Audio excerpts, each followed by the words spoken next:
I know it's going to get contentious. So, if I ask y'all to stop talking, just stop talking. It's probably housekeeping mainly, or to let somebody else go. So we'll just try to keep it organized as much as we can. We'll go from there. All right, we'll start with Tyler. What are your thoughts on Somali fraud? What's going on with it? And also give us your intro, who you are, where you're at, and all that good jazz. Muted. You're muted. You're muted. Average debate enjoyer. Pro streamer right there. Pro streamer. Average debate enjoyer. I'm right fucking here. That's where you can find me, bitch. Come at me. Everything I say is correct moving forward. If you disagree with me, sorry about being wrong. And really, this is a big deal because it's bad, obviously, but the attacks on Walsh are unproven. Democrats love to pump money into NGOs and things like that. Republicans love to blow up when Democrats fuck up. There was just as much COVID malfeasance in Ohio. So kind of the centrist here to be enlightened and smarter than everybody else. That's my niche. All right. Well, thank you for being here. All right, Grid. I'm not sure that we can all fit in here with his ego, but we'll try. Look, whether or not Walls himself is involved, it's obvious that there was embezzlement, malfeasance, whatever you want to call it, in all of these various endeavors highlight or around the Somali and other groups that were brought into the country as refugees seeking asylum, which most of them, hint, have not actually filed for asylum, and it's been over a year. It's been like 3 years, 5 years, in some cases, which makes them here illegally. That's just what the law says. It's not my opinion.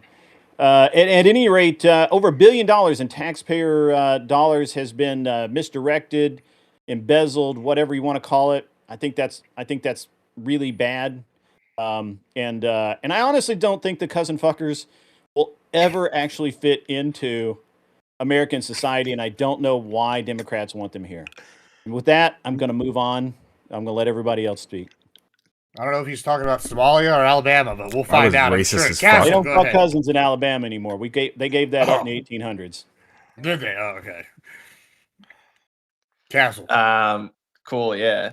Hey, everybody. Thanks for having me again, Gibbs. I think the discussion around the whole fraud case, I came into it assuming that fraud is actually happening in Minnesota, whether that's Tim Walz's fault or not, or he's up to this is a separate question, which I just don't think we have enough facts yet in this case to really make a judgment call on that.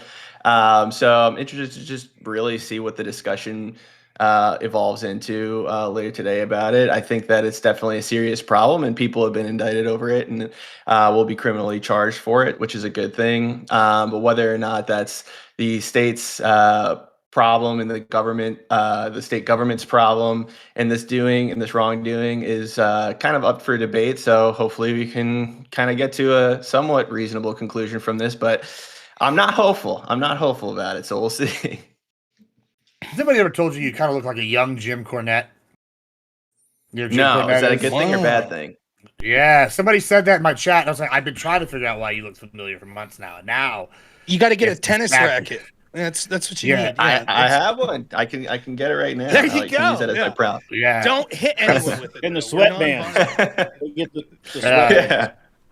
There you go. All right, Liberal Clark, what you got for us? Yeah, so I did research on the feeding our children fraud case. I hope it's the same one that everyone else here is talking about, because when I hear the other side, the MAGA people in this panel and like the MAGA people in my life talking about it, I have no fucking idea where they're getting the shit that they are saying from. So I'm really looking forward to like seeing the evidence that like Tim Walz was a part of this, and from what I understand, most of these people weren't even migrants. Like they're American citizens. They may have immigrated here back in the 90s. So that's what I came up with when I did research. So unless we were like talking about two different things, I'm really looking forward to seeing what the other side has to say. Okay, fantastic. Mr. Coder. Yeah, I'm Ryan, Radical Coder. Pleased to be here. Happy to be reunited with my close friend Rob Noerr. As it turns out, I mean, Liberal Cluck and Tyler, Castle, I think as well, all seem to be right on the money. There was fraud. The people who did the fraud are being charged. There are tons of indictments. There's been several convictions. Fraud is bad. I'm not gonna defend anyone doing fraud, but there's no evidence that, like they mentioned a lot. There's a lot of rhetoric around Tim Waltz, Ilhan Omar. There's just no reason to believe these people were involved. There's going to be a lot of speculation about that tonight, and so I guess the evidence will be revealed by our friends here on the panel. But I'm suspect of that. What you will hear also from people like Grid, obviously, is a kind of collective punishment, indicting all Somalis and calling them cousin fuckers, and also accusing all these people of being asylees. I have no. I'm not. Excuse me, Grid. I'm doing my opening statement. I'm not aware of any evidence, or I'm not even aware of a breakdown of how many of these people were asylees. I think, like Castle mentioned, or Cluck mentioned, I think a lot of these people are probably immigrants. Most of them were Somalian. Again, that doesn't mean anything about how we handle other people who are Somali. We don't do collective punishment. That's kind of cringe. So yeah, I'm just interested to see what evidence is provided that anyone who hasn't been indicted is involved, and especially with this Justice Department, which is obviously very trigger happy with indictments. We'll see. All right, Mr. Noerr. Thank you, Rob Noerr. Show is Normal America with Rob Noerr. Doing a 24-hour live stream tomorrow. So if anyone wants to join, we'll be taking call-ins. Anyone wants to go, even people like Ryan will be welcome to call in for tomorrow. Yeah, this both Ryans. Yeah. This story, obviously we can get into the nuts and bolts. It's not just the Feeding Our Future. There were a couple other groups that are alleged to use fraud as well. The gist of it is this: there's government money that was given. These organizations set up sort of fake things that they were doing to feed families, to people that were diagnosed with disabilities, autism, and things like that. And it turns out that a lot of this was just fake or straight up fraudulent. I believe there's been 72 people indicted. All but 2 of them are Somali in ancestry. And so that's the nuts and bolts if you're watching and you're wondering what we're talking about. We'll get into specifics about who is responsible, whether or not they're responsible in just a culpable way, in a legal way, what the differences of those will be. I think to give a brief summary right now, I have not personally seen evidence that would be worth indicting Tim Walz, Ilhan Omar, or another person that hasn't been mentioned that it seems very shady is Keith Ellison, former head of the DNC, who was the attorney general there, who's on audio actually working with a lot of these people that would later be indicted, talking about how the organizations there in Minnesota were too aggressively going after Somalians in circa 2020. So a lot of questions to be asked by these people. I think that at least there needs to be a criminal look into this. There needs to be an investigation into whether or not the Walz administration and prominent Democrats there either collaborated, because we know that they were involved in getting money in the form of donations, etc., or that they were the people that whistleblowers have came out and said about Walz, for example, that there were things that they wanted to look into, and basically Tim Walz rebuked them. So I think those things are worth looking into. What I will say is, without being too crude, although I don't mind it at all, I enjoy Grid's crudeness, if I'm quite honest.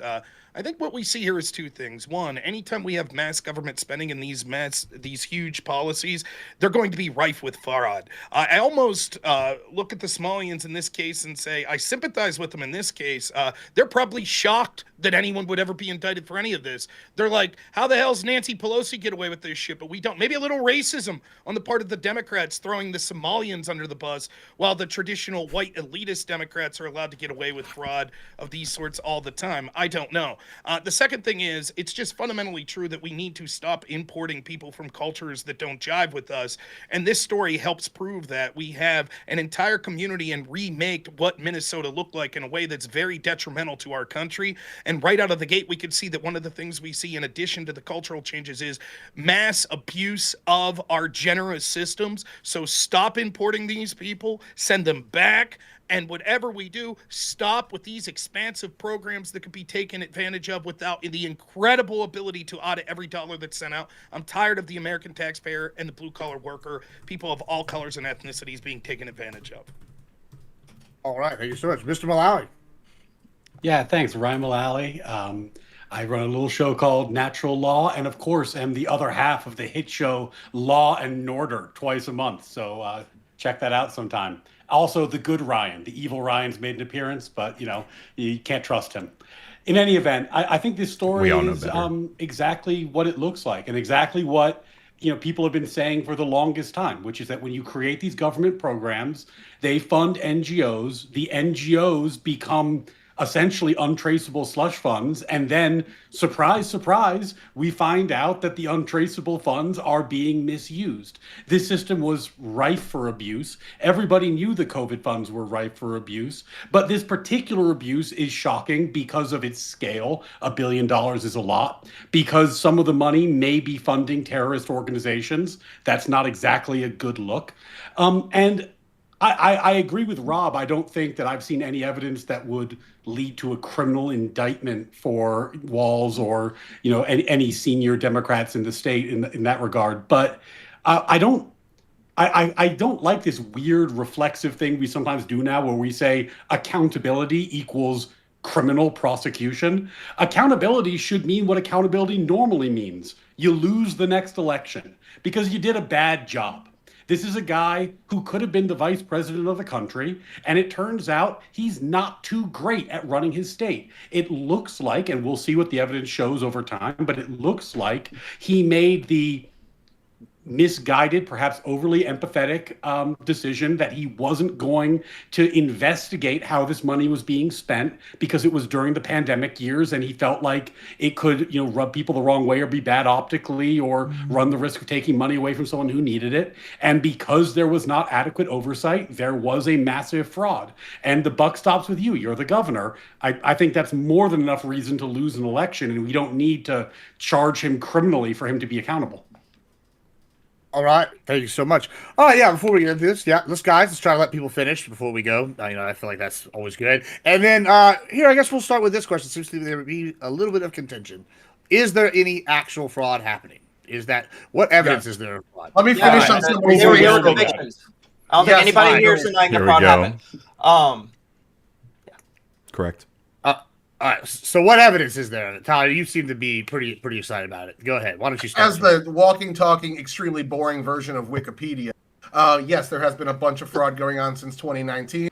We have multiple allegations of whistleblowers inside of the Walz administration and the state government saying that they were warning about these red flags as early as 2019. Walz was shutting them down, working with these groups, and also the House Oversight Committee verified that he received funding right after the grants were given to one of the major groups that was doing this fraud as well. So there are reasonable ties to assume something's going on. Plus, we all see, with the Inflation Reduction Act and how Stacey Abrams' brand new super PAC got $20 billion basically to pay off out of work Democrat staffers, that this is a tactic that they like to do. Give out some money, get a little bit back. So I think, reasonable to speculate there is something greater to look at here. We just don't have it yet. My question to you just would to be, make this easy, there's been 50 plus convictions. So it's not like this is like is there fraud scenario. There's been many people who are in jail right now because of the fraud. So there's no question there was a ton of fraud. Well, I agreed. And also the investigations and the indictments and all this stuff has been going on since 2021. This was when they really started investigating all this stuff. 2020, excuse me. Yeah. So it's that's when the DOE starting to tightening its regulations around feeding our future. I guess the question is how widespread it is, I guess. And then here's the second thing. So what should be done? There seems to be some consistency. I've even heard denaturalizing people. How far should we go with getting rid of? Well, hold on. I want to go back to something that Tyler said. Can we do that real quick? Sure, go ahead. But think of that answer Tyler, another thing as well. So you said that there's been multiple allegations of Tim Walz just ignoring, and I've heard you didn't say this, but I've heard that he was punishing people for whistleblowing. Is that something you agree with? Is that something that you've heard too? We don't have the facts yet. That's what's being alleged right now, yeah. Okay. And besides that one Twitter account, do you know of anyone else that has alleged that? The Oversight Committee in the House has also alleged this as well. The federal House? And what were they basing that off of? Do you know? Oh, it looks like they have cited taped conversations where Walz allegedly pledged to assist feeding our future amid discussions of campaign donations from Somali leaders. Oh, so he just But that's agreed. but that's different pro than quo. like punishing whistleblowers and ignoring allegations. Yeah, that's very different. That's just That's supporting just a him program. supporting. That's just him supporting feeding our future, and this could be at a time. Where Okay, he that doesn't even- specifically That's a quid pro quo. that specifically came from the No, it's text. not. Yeah, we don't have validation that the texts are true yet. These are whistleblowers that they're being investigated right now. So Well, and to be clear, the House is opening an investigation. They didn't conclude their investigation, right? So Clark, I think we're all being pretty measured. We're saying, like, we don't know for sure what Tim Walz did or didn't do. At present, there is not evidence worthy of an indictment. That could, of course, change because this is getting a lot of attention and new facts could come out in the future. But I don't think, hopefully that's not controversial. I do appreciate your innocent until proven guilty stance, but I feel like that you would say Trump was guilty of something on January 6th, despite the fact that he hasn't been charged or convicted of anything. Yes, Well, they I are. would say He was charged I- with I- all I- it would be much- Well, he was charged. He was indicted. The federal government did indict Trump for January 6th. But they. What was that? Where President. was that indictment for But January? anyway, wait, why are we doing whataboutism already? We're supposed to be ones whataboutism. Because you're making shit up. Well, no, I'm not making shit. I'm not making shit up. I asked a question. That's the only thing It's I've an done impeachment. so far. I'm impeaching your credibility like a defense attorney would do to a witness. Because There were you indictments literally regarding just the said that scheme. Trump was indicted for Yes. January 6th. For the scheme. He was Yes. indicted for the elector scheme. Yes. Yes, For which was- defrauding the Yeah, American people. That is what his indictment Yeah. was for. No yes. conviction, baby. All right. No one said there was a Let's conviction. go to Rob. Let's go to Rob. Get us off January 6th to the love So of God. okay, Go just ahead. a little more clarity. First, I second what Ryan said in his opening statement. Not everything that is bad rises to the level of criminality. There could be things that are bad enough that we say we don't want you anywhere near that. For example, you could just be grossly incompetent and allow mass embezzlement, and that's still worthy of impugning you and worthy of investigating, particularly when some of the people that were criminal were donating to you, and there are allegations from whistleblowers saying, look, we warned this guy. To be clear, though, there's not evidence enough to indict right now. And in fact, unless there's been an update on this, according to the official House Oversight Committee's website, Tim Walz and Keith Ellison, they've requested testimony and a bunch of documents from them, and they have until December 17th to respond. So this is literally just the opening stages of investigating. And so obviously at the beginning of an investigation, you're very likely to not have evidence to rise to the level of conviction, but there's certainly a lot of smoke here. And as commentators, I think Tyler makes a good point that, and even me, I would be willing to criticize Trump or Republicans if it looks like there's smoke to say, look, I can't prove criminality, but my goodness, this looks really bad. This warrants an investigation. And Press that's X the to point where doubt. I think most of us on the right are on this panel right now. It looks really bad with Tim Walz. Will it ever rise to the level of criminality? We'll see. But this certainly happened under his watch. There were warning signs available, and Tim Walz did nothing, and in fact benefited from the very groups that were engaged in the fraud. You say he did nothing. Walz did nothing, though. Yeah, it's not What true. did he do? It's just not true.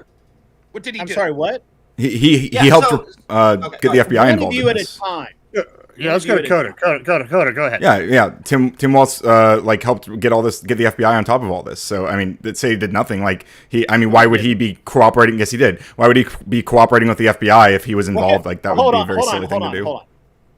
Where do you find that Tim Walz put the FBI on anything? Fred, when Tim did the Walz FBI start literally your said investigation? There's Fred, nothing wrong, and that's why they're right now looking at him. That's why his records are being reviewed, because he didn't say to the FBI, hey, go look at this. He said, no, there's nothing going on here. You just made that shit up. Again, you're also making shit up. I'm not making shit up, but you are right now when you say that he said there's nothing going on here. Like I'm not aware of any quote like that regarding this. But when it did start to come out that there was stuff going on, or when it started to look like there was really smoke there, Tim Walz cooperated with the FBI and helped get these people, or get the FBI involved. It wasn't just cooperating. It wasn't Not just cooperated, he was giving them information, right? Yeah, hold on. So I got a timeline. I was trying to find. You used to have like a message thing in these video chat. All right, I got a timeline for you. July you can post it in the 2019, group chat. whistleblowers raise alarms, but election is delayed due to concerns over political backlash.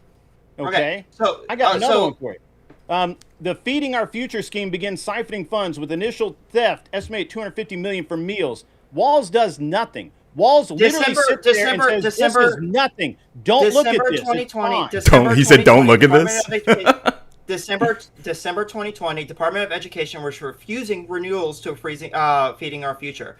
In March 2021, they stopped funding 21 other nonprofits working with Feeding Our Future. State judge forced the department to resume funding in April 2021. So they had already stopped the funding to these people as early as 2020. He was according to you first reported in 2019. I'm sure they're not going to just stop funding to a somebody that they think is helping a bunch of poor people immediately. I can post it. I just need to know where to post it at. Just post it in the group. Walls and Omar's staff both ignored the warnings to dodge racism smears. Well, no, that's not true. What happened was there was a lawsuit filed, a discrimination lawsuit, which did impede the process of the investigation. But once that was settled, everything continued. That's I guess that's not. In I the guess my timeline. question is like, I'm sorry you didn't include that in your If the timeline. buck doesn't stop with the governor, why not? Like, I mean, he's the person who's the boss of all the committees, all the commissioners who are handing out the money. He's the one who's in charge of the government. He's in charge of the executive branch. It's his state. Yeah, so he gets credit for them trying to freeze the funding in December. But he doesn't get blamed for the $1 billion of fraud. Like I think you can be honest. Billions a very inflated number. As like a baseline of just like common sense. You don't think that the governor of a state should be accountable for massive fraud within his state and his administration? Why not? If he's doing like all kinds of reasonable things to make sure it stops. Yeah. Like what? What did he do? What was he funding involved the in? freezing as early as December in 2020. He did that. Tim Walz works for freezing the funding. Tim Walz personally had a hand in the Minnesota Department of Education that temporarily froze funds. He had a okay. So if you're going to what this guy Ryan just said was that he is responsible for all the agencies that's under Tim Walz. The buck stops at Tim Walz. So he also gets credit for the things that they do that's good. Yeah, like by that's just consistency.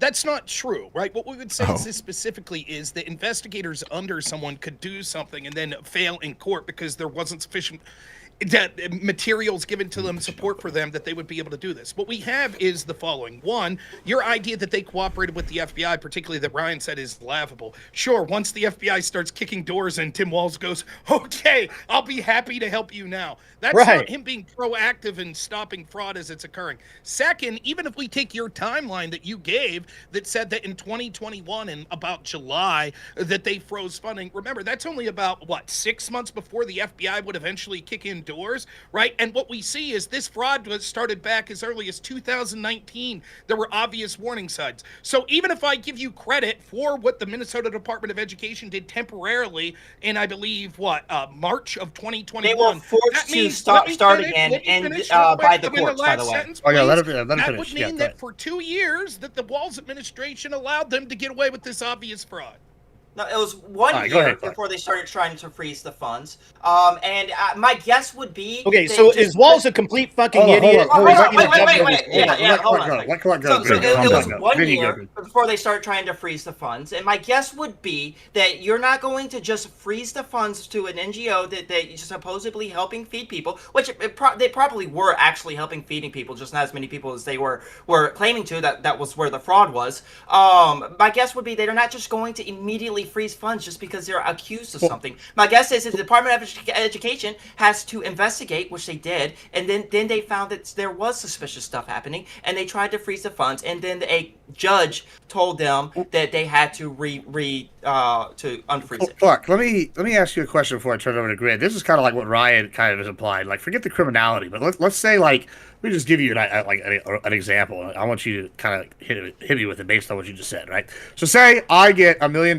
from Uncle Sam to start a soup kitchen, and I go, okay, and I use $10,000 of that dollars to open up the kitchen, and I put a storefront out there, and I keep it open for like 2 months, and I'm feeding 10 people, but I stash the rest of the money. All right, who should be held accountable for my fraud? Like, at some level, y'all trusted me. Somebody's head's got to roll. Like in college football, If the athletic director hires the guy and he gets bought out by the end of the season, they fire the athletic director if the buyout was too high. You know what I'm saying? So that's kind of what we're asking. Who is Tim Wiles accountable in your mind to answer for his failure as a leader to do something about this? Or recognize this is happening. The person responsible would be you, and if the administration that you are working under actually knew about it, and we had proof that they knew about it, and they let you continue, then I would say it was the administration. But we don't have proof of any of this from the Walls administration. We do have proof. Exactly. Fine. Then let's ask this question real quick. Let's assume this is true, that Tim Walz was trying his damnedest as early as 2020. He was like, there's something suspicious. These people are doing fraud. That's your argument, and they tried to freeze the funding, but then a judge overruled them. Correct? That's your argument?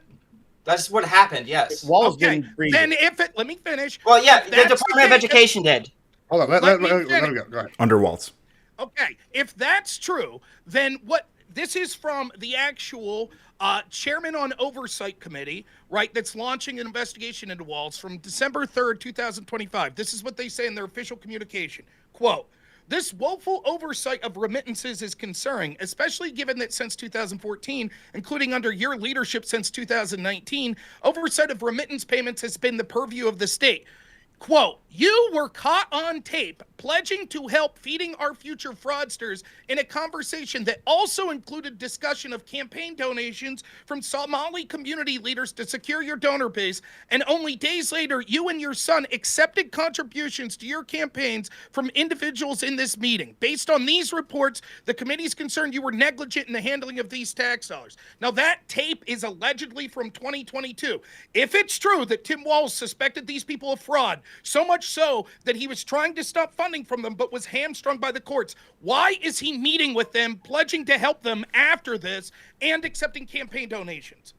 Wait, how could that be before? If he's on tape with them talking about funding Feeding Our Future, how could that be before if they were using Feeding Our Future for the fraud?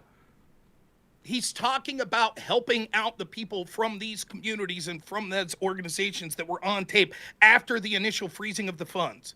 What do you mean? Wait, this tape is from after? I thought the tape that Tyler referenced earlier was from before. What 2022. 2022 is allegedly on tape? Okay, I'm sorry. Maybe I misunderstood. Now, I haven't heard this tape. This could be bullshit. But if that's true, I'm just coming this out because as this investigation is ongoing, if the House is saying we heard this tape, they're probably eventually going to provide the transcript of some tape. And at that point, would you two be willing to say, oh, clearly, if after he suspected them of fraud, he was sitting in a meeting with them, pledging to help them after that, then clearly he's complicit. Well, I would say, if that evidence comes out, that you would accept that evidence that he was complicit.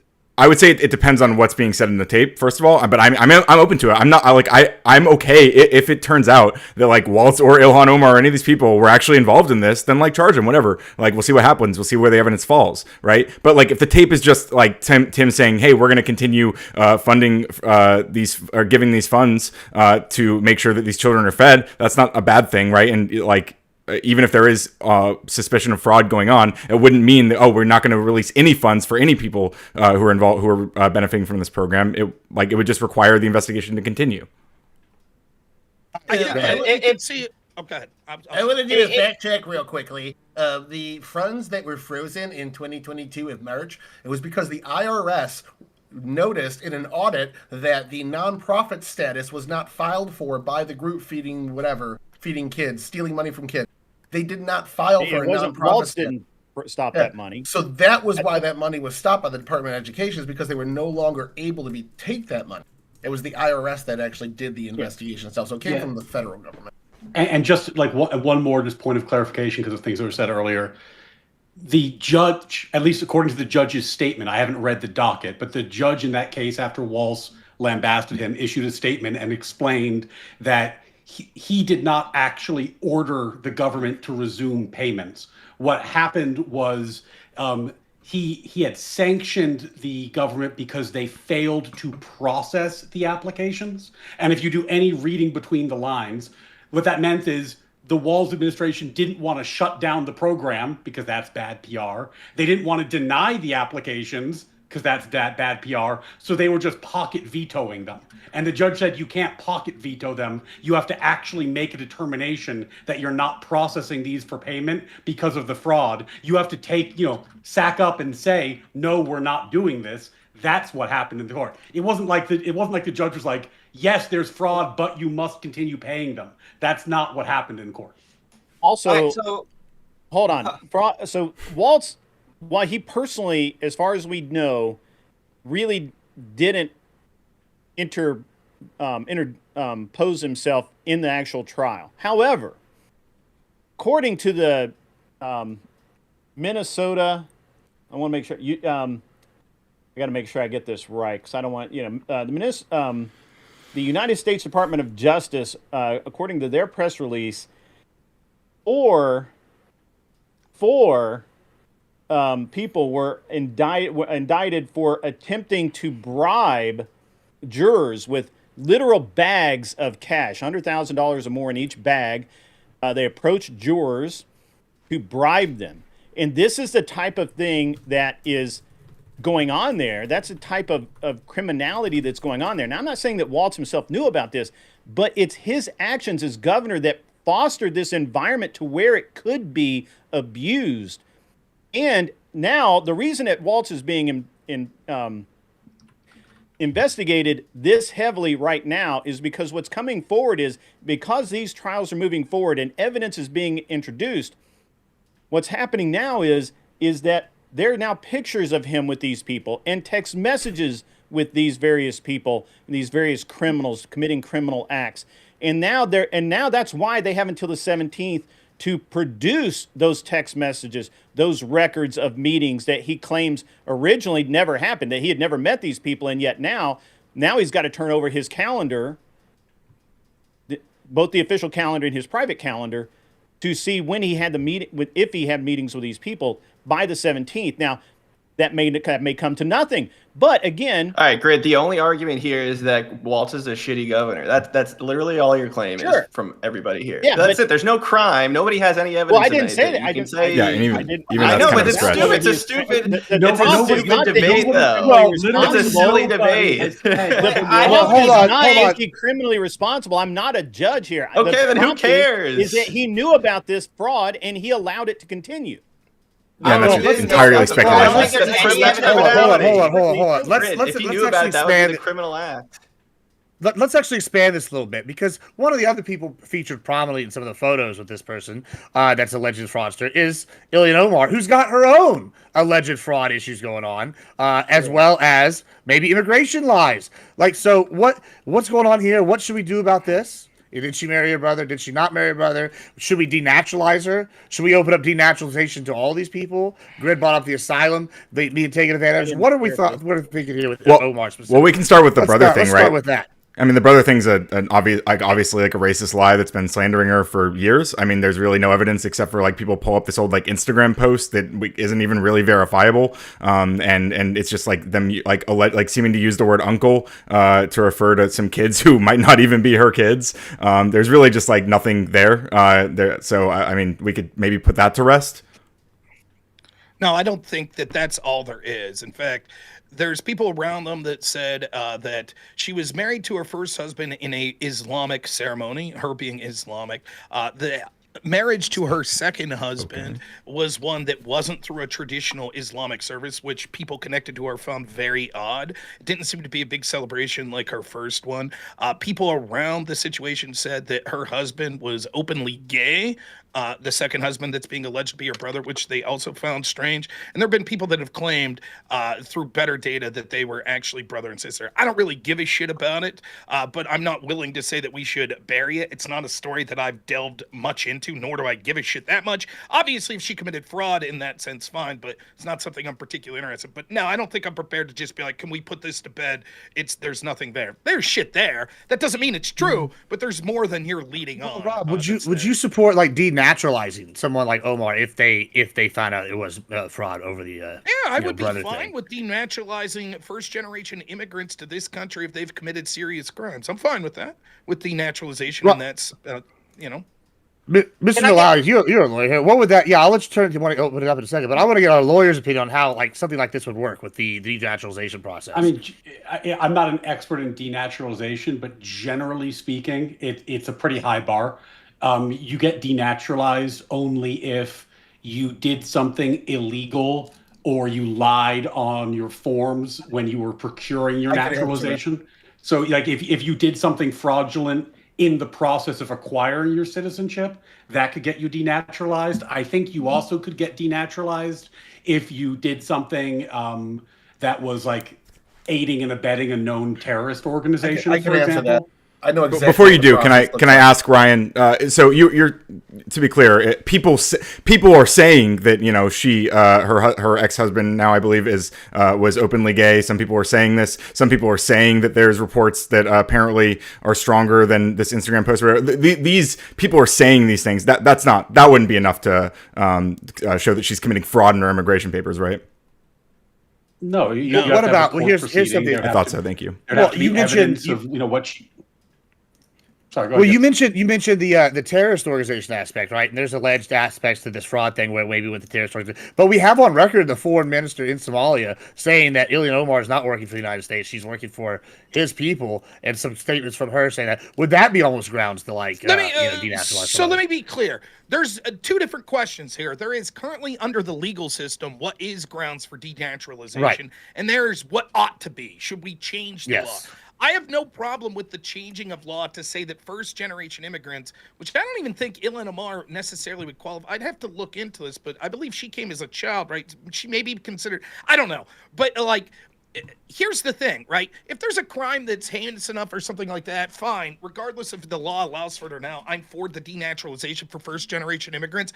However, that would be very difficult for even me, who wants to see mass deportations, to believe that should be the case for a second-generation immigrant. The truth is we have a legal system for a reason, and we have punishments up to and including jail time that don't necessarily mean that denaturalization needs to be something that's a punishment on the table. So if someone is an immigrant, they do something shitty, am I okay with, to hell with them, send it back? Yes. But if they are the child of an immigrant, who was born here and right now is deemed an American citizen, no, I don't think that we could just willy-nilly say no matter what heinous of a crime they did, send them back. Throw their ass in jail? Sure. So I don't know. I hope that answers the question. And just to speak real quick, Coder saying here, no one is again, once more, I am not suggesting that she be deported because she married her brother right now because I have 100% proof. I'm merely making the point that your dismissal of there's no evidence. There's evidence, but it certainly doesn't rise to the bar that I would accept it if I was on a jury to say that this is guilty unless there's more out there. I'm just saying that you're downplaying. Yeah. I would just say that evidence is pretty much all hearsay, but go ahead, Tyler. The denaturalization process, I'll just give you a quick rundown real fast. What happens is the holy authority cuts your hair, then you have to walk down the streets of King's Landing butt naked while someone with a bell behind you yells, shame. Shame, shame. Yes. And then let's do that, yes. So Yeah, I didn't do any research on Ilhan Omar and marrying her brother, but I would from Tyler, you said that Walt's what did you say about something about 2022? They froze the funds because of the IRS. Could you send that to me so I can read it? And Noerr, could you send me the where you got the information on the tape of Walt's saying, "I'm going to help funding our future, or feeding our future"? I know Rob's is oversight. Mine's the oversight, so it's from the December 3rd, 2025 House 3rd. Oversight letter. I could put it up. I can, but then I got to close my window so the audience. No, I can find it probably. I'm sure. Well, no one said anything. Real quick. No one said anything in our little Discord window that they would be upset if it pops up my screen, right? Because for me to close my window, that's going to pop up and all that good shit. You guys don't mind that? There's pictures of me naked smoking crack, actually. Yes, I don't think that was going on. So, all right. But if you can't find that, let me know. But I also have another site. Go ahead. Yep. Yeah, so Grid, you brought up the you don't like the asylum system here. It seems like there's a lot of fraud going on with this group of people. What would you prescribe to this situation? Do you want to kick everybody out that's a Somalian? Oh, I just think that if they're going to come here, they should follow the law. And what we actually, these investigations are showing is that they came here as an asylum seeker, and the law is really clear that they have a 1 year to file for asylum. If they don't do that, then they're here illegally. And apparently, there's a large percentage of these Somalis who have been given extensions, which, by the way, don't legally exist. That's not in the code. But they've been given these extensions so that they have not yet actually filed for asylum. So to be clear, you're not referring to Somalians who are not involved in this fraud case. You're just extending to Somalians broadly. I don't know. And talking about immigration. I'm just looking at the percentage of Somalis. I mean, I don't know how many of them are involved in the fraud. Most of the people that were About involved in the 70-something. fraud. Most of the people that were involved in the fraud are American citizens. Also, fun fact: the ringleader, the founder of Feeding Our Future, is a white American woman, and that never gets mentioned for some reason. No, that's True. not true. In fact, they named the case after her. It's Amy Buck. I specifically said. When did it get mentioned? It hasn't come up in today. this discussion before I did. Well, When I said, Because- when I Okay, go would you ahead, like go me ahead. to answer? Yes, When I yes. said my opening statement that of the people convicted, all but 2 were Somalians, that would imply that 2 of them weren't Somalian? Sure, Right? but nobody has mentioned that the founder, the ringleader, was a it's white relevant to American the woman. conversation. But of course, it's irrelevant to the conversation for people who just want to attack Somalians. But Mhm. you know, Well, that's No, neither we're here nor talking there. about the I'm people gonna- who have not yet been convicted, and the ones that have met with Waltz. Her name has not come up in Waltz's phone records, but all of these other names have. Therefore, her name is irrelevant to this conversation, other than you wanting to throw white people in there to make. And it she's a seem Jew. less- Wait. But Oh, yeah, that's you're the real always racist Pablo liberal Escobar. cluck. She's Jewish. It's like saying Never mind. Pablo Yeah, Escobar Tyler- isn't important because his I underlings were just the don't ones see. being indicted. I Like, don't come see on. why the fact that these people are Somalians are even important to the conversation.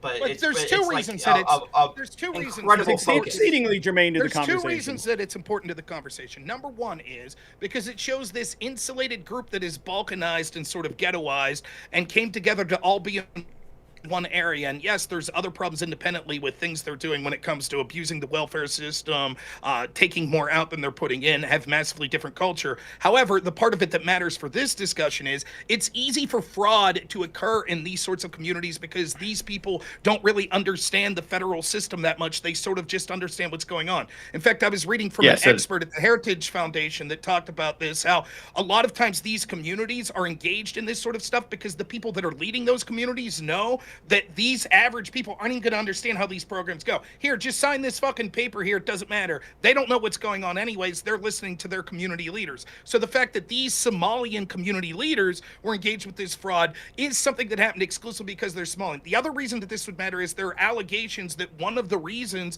that the Walls administration and Keith Ellison and company didn't act sooner was because they were both simultaneously afraid of being called racist and that they wanted to pander to the Somalians in that state, and they were afraid that if they aggressively went after Somalian community leaders, that they would lose their re-election. So for both of those reasons, the fact they're Somalian matters. And we can.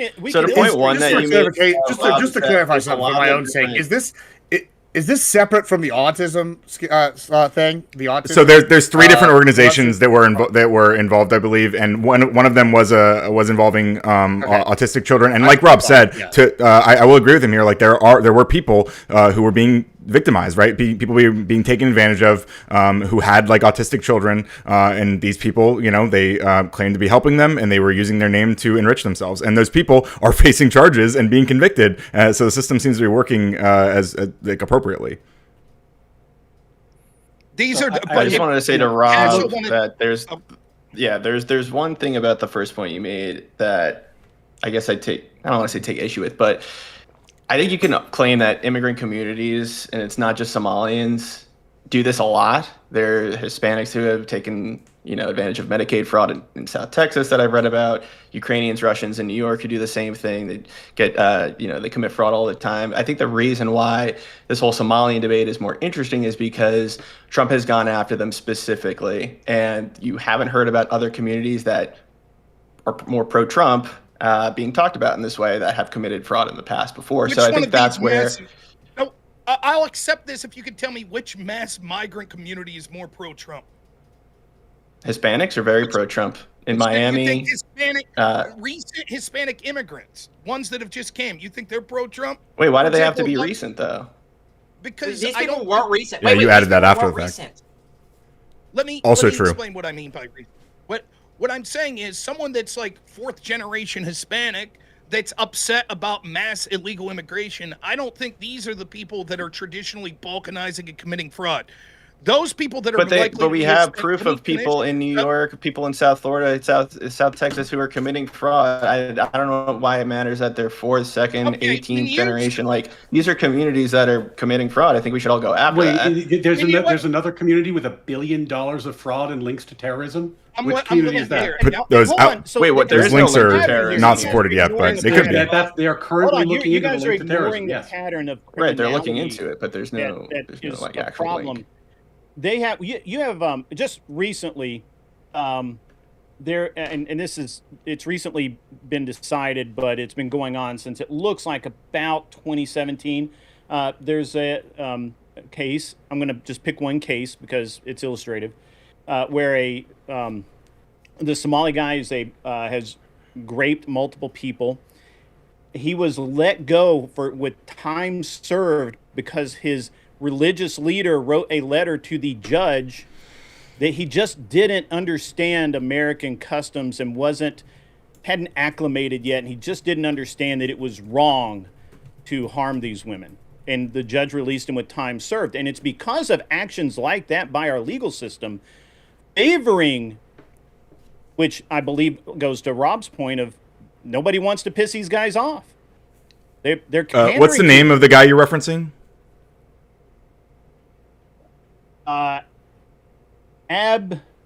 Abdemahat Billy Muhammad, 28, was charged by complaint. And this is coming from the Office of Public Affairs, U.S. Department of Justice.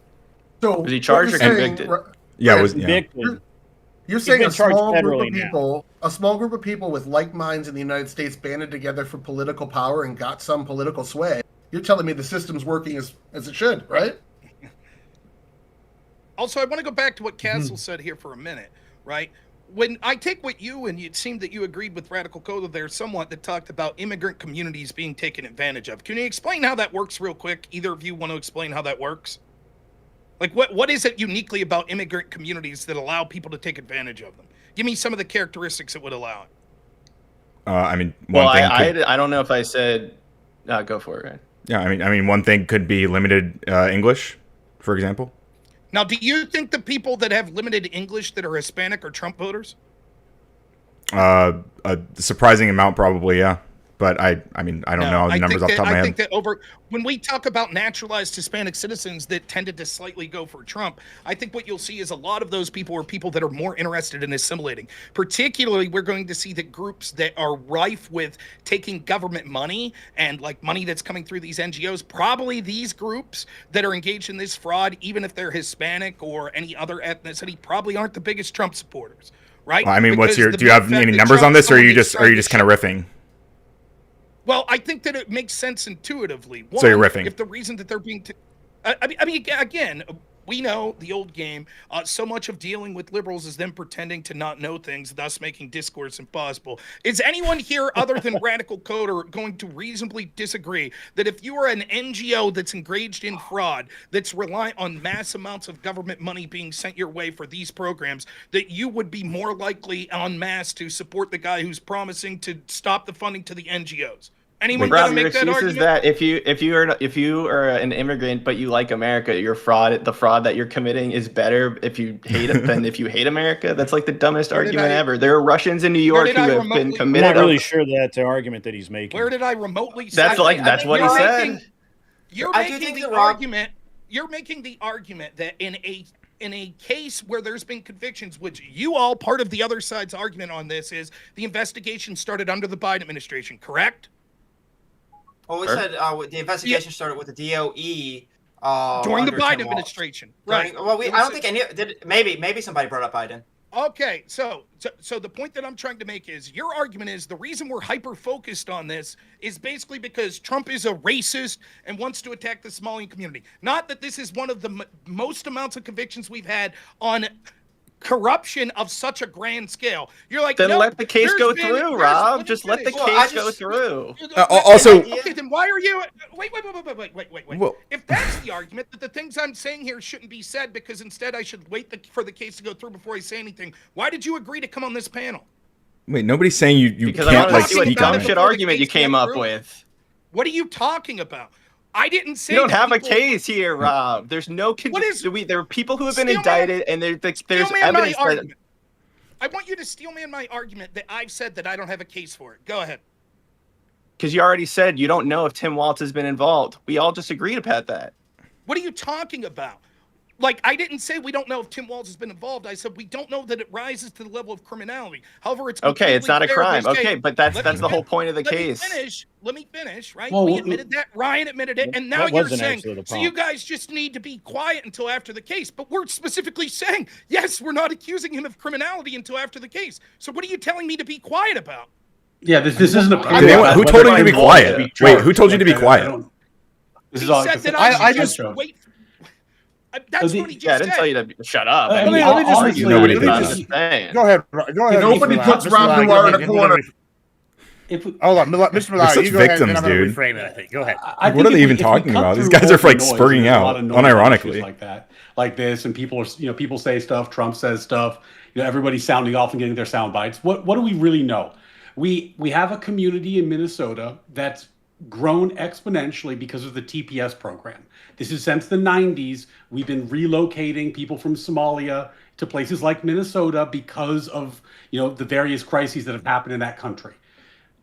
Now what we've seen is a mass scale fraud, and we've seen long-term data that there's disproportionate use of welfare, SNAP, other programs within this community. And if you set aside all the noise, what was Trump's real response? He's stopping the TPS program because he doesn't think it's in the best interest of the country. This isn't like a wildly insane policy. Well, let's point to another part of Trump's Yeah, response, he's right? literally Real- Oh, let him Something's finish. Let him not finish. working. Let him finish. Let him I finish. thought he was done. Yeah, my bad.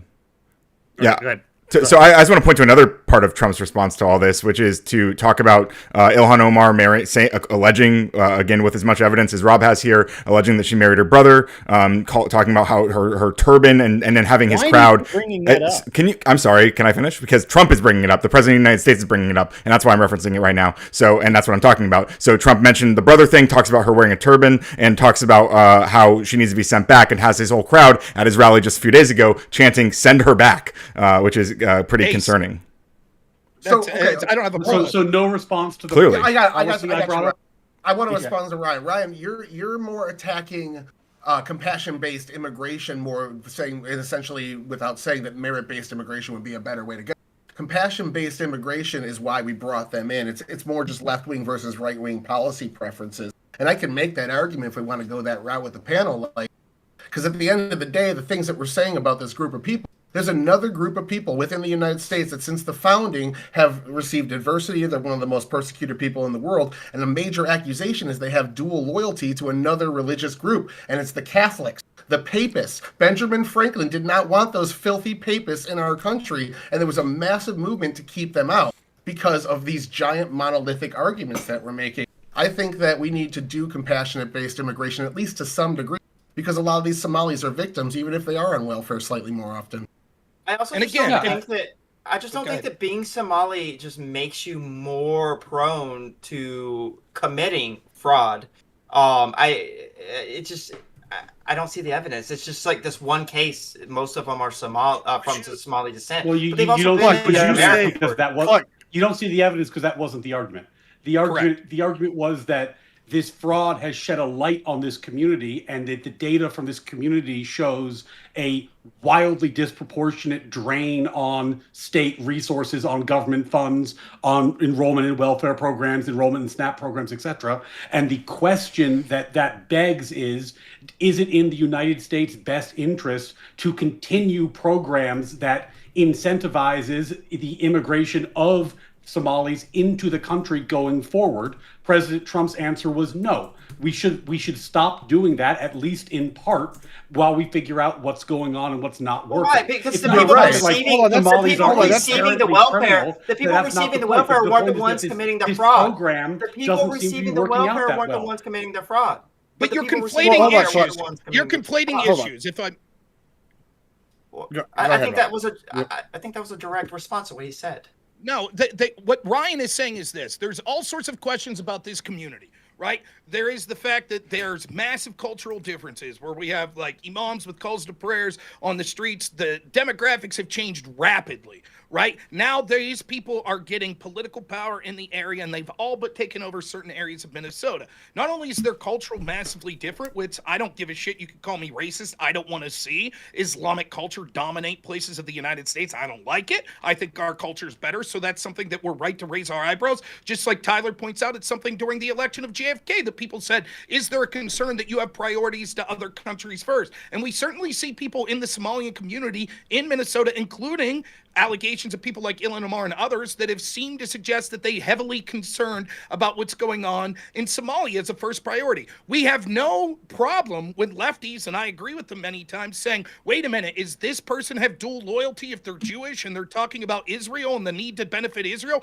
Lefties have no problem saying, yes, that's right, that's fair game. Same question here. So in these questions that Ryan points out where we have that Somalia has high crime rates, there's all sorts of problems with like issues with assaults on women and things like that. There are low IQ rates that mean that people aren't capable of being productive in higher level jobs, high unemployment in Somalia, all of these things. Then we mass import these people that are so culturally different than us. And now we find out after being called racist for years and years that yes, our gut feeling was correct. They have balkanized. No, I don't. They are See, not. that's the thing I disagree with. I don't think. I don't. Let me Well, finish. you've gone on. You've- so you've long said, like, about 4 various different points, things. too, like- That's fine. I'll finish.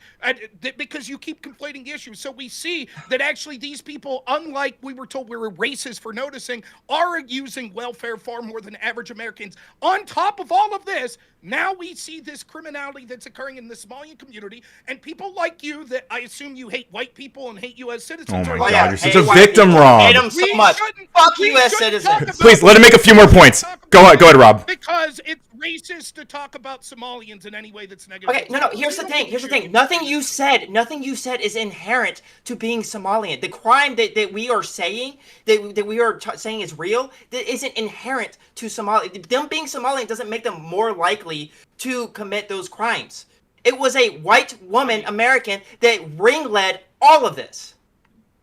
I don't. And was there anything know how about to that make woman this- being white I don't know. that made her? He doesn't care. He wants to do collective punishment. He wants to do collective punishment. Just say it, Rob. I'm willing. All right, hold on. Shut up. Let me finish the point, Gibbs. Yeah, make a few more points. The rest of the time, if you could tell me one time that me or Ryan or Tyler, and I don't think Grid said this either, have said being Somalian makes you more likely to commit fraud like this. Go ahead and show us. That's where someone definitely said what you're heavily incredible. If you didn't say it straight out, you're heavily insinuating They're it right talking now. about That welfare. entire- Also, you just made a lot of other. No, bullshit. You also just made a lot of other shitty claims about Somalian So why immigrants does them being specifically. Somalian matter about this fraud case? Why does them being Somalian matter at all? Okay, Because all they right, want I'm to. gonna- They I'm don't gonna- like I'm gonna- them. They don't want them hold here. on. I'm gonna go to Castle. I'm gonna go to Castle next. I think that but I do want to say I think it matters because one, it's a lot of Somalis. Two, it's all the things that Rob just said. Where It's it's like all 80 these out of different hundreds things. of thousands. Sure. And then you keep bringing up the welfare, right? These are Somali welfare programs going to Somalians, right? Right. That's who it's supposed to be helping. Well, here's the negative. If we're having to take taxpayer dollars and give it to another group of people because they can't provide for themselves, is that like a quality that's like good or bad? Like that's not a good I thing. think that Yeah, Somalians that's are kind the of what the only argument ones is. that are on welfare. We take Well, taxpayer dollars and give but it if to they- everyone. That's including not- Somalia. yeah, but that's- Look, Gibbs, 81% hold of Somalis in Minnesota are on welfare. That's the point. Yeah, can I simplify this a little? Can I simplify 81%. this a little bit? No, ahead, literally Ryan. And then we're gonna nobody is Castle. arguing for collective guilt. What the point we I kind of made are. is that this fraud shed light on an ongoing problem, which includes overly high, disproportionate use of government services within a community, and Trump's actual policy response, not his rhetoric, not what he said at a rally, not what he said online, but his actual policy response was to say, if that's the case, why do we have a special program that is designed and in fact has been mass importing people from Somalia since the 90s? If it is leading to this result, that might not be worth doing. That does not mean that they can't apply for asylum. That does not mean that they have like some inability to access the country compared to any other nation. It means that the special program that gave special benefits to this country in particular is going to be curtailed because it's not in the best interest of the country. And that doesn't seem like a crazy thing to do. But if the basis for that is wait. Oh, I like that. I like that. But so go to even hold on. Wait, Castle, go ahead, Castle. He's been waiting. Go ahead, Castle. Thanks, guys. Yeah, so I just wanted to say one thing to Ryan, too, is that I think the one good point you did make up was that the amount of fraud in this case was $1 billion. That's the most fraud, I think, that you can point to from an immigrant group that really raises eyebrows. And it's valid to say that, we don't have any instance of any other immigrant group raising to that level. Where I took issue with that point, and then I think also to Rob's point, was that it's clearly targeted, and at least from the rhetoric from some of the people on this panel, that people feel like Somalians need to be addressed in terms of whether they should be allowed to stay in the United States or not. Now, in Florida, and I mentioned this before, there are large parts of Miami that are 80% Cuban, Venezuelan. Somalians make up 1% of the population in Minnesota. They're about 10%, or not even 10% in Minneapolis. So they're a very small part of the state itself. And I think there are other parts of the country, and there are other large cities, whether it's New York, Miami, Dallas, wherever you name it, where there are larger parts of the immigrant community that actually take over these cities. There's no Islamification of a majority white state and city right now going on either, but there's no issue with them because they're either Catholic, they're people that support Trump, and that's why my point earlier is like there's fraud going on here too. There's welfare fraud going on, Medicaid fraud, healthcare insurance fraud. So there are things that are going on that I don't think are being addressed either because it's certain demographics that we don't take issue with because of this color of their skin, their religion, whatever it is. And I think that's a big reason why Trump is targeting them more than others. That's my only point. Would it make you feel better if I told you that, like, if we had a special program that let people from my home country of Ireland into the nation, and it turns out that what the Irish were by and large doing with that special program, we do that with Cubans and Venezuelans. Let me finish the point. You were just talking. What they were doing with that special program was by and large taking advantage of the welfare system and being linked to $1 billion fraud, that I would think shutting down the special program that gives the country special benefits that no other country receives might be a reasonable response to that. But shutting down the program is fine, but then you're talking about taking the Somalians themselves and kicking them out. No. Or denaturalizing them. Feeding our future was not a special program just for Somalians. So wait, no.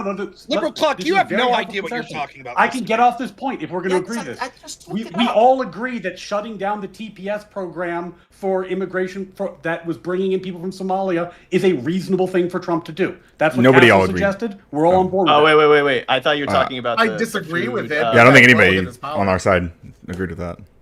Wait, yeah, Ryan, Actually, I wasn't agreeing to he just said it, so that's program. why I'm trying to clarify. No. I thought you were talking about the food bank that was committing fraud. I was like, yeah, you can shut that down. I think the TPS program, that's a different thing. But to your point about the TPS program, again, there are other people in this country, talk about Venezuelans, who have special programs and they're sending remittance back to their country, or they have special programs where they're committing fraud too, and that's not looked into the same way. That's all. So there's a double standard. My guy, we're in an escalating armed conflict with Venezuela, and we're bringing them in under the Alien Enemies Act. There is no. Do you know how many people? You know how many Venezuelans live in Florida right now who are coming over here for protected status? Cubans. I mean, come on. Probably an increasing amount right now. There's two things to say about this.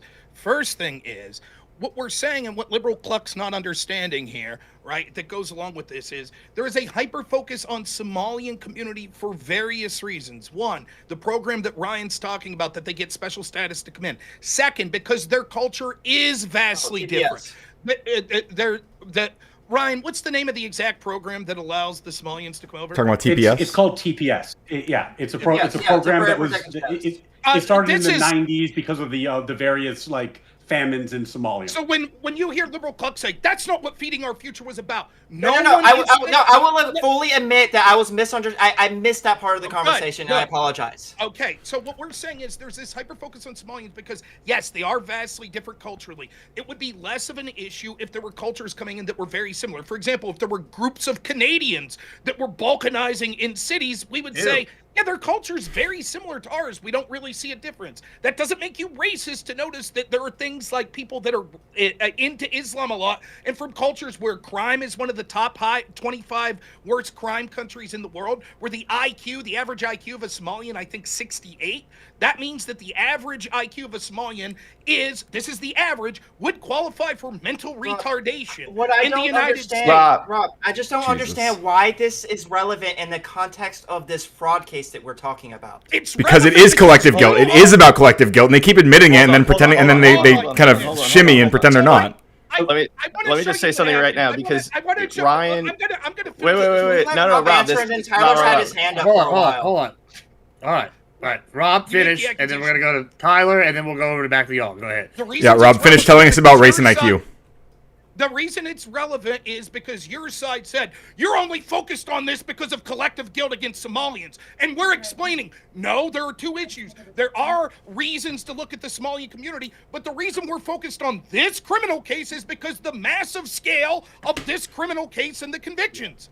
That's why we're focused. That doesn't answer my question. You're the people who that still has nothing to do with the people that you're like the TPS thing. None of those people who are like we don't even. I don't even know if any of these people came through TPS. Okay, and also, why would shutting this down have anything to do with that? That's what we're trying to ask. Prove that the only reason we're focused on this is because they're Somalians. Go ahead. Well, you're talking about the victims. You literally just outlined 3 reasons why it's good to focus on them for being Somalians. So wait, what? The proof. Rob, I can explain it to you right now. Tyler, explain it to you right now, Rob. Because they're Somalians. Go ahead. Rob, there are 300,000 Venezuelans that we're currently at war with that Ryan just said we were at war with Venezuela that have TPS status. So why are we bringing Venezuela to that country? I'm so glad you get it. Well, they probably want to punish them too. Said that. Yes. No. Let me finish the point. Guess what country's TPS status has been revoked? Venezuela. Because that's what happens when you have a problem with the country. They stop getting TPS. No, it's not. It's still in place. Your entire point is just absolutely evaporated. Hold on, we're going to go to Tyler after all these countries exactly the same. They're still coming over here, so that's clearly not right. Tyler's going over. They can still come over other ways, but their TPS status was revoked, and then Kristi Noem at the SCOTUS level won the case to be able to deport 500,000 people that were brought in from Biden's potentially illegal visa plan. Anyways, that's to clear that up. You can't just make shit up. Yeah, Trump clearly is doing this because of merit-based immigration. This is 100% compassion-based immigration, the thing he ran against in his first term, ran against in his second term, and put all sorts of legislation and executive policy in place to shift toward merit-based immigration. We're weaponizing stupidity or making the racism in the gaps is the argument being used right now as tea leaf reading. We know why he's doing this. He's ran on it. I would just take his word for it until you have proof of something else. But 92%. Oops, sorry. 92,000 That's exactly the point. You're right. That's exactly the point. The point is there's a focus on Somalians and other communities, mind you. Remember the Haitians, right? There was a focus on them as well, and it's because of this. Yeah, and J.D. Vance acknowledged he was lying. Yeah. That Trump, he did not acknowledge he was lying. He did. That's an absolute lie. I'll be happy to talk about this in a second. However, what we're saying is Trump has this overarching argument about we're bringing in people from basically shithole countries. In other words, what he's saying is people that are a net drain on the system.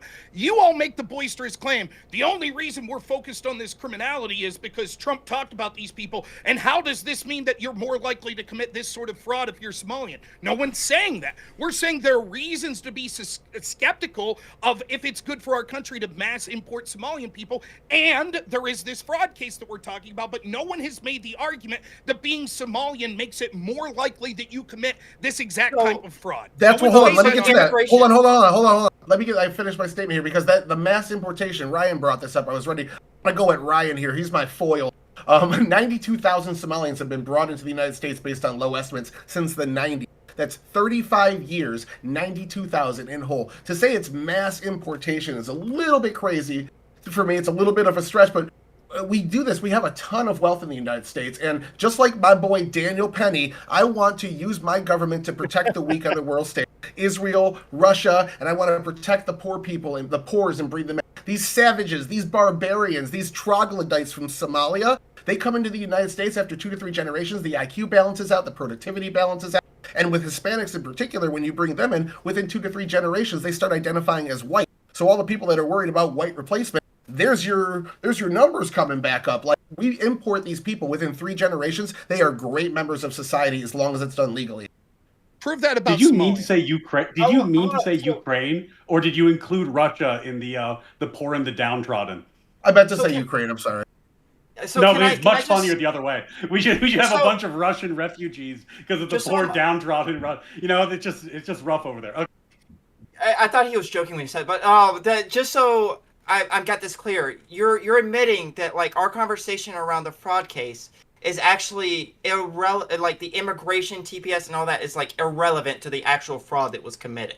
No, I gave 2 reasons as to why it has something to do with it. One, which no one has touched on, is one of the reasons that people were saying that this was allowed to go on, just like we saw with the grooming scandal in places like the UK, is that people were afraid to be called racist by actually cracking down on the fraud. You would not do this, for example, if you had an Appalachian What was the evidence of white that one? community that was engaged in this fraud.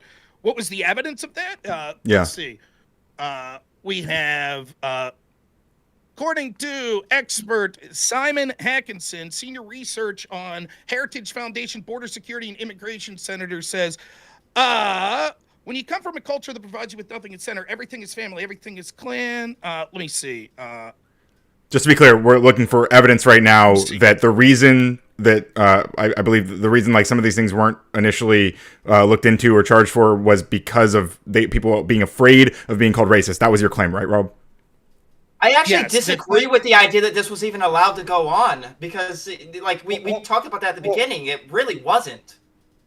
I mean, that's not true. Hold on. I hate when people do. I hate when people do this. So I gotta ask. Wait, what's your evidence that that's not true? Like Rob's obviously looking for it.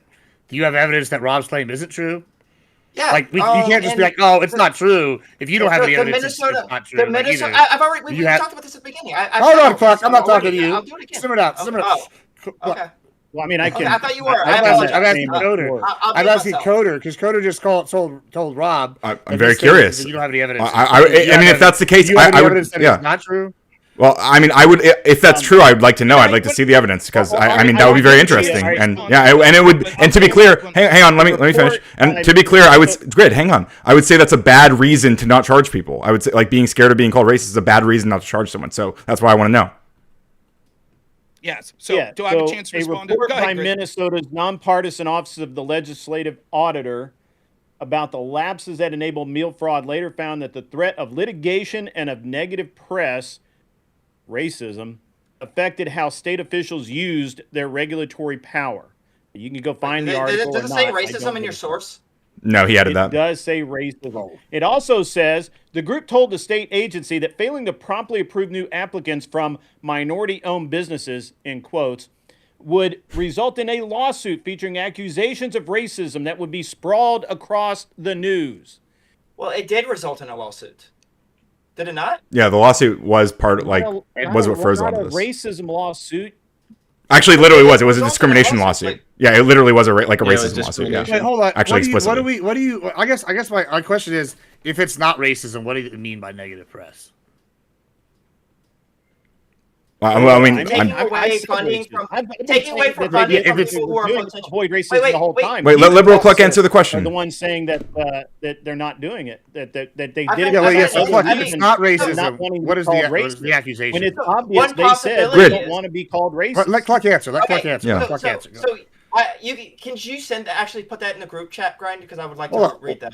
But anyways, I would like that as well. The group chat, yeah, what is that? My guess would be, and this is only a guess because I'm not looking at the same source that this guy is, would be that taking away funding from NGOs that are supposedly feeding poor people is bad press. We saw that when SNAP benefits disappeared during the government shutdown.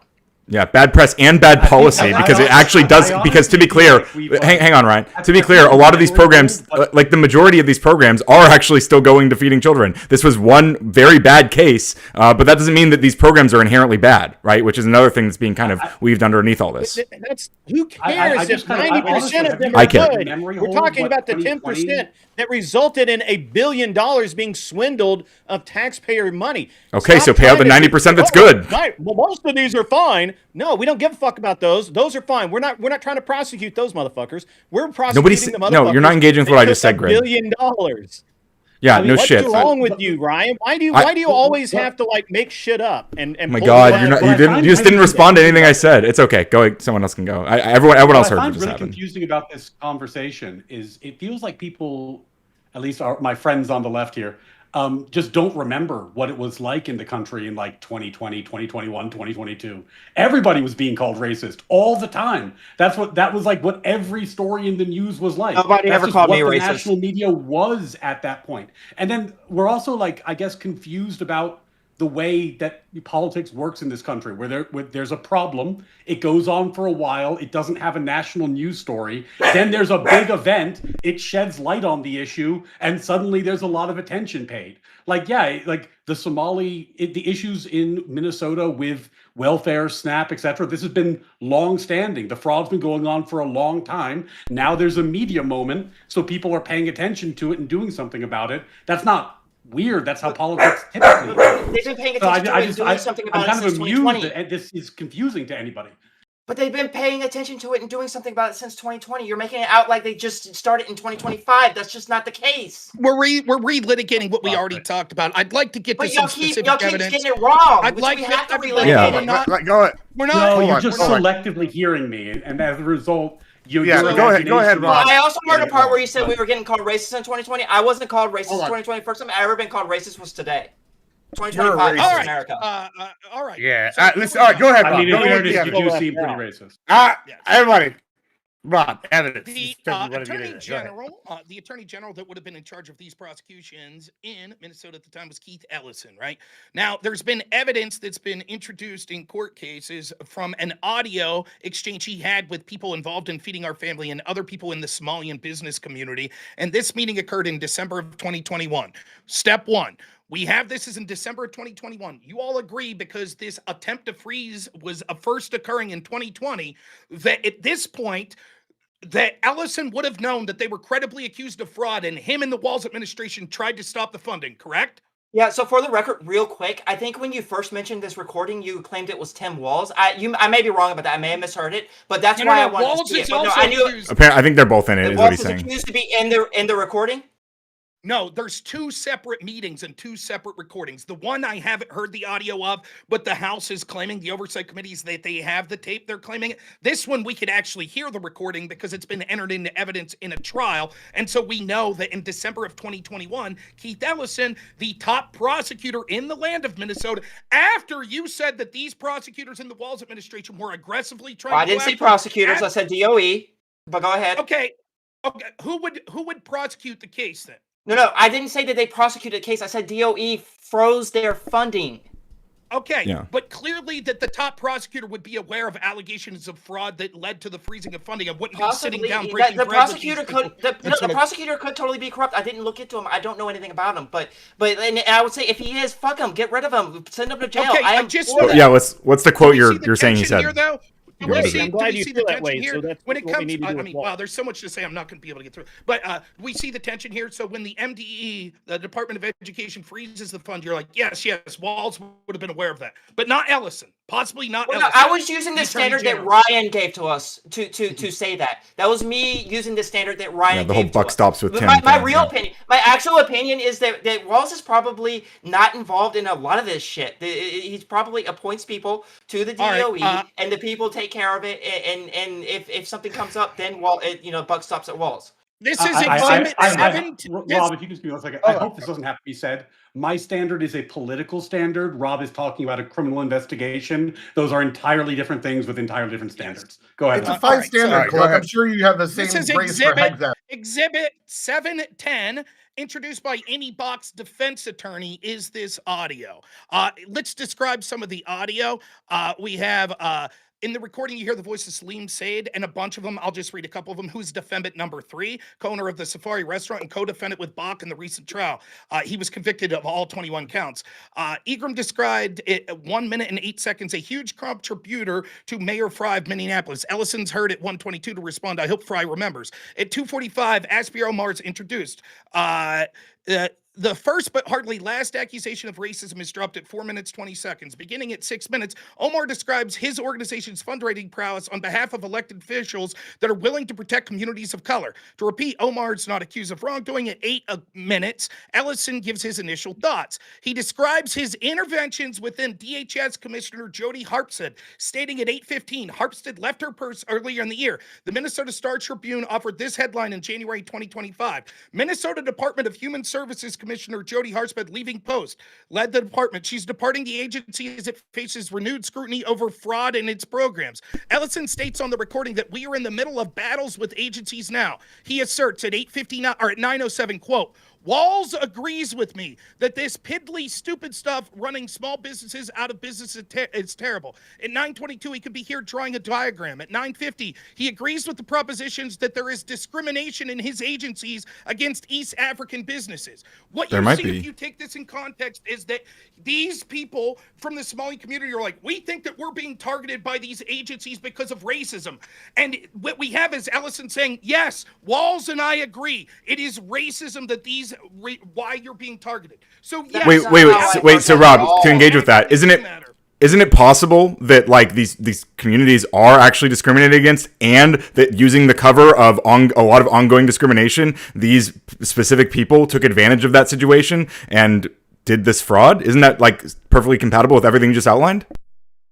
No, I don't think that would be compatible. The fact that we see walk me through the contradiction, please. Right, I will walk you through the contract. The fact that we see that this was blatant fraud, that the indictments are showing that this fraud was easy for anyone to see. And then we have the top prosecutor in the state saying, Walls agrees with me that you guys are being targeted by these agencies because of racism. Right, that's why it is. No, it. Wait. To be clear, Rob. The reason that they weren't looking into it. To be clear, you're now saying that the quote was. Reframe it, I think. Sure. What? Go ahead. Yeah, no, like after you go and he responds, we're gonna move it along to something else. Go ahead. Yeah, sure. Yeah, we should. But like the quote is about those communities being targeted, or he's saying you guys specifically, the ones I'm talking to right now on this recording, you guys are being targeted because you're Somalian, or he's acknowledging Somalian discrimination. Like those are two very different claims. You acknowledge that, right? He's acknowledging that the targeting by these agencies of looking into Somalian businesses and groups is based on racism. And it could be, right? Realistically, that's logically possible, right? You would acknowledge. It's also logically possible that Kamala Harris was engaged with these Somalians running sex trafficking of children. You'll admit that that's logically possible, correct? Sure. Yes. Okay, so I wouldn't vote for Democrats. So no contradiction in so thank you. So you did not walk me through a contradiction. Gibbs, you can reframe or whatever we were going to do. It's not. The contradiction is you guys claim that racism wasn't part of this when we literally have these business people, many of them that were accused and convicted in this, saying we feel we're being targeted for racism. And and Ellison says, yes, Walls and I both agree you're being targeted for racism. And you were like, well, that's not a contradiction because maybe these same people that were convicted were being targeted for racist reasons on other things, but that's not a reason that they wouldn't have been gone after here, that people would be fearful of calling them racist. It's a joke. So just to be clear, just so I can, since again I'm being with liberals, it's you pretending to not understand. Yeah, since again I'm being misrepresented, I would like to clarify, since I'm being misrepresented again. What I actually said was that there's no evidence that I'm aware of that these people did not bring charges because they were scared of being called racist. That's what I asked for. Rob never provided that, and he also did not provide anything like that in his last speech about these tapes. But that's okay. I provided evidence that we saw that these people were saying, we think we're being targeted by racism and we donate a lot of money to you. And then the people that were tasked with going after them said, we agree, you've been targeted because of racism. That's what I provided. And those communities may be, and you acknowledge that. They may be. Listen, I'm going to move it along because I know y'all are going to get into this next question. Yeah. I know that we're going to get into the fight here in a second because I think that y'all are all kind of beating around the bush. And so I'm just going to fucking ask the question. Is it racism Or is it just isolationism or a new American decision to not want your culture to change? Traditionally, Latin American immigration, people have assimilated, right? We've seen in Europe, people have not assimilated, and it seems this is kind of a microcosm of that with Somalians specifically not assimilating, and now we're having the fraud and this other stuff and some other accusations by people on the right. Hold on. You are conflating the two things, and everyone's saying that you're not conflating. That's Brother, what I'm doing. it's I'm his doing the show. thing. Shut up. Yeah. I'm doing the thing. I literally just said I'm doing. I literally just said I'm doing the thing, right? Did I just say that? I said that. So what I'm saying is, there's people that are arguing that some cultures, specifically Islamic cultures, are incompatible with the United States culture, and the Somalians being a prime example of that. What should we do? Should we get out of the asylum treaty? Should we denaturalize people? Is that seem to be, or is it racist to ask these questions? Because that seems to be the fight y'all are wanting to have, but y'all aren't really having. So let's just have that fight. What are our thoughts? I think that Somalian culture, there are probably aspects of it that are incompatible with American culture. Like if any of that oppressive against women bullshit that many Americans actually believe in, by the way, it's incompatible with Somalia is 99%. With Sunni incompatible Islam, right? with So and groupers are 100% like that. all the So stuff that you and don't like. groupers are 100% like that. So anyways, I think those aspects of their culture is incompatible with American culture. But I disagree with the idea that these people don't assimilate. I think they probably do assimilate, and I do not think this fraud case has anything to do. Example of where they've assimilated? Yes, the individuals. Yes, Please. absolutely. Yeah, Minnesota. Do so. Right now. Yes, Like, in that's Minnesota. actually interesting. Do y'all consider Minnesota assimilated? And let's take this. Do you Tyler? I just want a quick yes or no on the panel. Do you think Minnesota is like a good example of assimilation? Yes or no, Tyler? No. No. Okay. No. What about you? Castle. Oh, Castle. You're backwards. Oh, me? Yeah, you're talking about the Somalians. Oh yeah, my bad. It's not mirrored for me. Okay. I would say for a majority. I just mean, yes or there are no. probably some folks who aren't. All right, yeah, sure. Right. This isn't a yes or no type of probably. dance. Like, Yeah, but real fast. It's easier to pigeonhole us if we do this first, right? So we're doing a thing. Yeah, I know. Right. Go ahead. You, Ryan.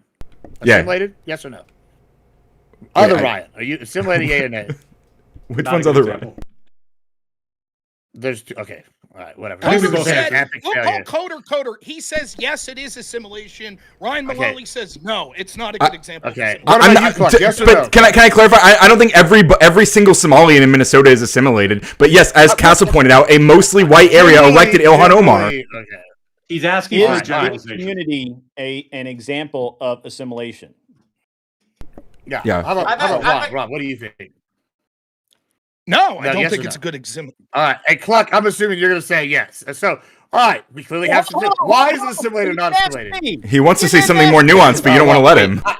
Grid says yes. Grid says yes. No. Yeah, I want to give Grid an definitely believes it's assimilated. If by assimilation you mean made the current average IQ in the area drop 30 points, then I could agree with you. Because you have data on that, Grid, or are you just like talking out of your ass as usual? Because we were talking about this, and I said, "Look, it's a simple fact. 99% of the of Somalis are Sunni Islam, and their culture is a culture of cousin fucking, and that scientifically drives down your mental health and your IQ. And what did you find when you looked that up, Tyler? 48%. 48% of Somalis are some either first or second generation born, or first or second cousin in a relationship with first or second cousins, or the result of a relationship. Okay, so I wanted to ask Grid in the Grid U.S. or just in Somalia? Yeah, in Somalia maybe, but I don't. Is that true of the immigrants here? If you drag down the local population's IQ by 30 points, you cannot assimilate into our culture. Grid, yeah, so I wanted to ask you about possibly do. I want to ask you about that specific claim, right? So you're telling me that they're dragging down what is the average IQ of Somalian immigrants in the United States? Do you know? That's a Tyler question. I'm not. Well, hang on, Grid. It might be a Tyler question, but you're the one making claims based on that idea, right? You're the one making allegations about that specific value. What It's do an you think empirical they- question, what do you think but clearly you don't know the Hold answer, on. right? You just acknowledge you Hold don't on. know the What do answer you to that. think? What do you think? I think you were talking out of your ass, and you were saying that all these people are You think dumb I'm and low talking out of IQ my because ass? you're racist. Okay. What do you think the average Somali IQ is? I have no idea, but I wouldn't claim to, and I wouldn't claim to say that it's dragging down the average IQ in Minnesota by 30 points like you did. I have not talked to Tyler about this, but I bet Tyler's going to find it's between 80 and 85. Is there First something wrong with, generation. with Coder's mic? I don't like. Yes. I can't, it's popping and crazy. I can't understand anything he's fucking What saying. he First turns it up generation- so- Wait, has he been doing that this whole time? Flips out. First generation, there's almost no difference between natives of Somalia. Second generation, we see a steep incline in education and productivity. as well. Wow, I said that's that- I put that simulation. in the- That's crazy.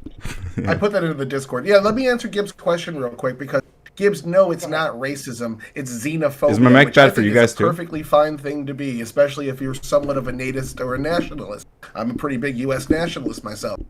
Back when the Democratic Party didn't hate the United States in the 90s. So this is American culture. Franklin didn't want the papist Catholics in here. We see from the historical document, Gangs of New York, that the Irish had a hard time coming in here. Eastern Europeans faced a ton of discrimination coming here, not just from nativists, but from progressive eugenicists that wanted the Nordic model, which is West or Eastern European. So the Jews were denied fleeing the Holocaust. This has just been the way it's always been in the United States. And you see that in parties that take power. When your party takes power politically or culturally, you start doing things to solidify and keep your power in the long term that might not be the most democratic in the world. So, like, this is just human nature to say, this is our slice of the pie, and these new people are going to take a little bit of it. Well, it could be I human agree nature, with it that, doesn't- Tyler, it but doesn't it's mean not that it's necessarily a a good thing. Right, it's not necessarily a good Yeah, thing. is so what I was should we gonna leave say. the asylum treaty and not accept any more refugees? No, If that's the we For should Somalians stay in the- particularly, or like just that. anybody? Or in Jews during general, or Holocaust, both? man, I don't like that. I think we should stay in. Maybe a little bit of tweaking to it to make it not so abusable. But yeah, I don't like that. Or like I put like agree. a I would temporary agree hold on with, like- refugees for 50 years or something. I would totally agree with like a good faith conversation about how we can tweak the Is this refugees any better? asylum system in order to make it not so abusable for people who just want to come over here for economic I can purposes. tell you how. That is a reasonable thing. I have a I can feeling tell you I'm gonna exactly disagree how. with it, but So, go ahead. Bill Clinton signed a cruel and unusual punishment deal with somebody, or maybe it was a treaty. That's what we need to leave because that's what Obama used as his legal mandate to open up asylum to the abuse that we saw in 2009 when he issued that memo. After that, that's what Joe Biden also used. What they did was they took reasonable fear, which is a new category they invented, and downgraded the requirement to prove reasonable fear. Trump has the juxtapose, which is justified fear, I'm pretty sure it is, the justified fear asylum clause, and that would be one that actually requires the burden of proof. So the reasonable fear thing came from Clinton's a cruel and unusual punishment Okay, treaty. I just That turned on needs the to go. sensitivity for them. That might be. And we can do a lot without leaving the asylum treaty in addition to that. Like, for example, we can create centers or require that people stay outside the borders while their asylum applications being processed in certain instances. Particularly, we can focus on issues where the asylum seeker has crossed multiple countries to get to the U.S. So, like, the idea being, if you have a fear of your home country, but you've crossed 6 or 7 countries to get to the United States, why are you seeking asylum here as opposed to in any of those other places? There's a lot of ways that we can tweak it without leaving the asylum treaty. And the Trump administration is doing some of those things. The issue What would is you think that of like having those kind of fixes can be, they're executive policy fixes. So the next administration can just reverse it, which is what ended up happening when we went from Trump to Biden in the first time, that all the policies that were meant to limit immigration and limit asylum seeking then get reversed and the floodgates open again. What would y'all think of like having an app that people could use to be able to file their asylum claim and stay in their country while they're waiting for, hey, this might be a real case, this is probably not a real case, while they're waiting for their background checks and stuff like that? Man, that would be really cool if we had one of those. So what would be I the put it in the benefit of back, that? but the Yeah, it would average be. IQ in Somalia is 67. The average IQ in the United States is 97. That is the 30-point difference that I mentioned earlier. So, Go look at it, read them weep, whatever you want to do. Great. And- If a lot of us, if a lot of why do people we from want to bring Somalia, stupid people into the country? if a lot of people from Somalia are coming in through refugee status or TPS, they probably are come from countries where they're not able to get the education, and especially if you're coming from a country where you don't even let you. Of course it does. Especially if you're coming. Are you this stupid? Especially. Have you had your IQ tested? IQ. You think Somalia has? Hang on, Grid. You think Somalia has the same like robust IQ testing that we have here? It was performed by an international agency. Well, wait. Counterpoint. Wait, so are you saying this is all just like their just genetic? admit they're stupid people, Wait, and we. I don't think they're stupid people. No, I don't think. Into the United States. Yes, they're saying it's all genetics. Yes, they are. Absolutely, they are. Drag down our average IQ to make you feel better. Look, we don't make immigration policy based on IQ, even if I accept all the dumb shit you're saying. I will say that a lot of it is genetic. In fact, we could see there is direct correlation to societies that allow inbreeding to the lowering of IQ. We see this all across the world. The more open societies are, particularly those that are Islamic, that say that it's okay to marry your cousin, and the countries we see where rates of cousin marriage are very high, we also see that there is an almost direct correlation to all sorts of negative consequences, including low IQ. Well, hey guys, is it legal to marry your cousin in Minnesota? Lowers your IQ. Is it legal to marry your cousin in Minnesota? Of these people, okay, when the second and third generation of these people get higher IQs, where does that come from? Magic, apparently. Well, it could be for several reasons. First off, let me see that proof. Magic. So they're breeding with the white stuff, right? We don't know that happens. Let me see. Because we don't have the proof. That's fine. Let me see the proof of the increase in IQ from third generation Somalians. Go ahead. I mean, Tyler was the one that said it. I don't actually have. I have a question for the lefties. I put it in the Discord. I tagged you in the group chat with it. Well, so I have a question for the lefties. The people on the right here have brought a litany of reasons why they don't think we should be bringing these people here. What are the benefits other than like, oh, it feels good to like save people from a war-torn country? What benefits is it bringing to bring this group here? Because it seems like fraud is a problem. Seems like higher crime rates. Well, it's not a problem. Like education, IQ. It's not a problem amongst the population. But go ahead. Yeah. I mean, well, it seems like 80. Hold on, okay, this is a problem. We have a group that we brought here as refugees. 81%, we know that's the number, is on welfare. You don't see that as a problem? That 81% of these people are welfare, they're not contributing, it's a net loss? Well, hang on, you're adding more claims in there. I've heard this 80% number, which I'm a little bit skeptical. But even if that's true, like that doesn't mean they're a net loss, right? Like Tyler has the proof. That's a stronger claim. That's like you're making multiple claims Tyler, there. Where at in the Discord? I'm so sorry. Yeah. I think the claim though about that Gibbs is that you come over here and let's say you're using welfare. The hope is that it's an investment into your kids' future and the future of the country that we're growing. They're becoming educated. They're going to college. They become productive, even more productive members of society than a lot of people who were born here in America. And so I think that's the claim. Is like there's a lot of immigrants who do really great things here, and I think that's the hope is that it's an investment, even if it's you claim it's a net loss, and I'm sure some people aren't making money here. I think that's just the best use of it. Oh, hold on. I love that energy. Go ahead. Can I, Castle? I love that energy, man. But here's the problem I have. That's not what they're doing. They're not assimilating. They stay in these groups. They're very tribal people to start with, and they stay in these groups. And actually, for whatever reason, in these Democrat strongholds, they're kind of put in these groups. They kind of kept in these groups, I guess, so they can be kept on welfare. I don't know. That's just a guess. I have no proof of that. But they don't assimilate out. They don't do what we would expect, and that is become actual Americans. Wait, they don't. Well, I don't know if you're saying that from a first immigrant, a dependent upon our society. So I don't know what the stats are between first and second generation grid.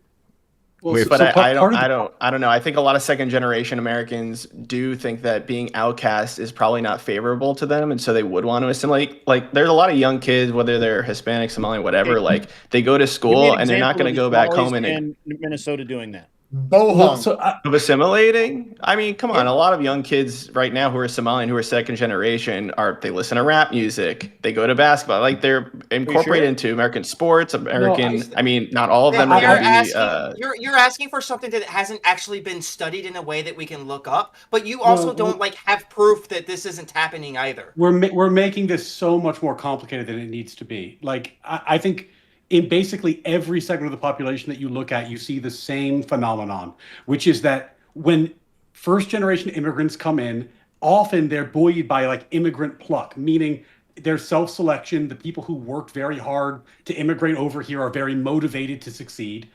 And you also see communities that are stuck on welfare, stuck on benefits, where people get trapped. I was a teacher in East New York and Brooklyn. This is exactly what it was like. I had a lot of families who were Nigerian immigrants. Their kids did fantastic. They were super hardworking. Their parents were super invested in their education. They, by and large, did great. The hardest people in those communities to work with family-wise were the families that had been in this community for like 5, 6, 7 generations on welfare, on the government systems. The problem that we have with this particular immigration segment is that because of the TPS program, we've been importing people en masse, as Tyler said it, for compassionate reasons. Because it was that, they do not have immigrant pluck. They are coming here and they are taking advantage of government programs, and they are not advancing themselves in the same way that an immigrant community that immigrates through traditional means without the benefit of so much government assistance would. So, I mean, this is a very common phenomenon. We see this in many segments of the U.S. population. The problem is when you combine mass immigration policies with robust social welfare systems, they don't mix. It's oil and water. You have to pick one. Wait, again, studies show, looking from 2014 to 2023, studies show that the native household in Minnesota, so someone who was born in this country of non-Somalian descent, 21% chance they're on any welfare. If you're a Somalian immigrant household, 81%. 81, so native 21% on some form of welfare, Somalian 81%. Now, one of the things that we heard, but you guys, the problem is you guys perceive welfare as a moral failing, and so like that you're adding that as if it's a bad thing. But like if people need welfare, they should be on welfare. Argument here in a second. One of the things that we heard earlier was, well, there are Americans on welfare. The argument that we're making is we should not mass import people from cultures that are massively different than ours, particularly if they're going to be a burden on the system. The moral duty of our government is to take care of the citizens of this government, not to increase the burden and be able to offer less assistance to them because we're bringing in mass amounts of people from around the world that are using this welfare system and taking more out of the system than they're putting in. Yes, and it is a failing, and we should not be doing that. It is immoral. Well, when Grid throws in...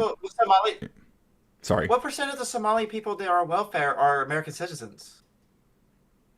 These are immigrants that... why would citizenship matter, one? You mentioned citizenship. You said we need to take care of American citizens. Yeah, which they would be if they are. You can't get welfare unless you're a citizen. Even more interesting. That's not true. You certainly can get welfare even if you're not a citizen. Secondly, right, the idea is that our government's supposed to take care of the people of this country. We're not supposed to intentionally import people and then say, oh, now we'll give them citizenship. Oh, now they're citizens, so now it's treated just the same and we have to give them welfare. No, instead... Wait, if they are... Hang on, if they are an immigrant, Rob... Ryan, can you control yourself? Every time you speak, I'm gonna talk over you. Well, maybe I'll just talk over. I can interrupt you too. You've interrupted. We've all been interrupted a few times. It can happen. Yeah, let's not do that. What we can see is that we don't have a moral duty to bring people in that would be a net drain. There's an argument to be made that we shouldn't bring in cultures anyways that are massively different, even if they help us out economically. But certainly we shouldn't bring in those cultures if they are a detriment to us economically, which is the case from Somalian immigrants. Yeah, I don't even know if that last. I don't even know if it's true that there are an economic detriment. Right, being on welfare doesn't mean that you're like being even majority on welfare doesn't mean that the entire community is an economic detriment. I don't see that follows, and that was a stronger claim than them just being on welfare. And I don't know that anybody's provided any data for that. Why don't you see that? Why don't you see that a group? Because there's other ways to contribute economic debt. Because if people are contributing to the economy in other ways and also being on welfare, like I don't know what the net is there. It's going to vary. Well, the rest of them were defrauding the American government for $1 billion. To be clear, the rest of them, you're talking about 70-something people. Like, you're not talking about the millions or however many fucking Somalians there are, hundreds of thousands. Like, led by a white woman. Led by a white woman. Also. Let me, please. But wait, before you do, Tyler, I just want to be clear. What Grid just did. Wait, please, Tyler, please. Tyler, go ahead, Tyler. Oh, come on. Fuck me, dude. Go ahead, Coda. Go ahead, Coda. Coda, go ahead. Then we'll go to Tyler. I just want to be very clear that although Ryan and Rob have been very careful to avoid towing this line, Grid has absolutely full-throated the idea that we should be doing collective punishment here, right? Tyler, go ahead. So we actually, as I was talking about earlier, over 35 years, we haven't even because you're a fucking idiot, Grid. Somalis by low-end estimates and under 130,000 by high-end estimates. Over 30 years. 35 years. We're bringing these people in, and we're slowly assimilating them generation by generation. We need to do this because of birth rate loss, unless you want your portfolios to tank, unless you want most of our social services for old people to tank, our government to not be able to afford things. Now, that does merit another conversation about our current spending levels and regulation and things like that. But unless we change those things that people don't want to change through voting, we need to continuously grow. We need to bring people in. This merit-based immigration thing works to a certain degree, absolutely, but other countries caught on to it. Everyone else wants merit-based immigration too, and if you think our government is going to be able to bribe people better than the communist state of China to go work there, then you're fucking crazy. They are able to throw the fucking sink at them. So we have to find other ways to do it, and some of the other ways we do it is bringing these people that are undesirables on the world stage and grow them from the ground up. The most loyal employee you're ever going to have as a business owner is going to come in, untrained, not know what the fuck he's doing, and you're going to train his ass from the ground up, and he's going to stay there his entire life. He's going to suck your dick for $12 an hour. That's not what if you he has a 68 IQ. He might suck your dick if you're his cousin, but yeah, if they have a 68 IQ, they're not going to be able to contribute in the way that you're saying. And if you're a Somalian immigrant, this is what they think of you, by the way, just to be clear. Honestly, Tyler, the problem with it is that when we combine immigration policy with robust social programs the way that we have, we disincentivize the American dream, which is the key part of assimilation within these communities. So even what you get is there are exceptions, of course, I'm generalizing, but by and large, you're going to find communities that are less likely to get off of welfare, less likely to succeed, because in part they're insular and because they don't have to. That's the problem with it is. It disincentivizes people to go out and do the things that make the American dream possible. There are other immigration patterns that are better. It's just a better way of doing things. This is not a good way of doing things. I want to like kind of chime in here. I think that part of it that y'all keep kind of glossing over, is the culture aspect, right? Like I know, at least for me in Texas, I know a lot of illegal immigrants. I know some that have become legal ones, right? Lo and behold, living by the border, that happens, right? And one of the guys I'll know, his name is Juan. He's now legal. He's a legal alien here. He started off illegally. The guy worked 3 jobs. He owns a Porsche. He just got married to some fat American woman. He's got like 3 kids now. He's like lived the American dream. No, that'd be a good one. No, but this guy, all right. So he that's what lived in the American dream. He wanted to come here, even though he did it illegally at first. Then he worked in the process to become legal, and he stabs. And he's never been on welfare, as far as I know, right? He worked 3 jobs. That's kind of like that immigrant pluck. Even if he did it the wrong way at first, he did it until he could do the right way, right? And this way though, with the compassionate stuff that Tyler's talking about, it seems like we're rewarding bad behavior is kind of the issue I'm having. And I don't know if I'm going to go as far as what Grid and Rob are saying with the IQ and the cousin fucking, but I am going to say I think that it's pretty evident when we look at Europe and we look at America. Latin American immigration has been beneficial to the U.S. versus Islamic immigration has been very bad for Europe. And we can see the crime rates, we can see the economic disparity that's happening, we can see countries falling apart. We're seeing this all. UK has already lost their identity. I think this is a concern that we need to at least think about in the US, as well.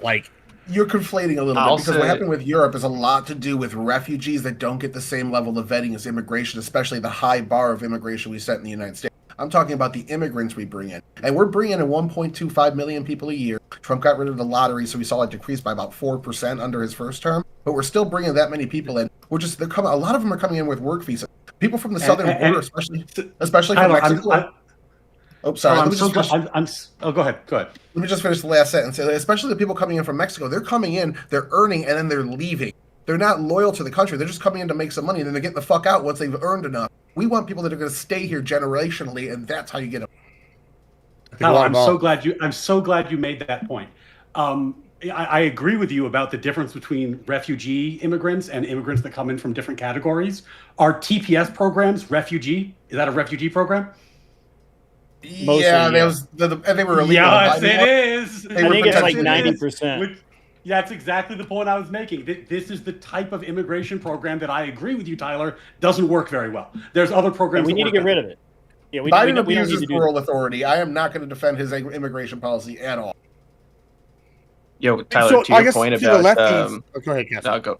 I was just going to say, from maybe something we can agree on, is that I don't think Trump mentioned it, but I don't think he did anything about it. But one of the things he said was that if you're a Chinese student, you go to American college, you should be living in America for like 5 years before you go back to China or something like that. Like, we need to have people pledging loyalty to the U.S. if they're going to take, advantage of our colleges and universities. So I definitely agree with that. They shouldn't be sending money back over or going straight back to China and with their engineering degree building, the next, nuclear reactor that they learned from here. So I'm totally for that. But hold on, let me just like play the devil's advocate here real quick for you, Kat. So like, let's use my friend again. He sent money back to Guatemala, right? He was sending money back so that he could get those people here the legal way, right? Wouldn't we be okay with doing that? Like, that seems like something that would be kind of be a flaw in your plan. How do you know that they're not sending it so they get more Chinese engineers over here? Like that's the catch-all. Yeah, and then I guess I have one more question for you, lefties.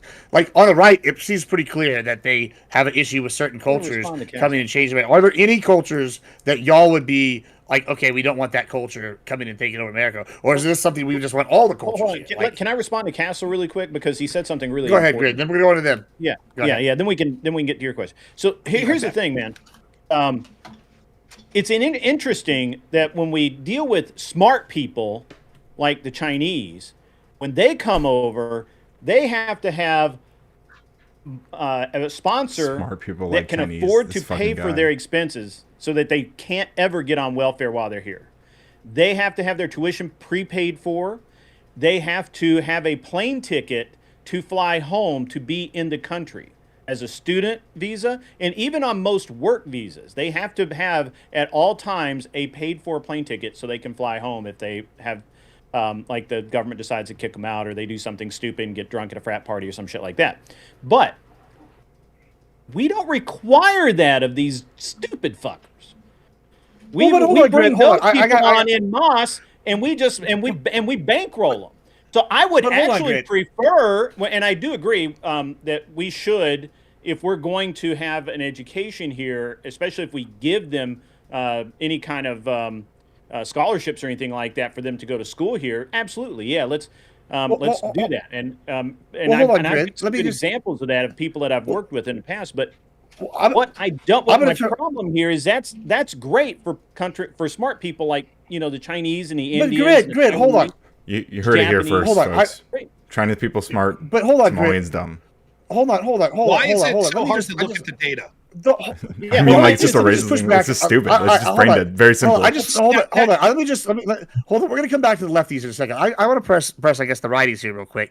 All right. I use the Guatemalan guy as an example, right? The average IQ in Guatemala is between 47 and 79. That's low as fuck, right? But most of them are Catholic. Most of them assimilate when they get here, and then after 2-3 generations, they do exactly like Tyler said. It goes up, right? That's basically the data I'm seeing on this quick Google AI search, right? So I mean, now whether or not that's good data, who knows? But I just for funsies, I looked it up. I don't think that most Americans would have a problem. But what you said is Guatemalans. Do you have a problem with a Catholic Guatemalan that comes the right way? Hold on. What you said is fair enough. Yes, Rob does for sure. I do have a problem with it. But what you said, the reason that worked for your friend is because he came here illegally and he worked his ass off at jobs that illegally so that he could pay here. The government wasn't involved. If the government had been involved, they would have said, "Hey, you have to have all of these other things to be here." Yeah, but other legal immigrants do the same thing. They work. Hold on. Other legal immigrants come here and work 3 minimum wage jobs too. That's also not. Go ahead. I'm sorry. Go ahead. I guess that was my the thing purpose is of like you Biden's keep open talking about border. smart Illegal people. immigration. You have illegals. They're harder working. That's what you guys want. You want harder workers in this country. If you just I didn't open say I the wanted border, that. you get all the just illegals in. acknowledging what he said, his example. I understand the difference between his example and what you were talking about. What he's talking about. Yes, that does happen. I had a couple of employees who were very much the same who came in. And by the way, I had just, when I was in California and I had the shop there, God. I have more people who came to my shop wanting a handout and expecting to then blackmail me because they didn't have papers. They were just going to get me to hire them in, and then they would blackmail me because, you know, I'd employed an illegal, and they were going to, you know, basically ask me for more and more money. We got rid of those guys, but we had just as many bad examples of Latinos from south of the border than I had good examples of Latinos south of the border. So Kind of doubt it, Nick. While I will acknowledge but I feel that. yes, that does happen. What Gibbs said, absolutely, it happens. But it's and I guess guess we we need need bodies, is what I'm arguing. it wasn't even I guess we need bodies to work and he minimum wage didn't jobs get and other welfare, shit. and he didn't get, and the Go ahead. government wasn't paying for it.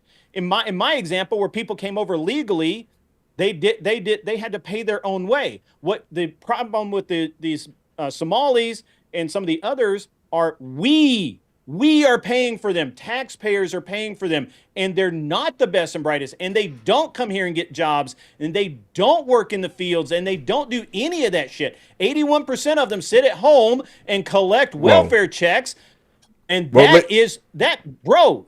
No. Hold on. Yeah, let's be clear. Let's be clear. 81% being on welfare does not mean they don't work, right? Grid, you acknowledge that being on you don't have to not work to be on welfare, right? Is it just me? Can I answer Hold on, Gibbs' let's I go- question? couldn't let me go- understand a thing he said. I want to hold on. I see Rob. I want to hear what Rob real quick, and then I want you all to answer my question here. Rob, go ahead. What'd you So say? there's a billion things to talk about here. One, you can see that Coder defaults to racism to even look at data. There's plenty of It's just- racism here. The data must be racist. Are the international human rights groups that measure international data racist when they talk about some countries having people that have lower IQs than others? Are you accusing them of Interesting racism? slip there. What? No. Okay, you're not accusing. So therefore, Wait. No. Well, let me explain what I was calling racist. I think I might be having connection issues, but I mean, what I was saying is racist is when he paints Somalis as dumb, like just all dumb. Like that's what Grid was saying. That was racist. I don't care if it, No. like, the IQs might be lower. You guys have a lot more value on IQ than I do. I think there's a lot of other factors than just genes, which I didn't know I was on a panel with a bunch of race realists, but I mean, it is what it is. Hey, you're acting like So a real again- Somali right now. Yeah, and what it is one of the signs of low IQ is people, when you say, here's something that's true on average about a collective group, and they say, but I know someone that doesn't fit that group. For example, if you say men are usually Not what I just did, by the taller way. than women, and someone says, but I know a woman that's 6'3", that's what Ryan's doing here.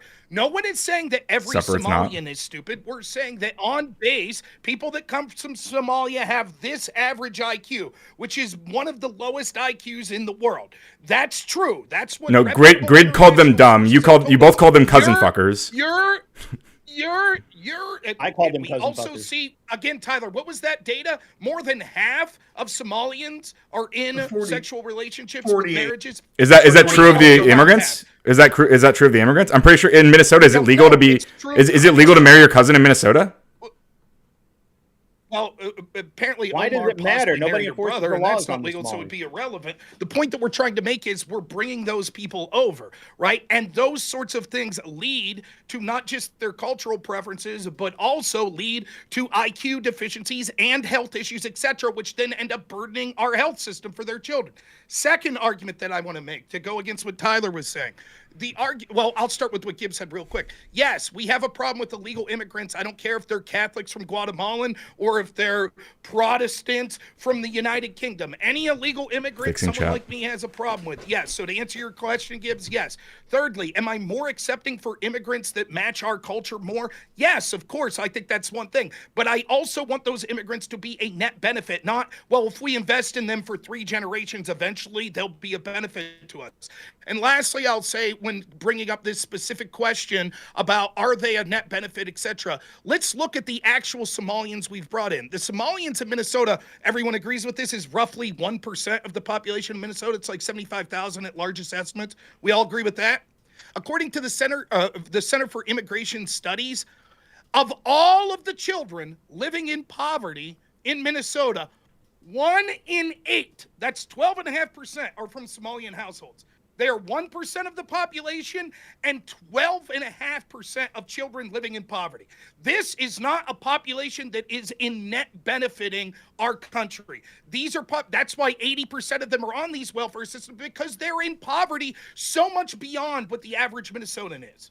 Yeah, they're impoverished, and you're like saying this is like a character failure. You're saying this is a bad, like it's bad for anybody to be. I agree, it's bad to be in poverty. It feels bad to be in poverty, but it doesn't mean that it's like blaming, like you're assigning as a moral failing. No, the point he's making is that we've created, and by we I mean the country, through the TPS program, has created a population that is set up to fail. They're imported in large numbers. Tyler, we can call it mass or not. It doesn't really matter to me. Well, can we stop on that first claim? Numbers, given robust social safety not. net, and it is not working very well. Well, that's what I want to ask not about. Working very well. Well, that's what I want to ask about. Can we I please address the first claim? Like, can we engage with it? Am I muted? Dude, if you talk over me, no one can hear anything. Well, I want to engage with the one point, but you want to go on to like 5 different points. So fucking dude, shut the fuck up. No, I fucking will. I want to engage with the first point you said, and you want to move off it. Literally, no one can hear anything now. You're just talking with your popping mic that no one can fucking understand. It's my check can hear me fine. So. And wait a second, Jesus Christ! Yeah, like literally, the entire point is that we should just come up with systems that work better than the one that is obviously failing. And one of the failures that when you have a system that doesn't work like this is lack of assimilation, because assimilation is something that can ameliorate problems like poverty, like lack of employment, like even IQ over time, as Tyler pointed out in the generational stats. So this program is bad. Trump has ending the program. That seems like a good thing.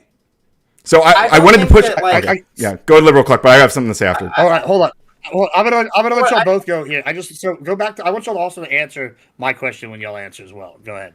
Okay, so I don't think that like measures of welfare and measures of IQ are like the only things that we can look at when it comes to these communities. But to answer Gibbs' question, are there cultures, whole cultures in which I would say no, you cannot come? Probably not. There are probably aspects of cultures that I would say I wouldn't want in America, and I would say that those aspects of the cultures I would just want to make illegal. So, like, stoning gay people, I probably would just want that to be illegal in America, so that when those cultures come over here, even though they're... So what happens? But I guess the question is, what happens when they become the majority in the city? I don't think I don't think there's a huge risk of that happening. 98% of Somalians are massively against homosexuality. 98%. But we have like. I disagree with them on that. What was the number? 80,000 Somalians in here, in this country. Okay. So would you say then? Minnesota. Well, hold on. Before we move on to that, Ryan, do you have any cultures that you wouldn't allow to come to the U.S. that you think are just incompatible? Republicans. No, but seriously, like I think like Liberal Cluck said, right? Like I mean, there are things that I would want to not be allowed, but like I mean, there are like hyper conservative people who want really shitty things, and they're here in America, and some of them are immigrants too, and like I think they're both of those policy positions would be bad, but I'm not gonna like say we should have a blanket ban from exlocation or whatever because like a bunch of people believe things I don't like. I mean. I can imagine people who I wouldn't want here, but like I don't know that I would do immigration policy based on like just my own like I don't like your values kind of thing. Like I'm not sure that's appropriate. I think another point to this is like the Somalians are living in like one of the most pro-gay states in the U.S. Like they can leave if they want to. They don't have to stay here. So like the whole point about immigration's assimilating. They're forced to assimilate to a culture that is so much gayer than anything they've ever seen in their lives. They would probably kill themselves if they were in Somalia, but they don't do that here because they have to live with it and they have to accept it and assimilate to it. So I think you do see a lot more people assimilating to U.S. culture. There are obviously going to be a lot of people that we see on the online or through these articles that don't, and then they get written about and talked about in the news. So I just think a lot of it gets blown up. I'm not saying it doesn't happen. I'm not saying there are people who hate this country who live here, are immigrants, but I really do think it's a way to separate and divide us as a country instead of trying to galvanize us and bring us together, which I think is the better option here. But again, Go ahead, Chris. I'm sorry, Ryan. Just give me 1 second here. So I'm going to take a little bit of an issue with that because I don't agree with that. As a matter of fact, it seems to be that they're not only are they not assimilating, they're more and more. We're finding more and more crimes committed by this group of people who's a very in most areas are a very small subculture, right? It's kind of like if the Amish went on a crime spree, it would be very noticeable because there aren't that many of them, right? So interestingly, this very week, actually last week now, but within the last week, here in Nashville, where I live outside of Nashville, but a woman was graped to death on the steps of a church by a Somali man who had 16 fake IDs. We actually don't know his real name. He had 16 fake IDs. Or real IDs, depending on how you look at it. They still don't know who he is. I believe they're going to use DNA evidence to figure it out. And this is the culture I don't want. And you can't tell me that they're not all like that because they're all Sunni Islam. They all have the same religion. They all come from the same place. They're all heard it here. Wait. What about that Christian white man? What about that Christian white man that raped to death, that raped a woman to death? Yes, white people do the other day. White people do bad stuff too. Yeah, but you don't hold it against other white people. Not a culture. You can't tell me that all white people aren't like this. You can't tell me that all Christians aren't like this because they're all Christians. I can say yeah, but you did just say that about Somalians. If I could jump in here, I would not say that all Somalians go ahead, would be Rodriguez. potential rapists. I won't say that. However, what I will say is two things. Twice now we've heard in this debate, brave anti-racist Rob. Problems in these communities say, but there are communities in the United States. There's people that are in Appalachia that use welfare. That's true, and we're more willing to accept people that are already native to this country and providing support for them. That doesn't mean that we should be obligated to bring people in that we know are going to be a net drain on the social safety system. That is not what we should be doing. Secondly, although it's true that not all people in this group would be tantamount to being bad, if we only look at our European friends, we can see what happens. Of course, you're right. If we have immigration at low enough numbers, then yes, people are forced to assimilate. However, what we saw with the Biden administration allowing tens of millions of immigrants to come in, including illegals, the vast bulk of them illegals, what happens is as you increase the amount of people from these cultures by the millions, it causes these communities to have lack of assimilation, and they sort of ghettoize and balkanize. And what we could see in the UK is people were making the same arguments over there for years that we hear the lefties making here, which is, oh, there's no evidence that these cultures are inferior, and there are bad people that are white that do things. Now we see grooming gangs by the scores that are occurring with estimated hundreds of thousands of specifically targeted native British girls by people primarily of Pakistani Muslim origin. The truth is, because people were in that situation afraid of being called racist, because people like Radical Coder here would say, how dare you lump them all together? How dare you say they're all bad? What the price was to feel good about that was hundreds of thousands of British girls being raped. Now we see European countries that were formerly some of the safest countries in the world, like Sweden, have some of the highest rape statistics because they have imported from people these cultures that aren't correct with us culturally and don't assimilate in this ways and have different views on what they think and how they can treat women. Look at Ryan nodding. Rob, can I ask you something? You said that the vast majority of the migrants that came in under Biden were illegals. What did you mean by that? I mean that they were people that didn't come through a green card system or that didn't come here through legalized immigration, student visas, etc., work visas, etc. So they're like gotaways. They're people who came in and tried to avoid border patrol and tried to live under the radar. I believe that's a large portion of them. Correct. Okay, you're wrong about that. That's just not true. But anyways, it's the. I can show the data. That's no problem. I've got some questions because you guys are bringing. You guys. Wait. You made a claim. Let Rob pull up his data. You told him that he was. No, we don't have to wait for it. He can do it while he's talking. Like Rob made like 16 points. Let Liberal Cluck talk for a minute. Yeah, I get at least 3, right? I do have a question for like the conservatives on the panel who's like, oh, all these Somalians are on welfare. All these Somalians are on welfare. We should probably 81%. We should probably not let the Somalians in because they're on welfare. Would you be more in favor of maybe we let the Somalians in, but we tell them you have X amount of time to be able to be self-sufficient? No. Or else we're going to deport you. So you don't actually value that thing? So the welfare doesn't actually matter to you. Well, No, once they're on the welfare, they're not going to get off. So no, I don't want them here. There is the Right. data. Net immigration from 2001 to 2024. You see the red there under Biden? Those What the are fuck is this entries source? without legal permanent status, i.e. that they entered illegally or overstayed their temporary visa. You see all of the 3 presidents before him, how even though we saw that immigration itself was lower, they were of those blue groups, which were lawful permanent residents or those that were admitted temporarily Let's for explore specific this. work purposes like temporary work visas, student visas, etc. So yes, it is fundamentally true that the vast majority of the people that were coming in under Biden were not in those categories and either overstayed or entered illegally. That is correct. Biden All was right. shit on immigration. So, The most but people can I who jump in here? entered under. Go ahead. Yes, yeah, go ahead, Let Tom. me jump in. So the problem is again with just getting the best and the brightest as merit is the best and the brightest come in from H-1B visas.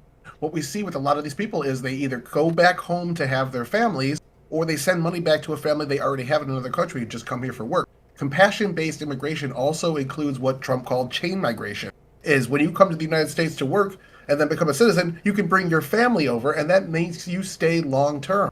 And it might not be economically beneficial to bring somebody's stay-at-home wife over here, but in 50 years that investment pays off. And this is only like 5 to 10% of our overall immigration yearly. 90% of it's still merit-based. We're just trying to grow some homegrown. But Again, you're looking at again, this- just Rob, if you don't mind, just 1 second. Sure, Like sure. the issue here, again, just to be really clear, is the fact that this was a refugee type migration program. That's where these problems are coming from primarily, because it messes with the incentives. When you have individualized migration, you have people coming and they're trying to come into the country, you can ask them questions, you can vet them properly, you can create a community that's going to not have some of these problems. And there are things in Somalian culture that do need to be vetted. I think there's like a 92% female circumcision rate. You need to ask Cannibalism. people, like, are you going to keep doing female circumcision when you come over here? We're not okay with that. We're not okay with marrying your first cousin. We're not. Or if you naturalize, are you going to vote for Sharia law? Like, these are questions that are worth asking, because, and they're the kind of things you can do in actual immigration programs that work better. But because this was a TPS refugee program, these things are not on the table, and that's a worse system. There are so many ways that these things could normalize and get better over time with a better system, but this system is indefensible. So would you be okay with? Would you be okay I agree with? with Ryan Mullally, the good Ryan. I agree with the good Ryan. Would you be okay with a more robust cute. refugee system? We let in more refugees, No. but we are wait. Could you let me fucking finish? But you are screening. It doesn't for these matter. Things. No, I'm You not are. okay I with the know. refugee- Okay, I you know don't have to let him in then, don't Grid. allow people here. It's fine. Oh, I'm asking That is what Ryan Grid's saying. because Everybody's he getting brought up, pesky. he brought up some things that I actually agree with. It's like if you want to screen these people for things that are like illegal in this country, female circumcision, I believe, is illegal in this country. Marrying your cousin is illegal in most states in this country.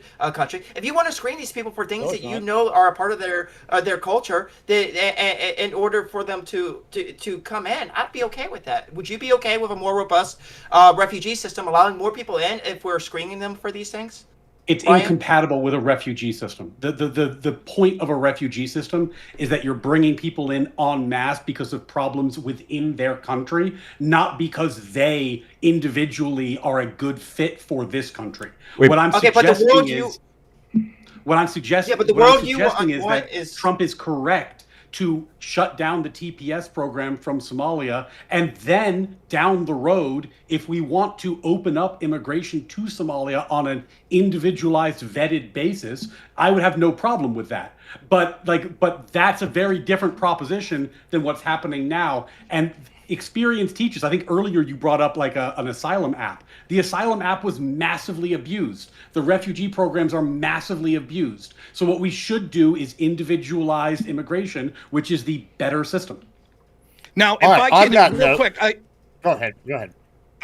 So there's 2 points to make here. I wanted to respond to Tyler with the H-1B thing, but to respond to this first, the other problem is this. We cannot trust our politicians, particularly Democratic politicians. The same Democratic politicians that told us the border was secure in 2021, it was secure in 2022, it was secure in 2023, and then there was a problem in 2024, and it was Trump's fault, right? Now when we see that the totals come out and how many illegals were able to come in here, around 10 million total migrants that came in under the Biden administration in such a short period of time, the vast bulk of those illegal. The problem is when we have systems like this that say, well, what if we had a refugee system, but it wouldn't be abused? What if we did it? The problem is it will be abused. Okay. Because, let me steelman your argument. What if we had a refugee system that had robust vetting and we made sure there was robust vetting? Is that what you said?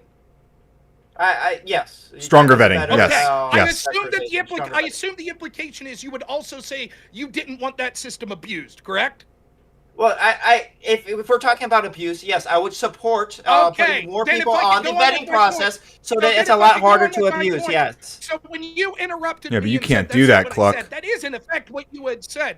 That is in effect what you said. You said, let's have a robust refugee system that wouldn't be abused. That's fine. I believe that's something you would want. The problem is the people that want mass amounts of migration would allow that system to be abused again, just like they have in the past every time that we've used that system, which is why we need to say no more of these refugee systems, because one, it's a bad idea anyways, and second, because we can't trust our politicians to not sit there and pretend, oh, we didn't know it was mass people were coming in and we couldn't vet people and it was being abused. We just didn't know. We'll tell you 4 years later, now that it's done.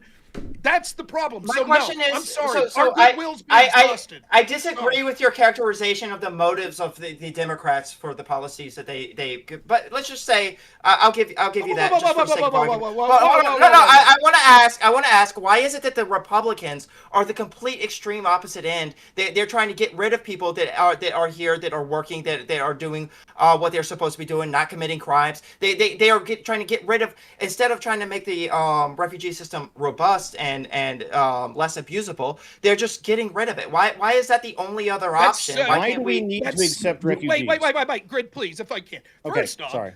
That's not the only thing that Republicans are saying. What the Republicans here are saying are different depending on who you're looking at. Grid saying things that are slightly different than me. Ryan, Okay, don't characterize us with the Democratic politicians then.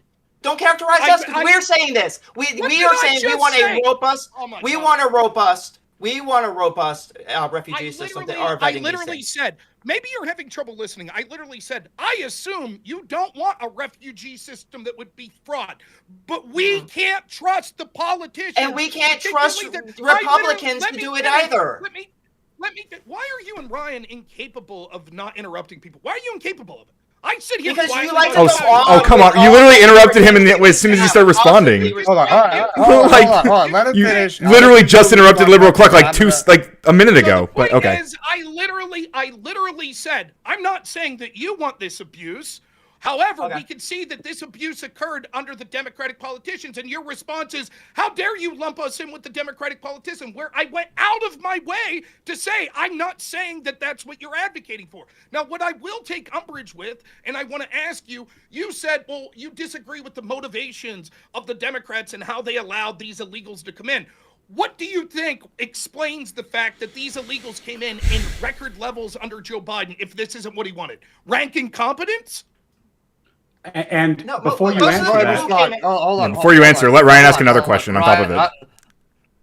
All right, Malawi, go ahead and say a question. Then I'm gonna let both of y'all respond, and then we're gonna come. I'm gonna take over from there. We're gonna get to closings. Go ahead, Ryan. I was just going to add to what Rob said, and bring it back to the original topic a little bit. It's kind of like, yeah, there's a whole bunch of fraud in Minnesota, and then take our word for it, it's going to be okay. Except there was $1 billion of fraud, and then Biden says, this week there was a story that he got a memo that said his soft on immigration policies were going to cause chaos, and he ignored the advice. So you brought up earlier, liberal Cluck, that there was an app that was used for asylum. The app was massively abused despite the fact that Biden was warned that these policies would cause chaos at the border and mass influxes of immigration. So when Rob says it's tough to trust the Democrats on this issue, what he's referring to is that the most charitable explanation for Biden's behavior I can come up with is he just wanted to do the opposite of what Trump did. It's hard for me to understand why he would refuse to follow the advice of his own administration to not let this happen in immigration, but he did it anyway for some reason, and that's the state of play. So that's why it's hard to trust. It's not like Rob's making this shit up. All right, go ahead, Cluck, and other Ryan. Y'all are gonna get. I'll get y'all both get a response in here, and then we're gonna close. Go ahead, Cluck. What was your question, Rob? My question was, if it wasn't that this is the result that Biden wanted, what's your explanation? Incompetence? My explanation was that we just came off of a historic pandemic where the border was completely shut down. People were not only not allowed across the border, so they were backlogged in Mexico. There were people that were choosing not to come to America because they didn't want to do it during the pandemic. When Biden comes in, wait, no, what? I'm not high. I am not going to say that was like all of the influx, but I think that a lot of the influx, a significant amount of the influx, had a lot to do with that. Biden kept whatever. Hold on. Biden kept whatever that executive order that Trump put onto the border when he came in. I forgot what it was. It was a COVID era. It expired because the emergency revoked ended. Day one. Title 42 emergency. Hold on, I'm gonna turn it over to Coder. Hold on, we're gonna turn it over to Coder. Cluck's talking about. Hold on, Cluck's talking about the emergency power. Title 42. No, hold on. We're gonna turn it over to Coder. But Cluck, I gotta know. Are you high? Because you know the only reason why I started streaming, right, is because my ranch was literally being destroyed by fucking coyotes, and I'm not talking about the animal. I'm talking about fucking illegal aliens using it to escape border treachery. Oh, you know when that was happening? That was happening during COVID. I literally only got into streaming because this was happening in mass during COVID. So I don't want to say you don't know what the fuck you're talking about, but you don't know what the fuck you're talking about, at least on this issue. So somebody, I forgot who. But we're gonna go to the other Coder. We're gonna go ahead, Coder. Well, I mean, Liberal Cluck, do you want to respond to that? Then we're gonna go to Tyler for questions. To what he's saying? I mean, he's saying his just because there were illegal immigrants that he was dealing with, like that contradicts your data or something.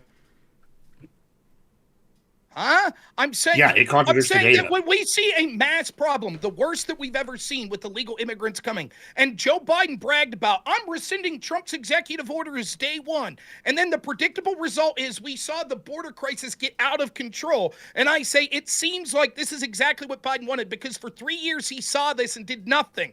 And in fact, him and almost the entire Democratic Party said, it's not a problem. We don't think that there's a problem here. We don't think there's a problem. And then in year 4, once they realized it was bad for them during an election, all of a sudden they were like, oh, okay, there's a problem, but it's Trump's fault. My question is, well, Trump stopped the bill that would have helped, but anyone with a pair of eyes could see how bad the problem was.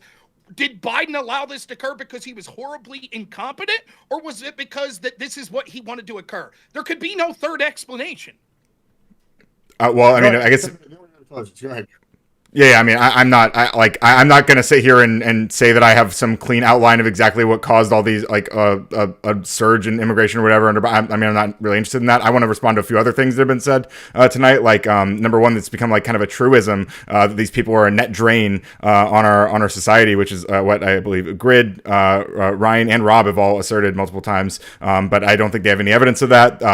Grid has even argued that 81% of these people are actually not working, which is not what being on welfare means. Right, like most people who are on welfare are employed often by companies like Amazon and Walmart. So obviously, it does not follow that because someone is on welfare that they're unemployed. That doesn't follow at all. Also, Ryan was asserting very strongly earlier that these people are being on welfare. They're not. That this is a failing thing. That like they're the implication being that they are not at all. Like there's no rate of increase. Right, like the idea that there's no improvement in these communities and people who are who might start on welfare. Like he's implying that there's there's no improvement to their financial situation. That could be true. I don't think that that's been demonstrated. I don't even think Ryan has seen that data or whatever. I think he's just painting very broadly that it's been a failure, like he did with the Department of Education last time we spoke. I mean, yeah, it's just a few things to kind of poke in. Like all these people will repeat over and over and over. They'll say that. One other thing was no, I mean, I think that's fine. But like, it's all these things you guys keep repeating over and over, and then you move on to a bunch of other topics. Realistically, we came here to talk about specific cases of fraud, which everybody here agreed, I guess, was happening. But you guys want to start talking about Somalian immigration more broadly because of these 77 people or whatever, which is interesting, but not collective punishment, by the way. Accused them of If I being can, real quick. Oh, some of you are, at we least, went yeah. on to this was because the reason that we went to this is because the guy who's running the show, Gibbs, asked us to change to talk about this stuff specifically. That's number one. True. Second, to talk about liberal cluck. Do you see the chart that I have up there, liberal cluck? I do not see you mentioned a chart earlier, and I didn't see it in the group chat. I didn't see it on your. I'm sharing. Click the watch on stream button. Click the watch stream button. Click the watch stream button. Anyway, while you go look at the chart, wait, can I ask you about this chart?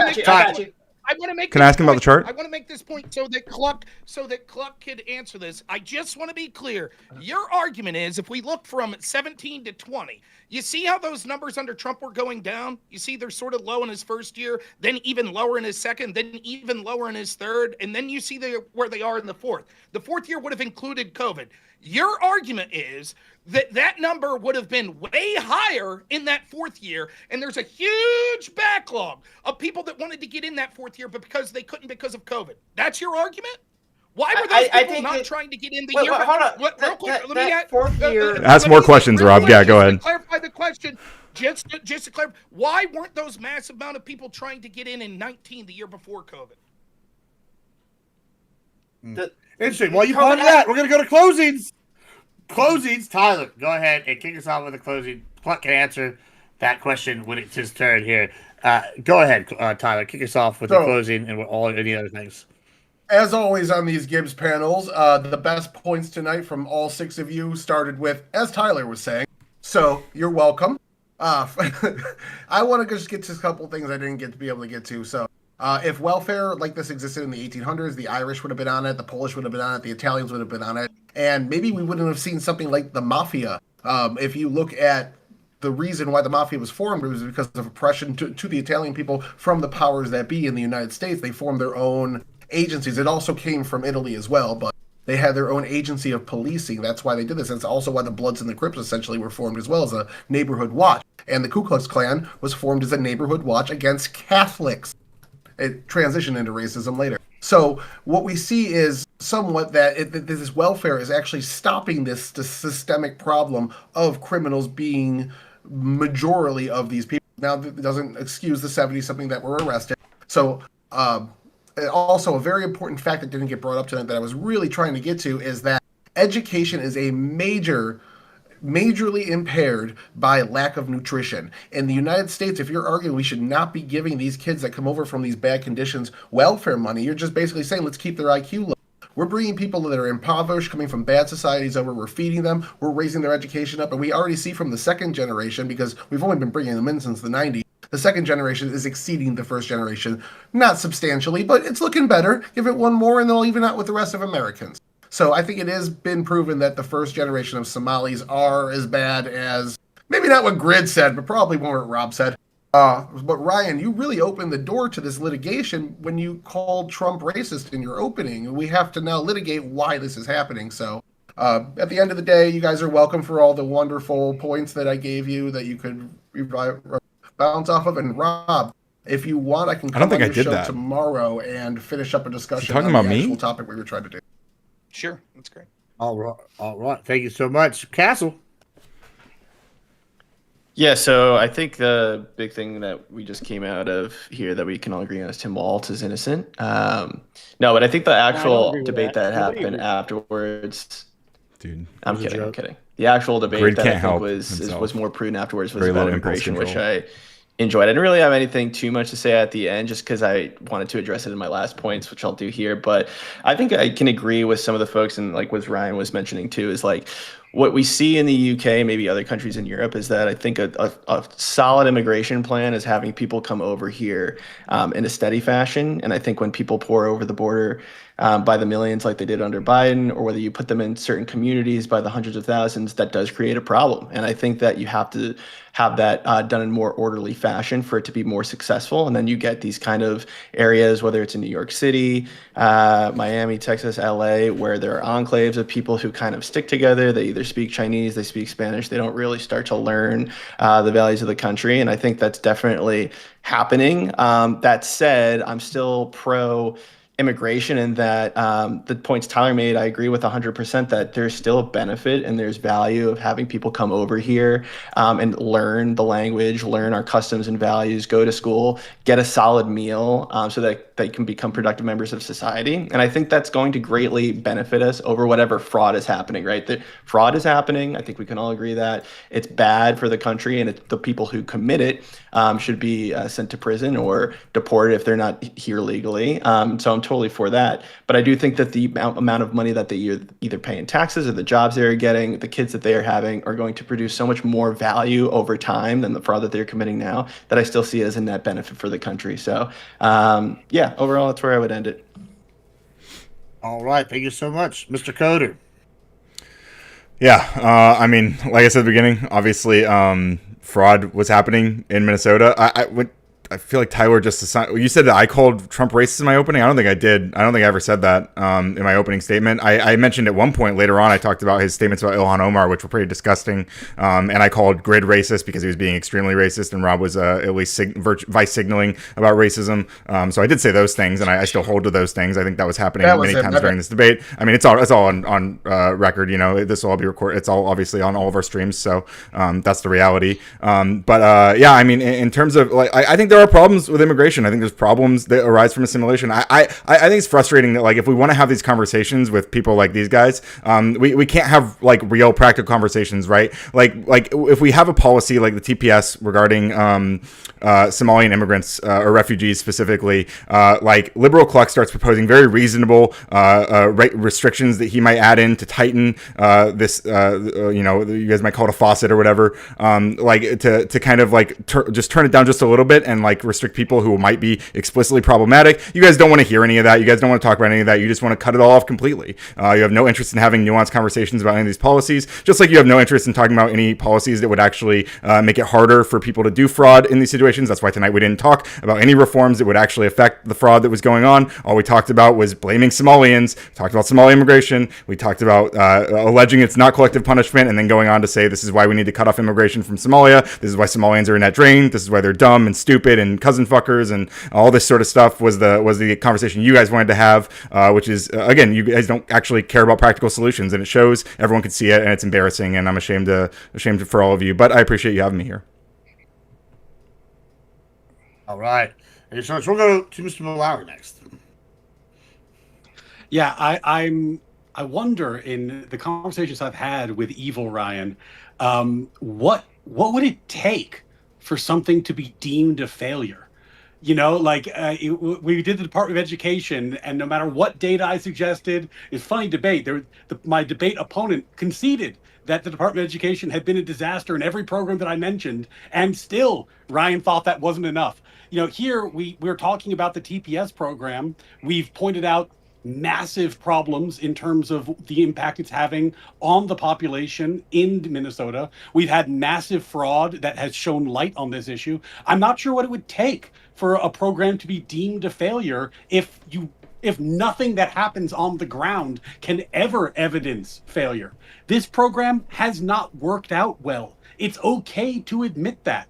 And as is often the case with Trump, there's a lot of bluster and people get caught up in the noise, but then there is a solution that makes sense. The TPS program is creating a perverse incentive. Let's shut down the TPS program. That's not that complicated. And unlike what I believe Liberal Cluck said earlier, it's exactly what happened with Venezuela when we were having trouble with Venezuelan immigration.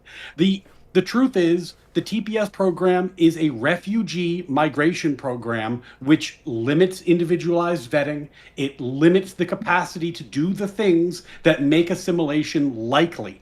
So you end up with a situation where assimilation doesn't happen with all the downsides that are entailed by that. There are better ways to do these. You don't have to call people racist or get all worked up about it. We can just admit that the Sometimes program people be has racist. failed, and then once we admit that, we can talk about other solutions. But it's like sometimes when I talk to liberals about immigration, it's you can imagine they're outside their house and the hose spigot is busted and water's just pouring the onto the faucet. street. There it is. It's just fucking pouring out. And they're like, and I'm like, your hose spigot's busted. And they're like, let me tell you about my water conservation policy. I'm like, I don't give a shit about your water conservation policy. Your hose spigot's busted and water's pouring out on the street. Your policy doesn't fucking matter. that's a good policy You have to fix the polygraph. problem first, and then we can talk about sensible solutions.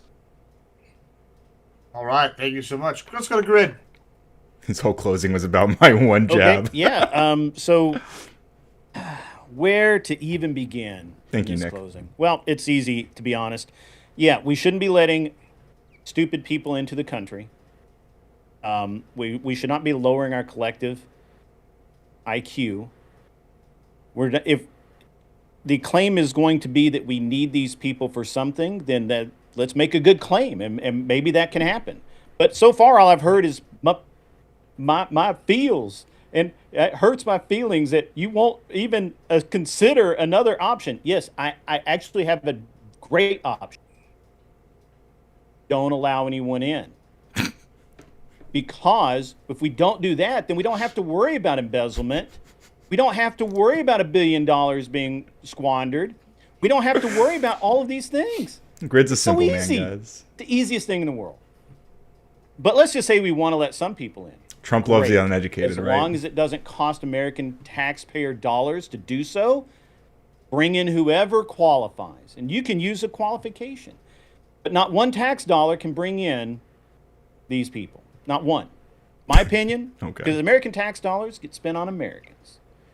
As a matter of fact, I am such an isolationist, I don't think we should send another dollar to the Ukraine or Israel Ukraine, or the anywhere else in Ukraine. the fucking world. The Those tax Ukraine. dollars belong here in America. And All right. yeah, that's where we're at. So and Ryan didn't say shit tonight that made any damn sense whatsoever. Except the good Ryan. The good Ryan said a Yeah. lot of really smart and intelligent things, and you should listen to him.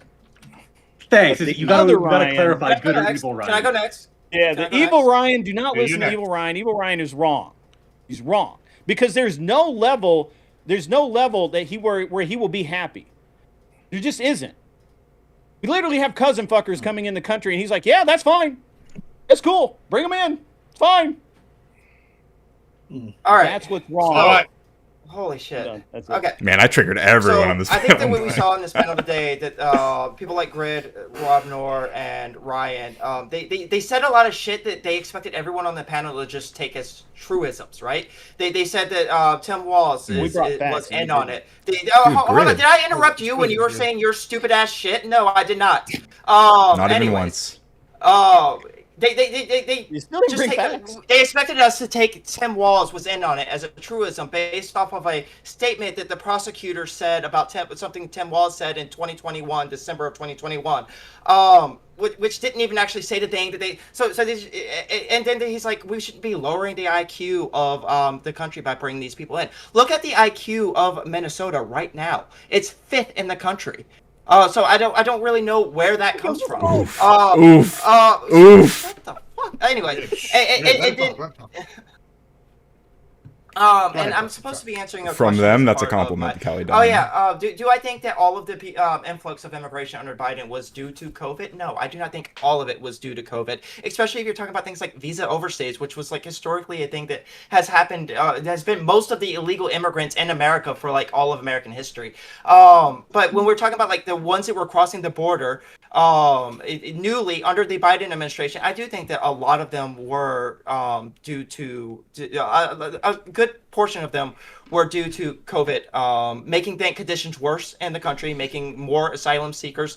That's why the whole Kamala Harris being the border czar thing was a stupid thing to say, because she wasn't the border czar. She was in charge of trying to help make the conditions in these countries better. So we have less people wanting to come in America in the first place and wanting to stay in their country. Obviously, that's a huge ass task that's like nearly impossible to do, but if for one person to do. But yeah, so I do think that. I don't think that the conservatives actually brought much substance to this debate. And a lot of it does seem to be based around these broad stroke, painting these people with like broad strokes. They brought some numbers. 80% is like, it has low IQ, but also those metrics are largely irrelevant. And then when I bring up something like, hey, let's disallow them to be on welfare for so long, because they're bringing up the welfare numbers, and they're like, oh no, we don't want to do that either. So it just seems to me like they just don't want brown people here. I don't know. That's just what it feels like to me because of the things that they say.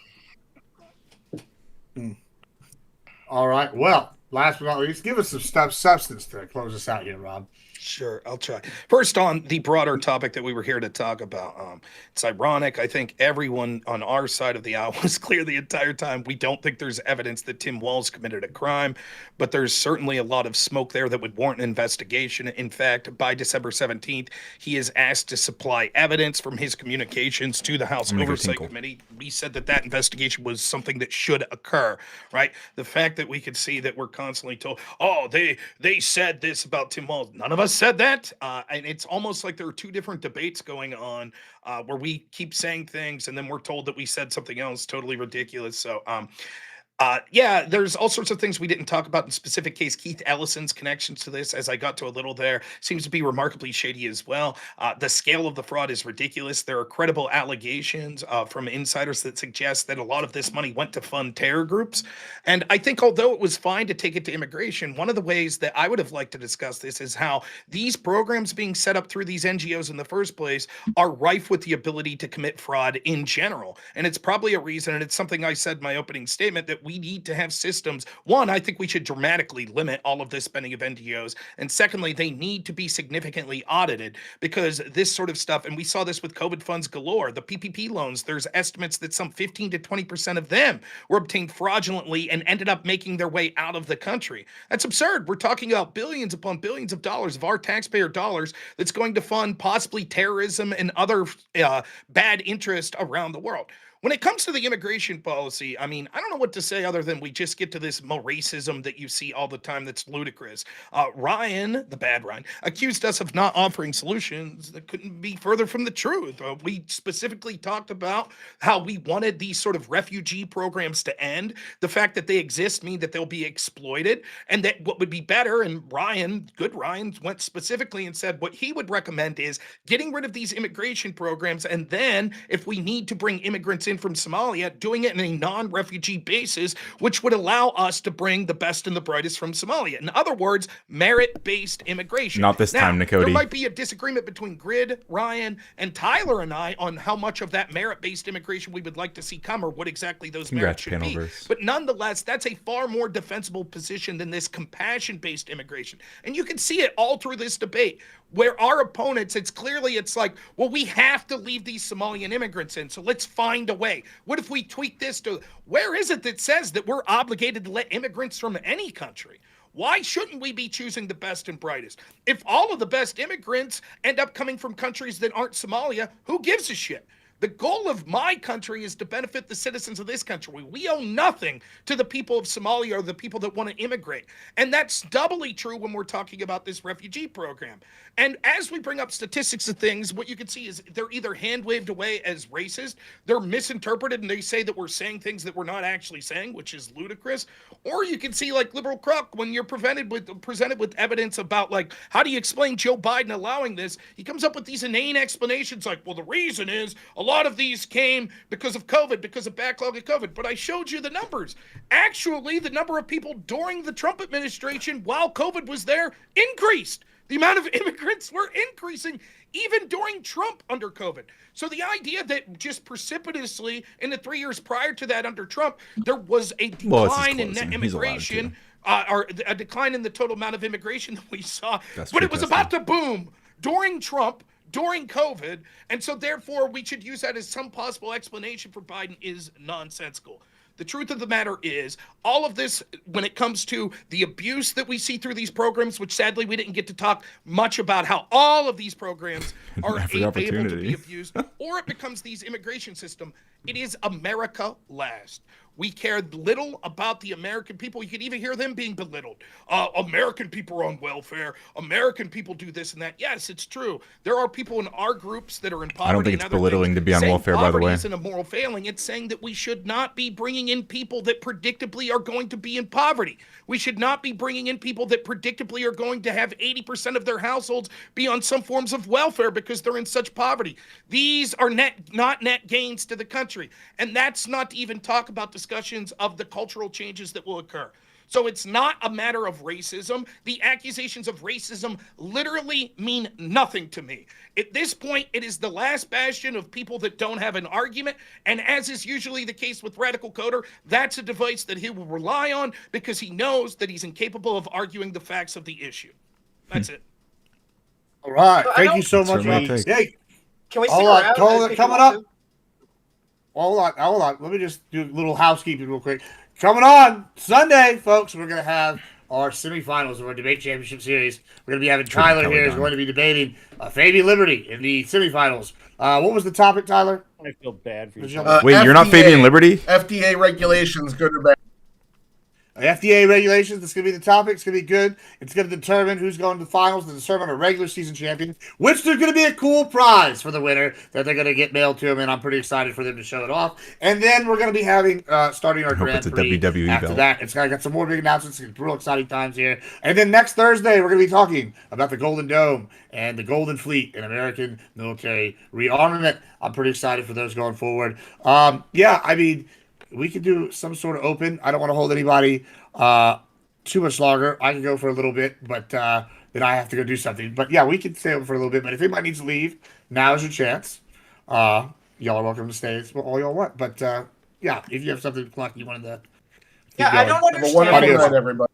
What I don't It's been understand. real, gents. Oh, go ahead. Ryan, Yeah. I'll hit you up in a minute. I'm sorry. Go ahead. I don't understand why, like, you ask us, oh, why should we have these refugees in America, except for, like, it's the right thing to do, right? I don't understand Why is it the right thing to do? Stop saying it's the right thing to do. But that's, Give a that was justification. that was the prompt that we were given by. No, it Gibbs, was not the except- fucking except for- prompt. You it keep was like you've something like- renamed the prompt except- 4 fucking times. Just tell me why you think it's the right thing to do to have Well, because people I come think into that our we country. were, because I think we were. a very Answer the wealthy- fucking question. I am Oh fucking God, you answering can't. You it, keep piece of talking, shit. dude. Holy shit! No, you're not. Because I think that we're a very wealthy country who can take care of these people. Like, No, like, we're and not. We're yes, we fucking are. Yeah, we not. are. We can't take We care of our own absolutely people. are. We can. We don't We have the can. political Republicans will. just We choose don't not have the to. Political will. We just don't have the political will from people like you to actually take care of our own people. How many millions and billions of dollars do we have to pump into our system and go into debt to take care of people who don't fucking belong here to begin with? Don't It's belong not to as begin much with as based you on think, what? though, Grid. Yeah. I don't care how much. I don't know how much of the welfare is actually going to quote unquote people who don't belong here. I have a Yeah. feeling it's a much Well, smaller apparently number than you think it 81% of is. Somalis are on fucking welfare. Yeah, but we only have Why like do you bring 100,000 those people Somalis here? here. But we only have like 100,000 Somalis here. Who cares? Can I'll So- try so to. it's It's a answer this 100,000 respectfully. Americans that don't get money. Significantly small amount of money I'll for them. I'll try to answer this respectfully real quick, and then I'm going to head out as well. But I'll say this. I do think that the leaders in the Democratic Party and other people have different motivations when it comes to immigration, but I will not impugn the lefties here. And let's say that legitimately Testy. you just want to help people around the world. I think that this is a fundamental difference between me and probably Grid, and I would guess the other two people that were more on the right here, and then those of you on the left. Those of you on the left feel that it is the duty of the United States government to help people around the world. I don't feel that way. I feel that the United States government takes tax dollars from working citizens of this country, and the implicit agreement is it exists to govern first and foremost for the people of this country, not to try to benefit poor people around the world. That is not the responsibility of the U.S. government, especially when we see there are so many people in this country that are still suffering. Some of the greatest of us veterans that served in combat that cannot receive care. Meanwhile, we're prioritizing sending money to Somalians, and then we see billions of dollars of fraud coming through in just one program that we Wait, see with veterans these have Somalians, access and that's to just welfare? one little issue. Constantly, we're giving money to groups around the world. Constantly, we're bringing in people, in the words of Donald Trump, from Captain, my captain, countries. Testicle It Johnson. needs to stop. And you think we have an unlimited money supply, but what we see is the wealth gap continues to grow in this country, and we continue to does. see the debt spiral over and over. And when chickens come home to roost, it'll be the working class people in places like my communities that are dying in Appalachia, who've been here for generations and been forced to pay into this system that no one in our government gives a shit. It'll be us that are on the chopping block. So But if you we all got- will say that's okay because it's equally important from helping people in Appalachia as it is to help people like Somalians. I we got disagree with rid- you. Wait, hold on, we got liberal rid click. of- Hold on, liberal click. please. Hold on. Let me just get one point in. But Rob, there's this whole instance where I don't know if you remember what the Zadroga Act was, but it was a bill to help folks who were affected by 9/11 dust, and that was something that Jon Stewart tried to get Congress to act on because Republicans wouldn't pass a bill to help them and their families who were affected by that. They got cancer, they were dying. So the Republicans also have instances where they can help true. firefighters, people who have died for this country, saving people's lives, and they won't pay for them. We have the money. Jon Stewart, from his behest, forced them to pass it eventually.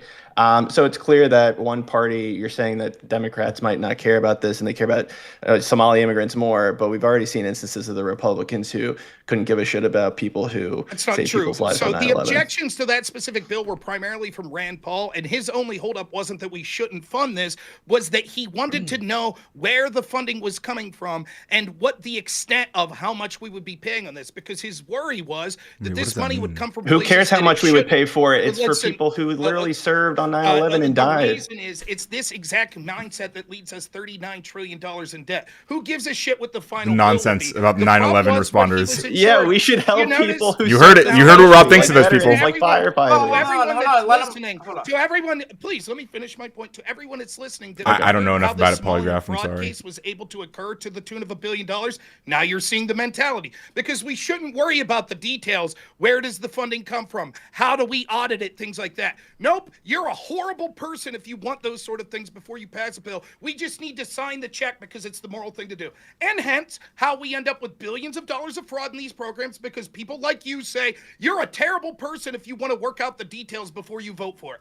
And that's exactly what's happening here. This is That how wasn't the fraud case, occurs. but Okay, okay, Rob, I okay, Rob, appreciate okay. that, but that's not what Rob, happened. Can I That ask is you exactly a what question, happened. Rob? I got a question. So if we got rid of all of the foreign aid that we send out, if we stopped allowing refugees in here and we kicked out everybody here that you believe should not be here, would the politicians that you vote for support funding more robust welfare systems and more robust education systems and more robust infrastructures that allow Americans to thrive? I don't know. Most of them probably not, but let me explain. You assume that those sort of things are good and necessary. What we can see oftentimes is when you fund welfare systems too much, it's actually detrimental. I'm okay for a limited social safety net, I don't know about but that to at the all. extent we see in places like LA where you just throw money at problems, what happens is you're actually increasing the amount of people that are homeless. You are increasing the amount of people that are drug addicts because you're throwing so much money. Same's true of education. We're constantly told we need to throw more money at education, but it's not solving the problem. We're spending more and more money, particularly in schools that are struggling in inner cities, and we're not getting positive results. It's not a matter of lack of spending. It's a matter of the culture and the type of education that we're having. Also, this still wouldn't do things to pay down the debt, which is very important. There are other things that we could do with that money, such as using that money to put back in people's pockets through paying less in taxes, particularly the poor and working class, right? That then able And more to be in able tariffs. to spur But the yeah, he's economy literally- by having more money that they That's the can thing make about their Rob, own man. He decisions. just says like So, yes, so much I stuff it's understand. impossible to If like. you all want to smear Republicans as, well, we could point to all these evils because here was a program that would have been good and Republicans couldn't fund it. So therefore, we'll smear all Republicans as they don't fund this stuff. Fine, I'll eat that as long as you guys eat inflation. That you're the ones that want to fund everything and therefore inflation's your fault. So when the people can't afford groceries, when the median home buyer Rob, the age debt now under is- Trump let has me- ballooned. last- 38 last- billion in He debt. got rid of the ceiling Last too. comment in this sentence. Last comment that I'll make here. So when you see that the average home buyer is now 41 in this country, you guys just say, yes, that's because we want to keep spend and all these social policies. I don't think the social policies I don't think that people on welfare are the ones buying homes. Like, I don't know. No, you're Well, causing inflation by mass spending. because you No, take so Rob, much aren't we in spending more taxes money that now under people Trump? simply cannot afford. No. Yes, It's we are, true, Castle. The deficit. Okay, can you say that about every single president ever? Okay, but why were we spending? Okay, back in 2016 when the economy was booming, why were we deficit spending if the economy was doing so great? Like, there's I no agree. reason It's one to of do the that. one of the criticisms I have of Donald Trump was that he was spending too much. Right? That's certainly true before COVID, and it's certainly true during COVID. The problem is Democrats want to spend even more. For example, we could see under COVID, one of the worst things that happened was Trump signing off on these massive spending bills, much of which the money that went out was fraudulent, went to fraudulent things. But Democrats' criticism wasn't Trump spending money. Their criticism was he's not spending more money. That's the criticism. Well, hold on. Well, we didn't like the deficit under Trump in 2016, in my understanding, ballooned mostly for two things. One was the COVID stimulus, but even before that, it ballooned because of the 2016? His 2016 run. His 2016. Oh, it's first term. Gotcha. His first term. Yes. I'm sorry. I'm on melatonin. I've been on melatonin since 8:30. So. But even before that, it was ballooning at a accelerated rate because of the tax cuts. But you said but something. That's not really so. But you understand that's not spending, right? I It's not understand spending, that no. the way that the CBO spends qualifies this is it says that if you do tax cuts, if you take in less revenues, it counts that as additional spending. My point is though that allowing people to keep more of their money is a good thing, right? Now, having said that, yes, Trump should have cut programs, but he wasn't spending as much. My entire argument is that the mass spending that we see, that yes, both parties contribute to, but if you're going to blame Republicans by saying, well, they wouldn't be for taking all the money we're sending overseas and just reinstituting that in welfare system, therefore they're cruel, I say the fact that you want to do that is leading to the massive debts, which causes inflation. As long as we're both in agreement. The truth is that it's nuanced. I don't agree with that. It's nuanced on both sides. That's true, Bruco. Well, I don't agree with that because Also happy to have we can talk about inflation another time, but I'll give you that for now. I ultimately don't agree with that, but my question to you is if we're not taking the money that we are no longer sending overseas and giving it to welfare programs, how do you propose to help the poor veterans that you spoke of earlier, or the poor people that aren't really spending a whole lot? They aren't paying in taxes, so tax cuts don't help them. How do you propose to help those people? I think that I am fine having a social welfare system that is temporary and for the people that need it most. For example, my former line of work was working with adults with severe autism and mental retardation and other sort of illnesses. I'm fine having a system that supports those people. Is not the word you would use if you worked in that field. That doesn't mean that we need to increase spending. We can see that a lot of the programs that are beneficial to those people are abused by able-bodied adults, right? And so you just making it sound like this. Well, if we're not spending this money overseas, we keep the welfare system we have right now and then take that money from overseas and we spend it on top of the welfare system we have now.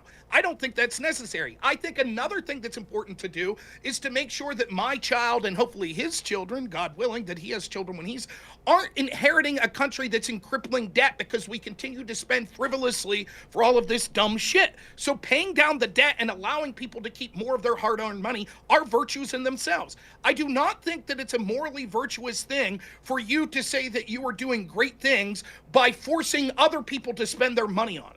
If you want to spend your own money through charity, so be it. But it doesn't make you a moral person by saying, I demand that we spend these tax dollars in this place. No, I don't think that makes you moral. Well, I'm not even making like a moral argument. I'm asking for like hold on, before you go on, Clark. I got 2 minutes. I really do. Yeah, I was gonna say, you can go. I have to leave though. So y'all have fun. Yeah, I gotta jump out too. I have to go. It's been fun, guys. So y'all be good. One of your worst showings by far, Grid. But thanks for having us, Gibbs. Yeah, thanks for coming, guys. My chat, we're gonna be rating because you know I like it. We're gonna be rating the hot goth girl. So, guys, enjoy Beck's content. Y'all be good. Everybody else, thank y'all so much for coming. It was good. We'll see y'all soon. See ya. So what I'm hearing from you is that you're under the impression that if we were to take the welfare from the able-bodied people and give them to more welfare to the disabled vets or whatever, the people who actually needed it, that would be enough money to be able to shore up our welfare system where they are lacking. I don't know if it's a 1-for-1. I would say that we probably spend more money in the welfare system. We definitely spend more money in the system that's necessary. And so if we took the money that was already there and used it in ways that were most appropriate and weeded out fraud and stuff, then yes, there would be enough money.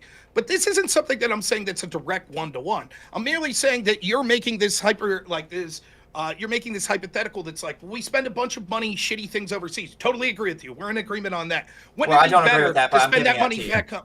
Okay, if that's the case, then the dichotomy that people say is we could either spend that money overseas or we could spend it back home. I'm not taking the red or blue pill. I choose a third pill, which is stop spending the money in the first place. That's what I'm suggesting. But in my opinion, that it's impossible to stop spending the money when we have poor people. And like, let's look at this. Let's look at this on like an individual level. Let's say you have the shittiest of the shittiest, able-bodied mother, single mother who has who has 6 babies with 6 different men, and she's doing it because she wants the welfare. Okay, we take that welfare away from her. What happens to the kids? Who said take that welfare away from her? Who said that?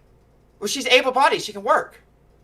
No. The question is, so an able-bodied person, we could provide welfare in the form of subsidies to help the child, right? Okay. That's fine. We should incentivize through culture trying to make sure those things are done. But of course, there will be situations where no matter what, it's not going to be a utopia. Yes, I don't want children to starve. We should have programs like Supplemental Nutrition Assistant. We should have programs like WIC. We should tailor those programs to make sure that they are giving a bare minimum of nutritional things that is geared towards the children and not geared to making sure that that mother could go out and buy video games or get her nails done and shit like that. We should be trying to make sure in order for her to be enrolled in those programs that she has to meet certain benchmarks, drug testing, you better not get your job nails training, done. Not on Rob's etc. watch. Those things should all occur. But yes, I'm not suggesting that we completely kick everyone off of this or anyone that's able-bodied should never get any sort of assistance. We've all been down on our luck, right? Everybody's had a situation in their life where maybe they would need temporary unemployment or something like that. I accept that. What I'm talking about is people that use it as a way of life. And there's an awful lot of overspending that go into those programs, right? Those programs could be tailored to be more effective by gearing the money more to where they deserve. I'll give you a quick example of how these programs sort of work. You already see what's going on with the Minnesota fraud, but during the PPP loans, the payment protection loans that we saw during COVID, my wife worked at a bank. Now, I live in a small town, and there's not a lot of wealthy people here, but there's a handful. Did you know that every single wealthy person that owned a business in town absolutely went to the banks and took advantage of those PPP programs? And yet, the poor and working class people that owned hair salons or small restaurants and shit, they didn't even know about the program. The truth is, oftentimes these programs are used through loopholes and other such things that end up benefiting the people that really didn't need the benefit. Simultaneously, some area that we could agree on is how much money in corporate welfare do we spend as a country? Outrageous. Why should we be providing corporate welfare to these different corporations? All of us say, of course, that would be bad. My suggestion is merely we need to limit how much money is going out in these sort of programs because we're pissing away billions of dollars, and some of the net benefits that we're getting are actually deficits. We're encouraging people to rely on the government as opposed to being self-sufficient. So I don't think that it's necessary whatsoever that if we stop spending money on disastrous foreign programs, that it would mean that we would then put those into programs back home. I don't think that's necessary. I'm willing to hear each program. I'm for a program to help 9/11 responders. Absolutely. But in a general matter, it's not zero sum of if 50% of the money's here and 50%'s overseas. So if we move the 50% overseas, then it has to go into the 50% domestic. No, I think the third option of allowing people to keep more of their money and paying down the national debt is something that we need to be doing, or it's going to bite us in the ass in the near future in the terms of inflation and in terms of the people calling in the U.S. debt, which is going to cause crippling hyperinflation or lead to some sort of world conflict. Well, what I don't understand is every time when we have these conversations about sending money overseas, it goes, oh, we can't even take care of our own people. But now I'm hearing, but if we did get the money from overseas, we're not going to put it into taking care of our own people. Maybe it's not 101, but you would agree that at least a portion of that money would have to go into these programs, right? The ones that you would agree with. Like why would I have to agree with that if I'm telling you that I think some of these programs are overspending because they're not being directed and tailored and having guide rails on them to make sure that the money's spent efficiently. For example, let's say I said this to you, right? let's say I said, Liberal Clock, let's say you had a dog, right? And I said, Liberal Clock, come on, you're going out and you're boozing it up every night. You're boozing it up, and you're not even taking care of your dog. You could do so much more cooler things with your dog, right? What are you doing, right? And you were like, yeah, okay. So I guess then that all the money I'm spending on booze, I have to spend on my dog? No, I'm not saying that. I would never. You don't have to. If you're spending $5,000 a month at the bar, I'm not saying that you have to spend $5,000 a month on your dog. I'm saying you're not even taking care of your dog, and you're spending all of this money over there, right? That's the point that I'm trying to make. Like, But what the I'm looking argument for is is, the like- one that you can turn back. You can't turn it back on me and being like, this is in effect what you're trying to say. I'm like, wow, there are homeless veterans, and we're more concerned about providing for people around the world. Oh, he That's has a y'all's cool little worldview. collar. And you're like, but yes. But if we not stop on right sending now. that money to Somalians, you wouldn't even put it on a directly minute. say that we should send all of that money to the homeless veterans. You're right. I wouldn't say that it's 1-to-1, that all the money should go to the homeless veterans. But a portion? Yes, you got me. But What's a that? portion? A portion of it? I think that there should be a portion of money that goes to homeless vets. I'm not necessary that we even need to spend more for those when I programs. I think that we need to spend more intelligently. So when I said earlier that if we kick all the people that are quote unquote freeloading or doesn't deserve it or whatever, then that would free up enough money to shore up the holes that we have where we're not taking care. And you said no, that's not what I'm saying. Let me try to use the analogy again. Would you be a monster if you're not spending the $5,000 a year or $5,000 a month at the bar on your dog? Would that make you a monster? Do you have to spend that money on your dog? I'm not claiming you're a monster though. So try to rephrase that. Okay. Would you say that it's wrong to not spend that $5,000 on your dog? If I am not taking care of my dog, if I'm not feeding my dog, then yes, it probably is wrong for me not to spend. Okay, so at then least the a only portion. way for you to take care of your dog would be to spend that $5,000.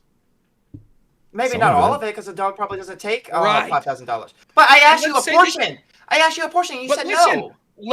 let's move to the portion argument. Let's say that you're already spending $500 a month on your dog, but it's on ridiculous bullshit that doesn't help you. You're buying video movies for your dog instead of buying nutritional food. No, you don't need to spend more on your dog of that $5,000. The point is you're frivolously spending instead of taking care of your dog, right? But you actually wouldn't even need to send a portion of that money to your dog. You just need to spend the money you're already spending more intelligently.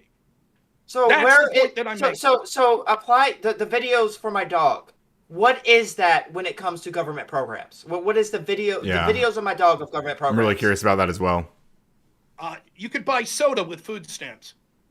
Oh, I know what? I actually agree with that. I think that there probably should be limits to junk food with food stamps. There's so many programs. There's so many absurd programs that people are eligible for. There are able-bodied people that for years and years and years continue to live off the dole. There is food stamp fraud that's incredible. There's fraud in every one of these programs. Significant audits of those and tailoring to get people from being reliant on the government to instead giving them a temporary boost to get them through hard times and encouraging them to get out and work is what we need to be doing. Similarly, if we look at the spending in schools, it's the same argument that people would make spending in schools. They're like, if only we had $5,000 more per student in the inner city, schools would do much better. And then over the span of like 10 years, we get basically that amount of money. And guess what? The school scores go down because it's not just a matter of the spending, it's where are you spending? If you spend that extra $5,000 on more administrators, more, sabbaticals for teachers, that's not helping the student, even though you're spending more money on the student. So it's not just about the total money. Now, I'm not saying that there's no program in existence that wouldn't need more spending. I don't know. Hypothetically, the amount of money we have doled out for homeless veterans that require, that have combat injuries or something like that. Hypothetically, the amount of money we have to spend a year is $10 million, and actually an audit would show 17 million is necessary to meet the bare minimum. That could be the case, but I'm not saying that it's necessarily something that ought to be or that need to be. I don't know what the exact amount of spending on veterans are. What I do know is this: people with your worldview don't put any more impetus on taking care of the citizens of the United States than you do taking care of people of Somalia. That's what your worldview is. And what happens is, I don't think that's true either, see that Americans... I think you're wrong about that because we do want to take Then care why of are we people in the taking United care? States. Then why did you say that we have a duty to take care of? We have enough resources that we have an obligation Because I believe we to do. take care of people in Somalia.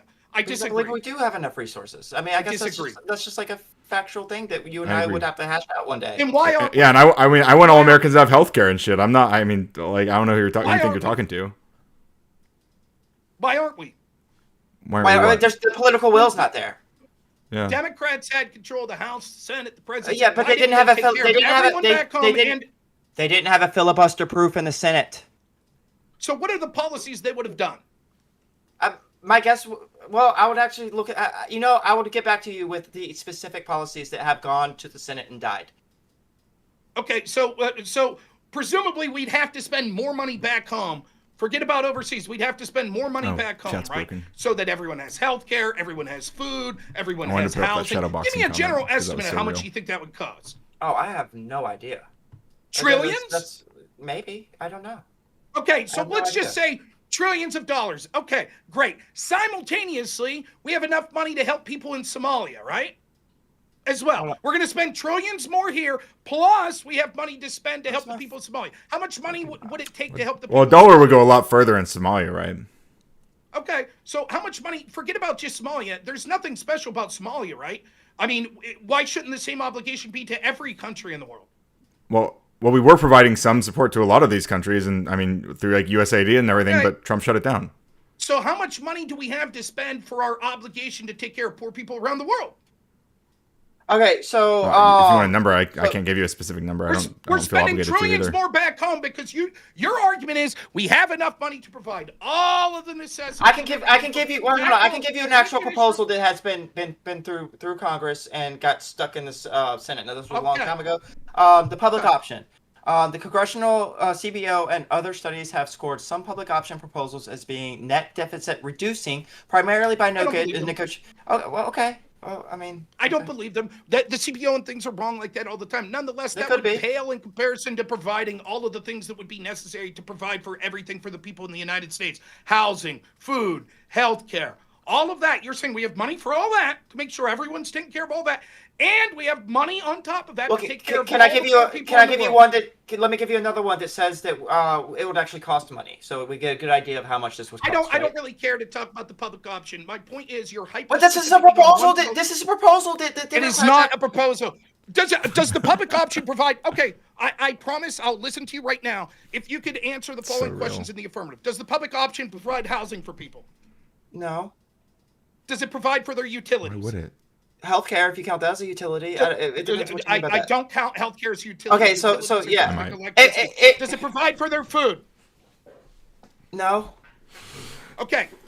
So what I'm trying to tell you is, can I ask you something? Can I ask you something? The amount of money to No, take it care only goes of one way. all of the needs, the amount of money that would be necessary to take care of all of those type needs and more for people in the United States would cost trillions of dollars more. I don't believe that. Yes, we would. Okay, then.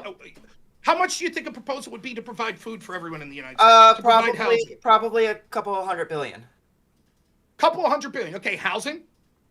$100 billion. Utilities. $500 million. Healthcare. Well, if we're going by the projections, wait, hold on. You just gave me food, housing, utilities, and you left out healthcare because I brought up the public option. You just said, okay, so we can talk about the public option now. No, what I'm trying to tell you is you're so fucking stupid. You $700 billion. $700 billion. All right, $700 billion. So now we're into the trillions. We're into eight. We're into eight. No. Well, yeah, $1 trillion a year.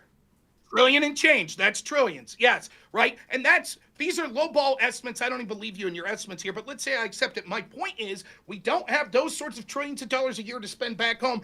And on top of that, trillions of dollars to spend on poor people around the world. We don't have the money. I got to go. But it's just absurd. It's pie in the sky bullshit. It just is. And it's clear that you all's priority isn't looking first and foremost for the people of the United States. You don't. Where are we going to get this money that you want? Where's it coming from?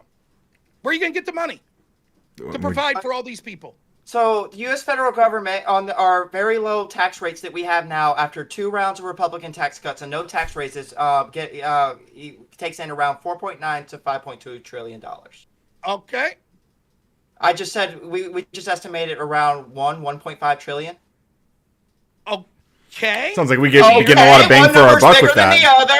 That sounds sounds like a pretty good deal. We could solve a lot of problems. It sounds like. Just to be clear, your argument is That if we have $5 trillion a year in revenue, you want to spend $1.5 trillion, and you think that'll take care of all the needs of everyone back home. It would do a hell of a lot. Okay, how much do we currently spend when it comes to social welfare programs, Social Security, all these types of things?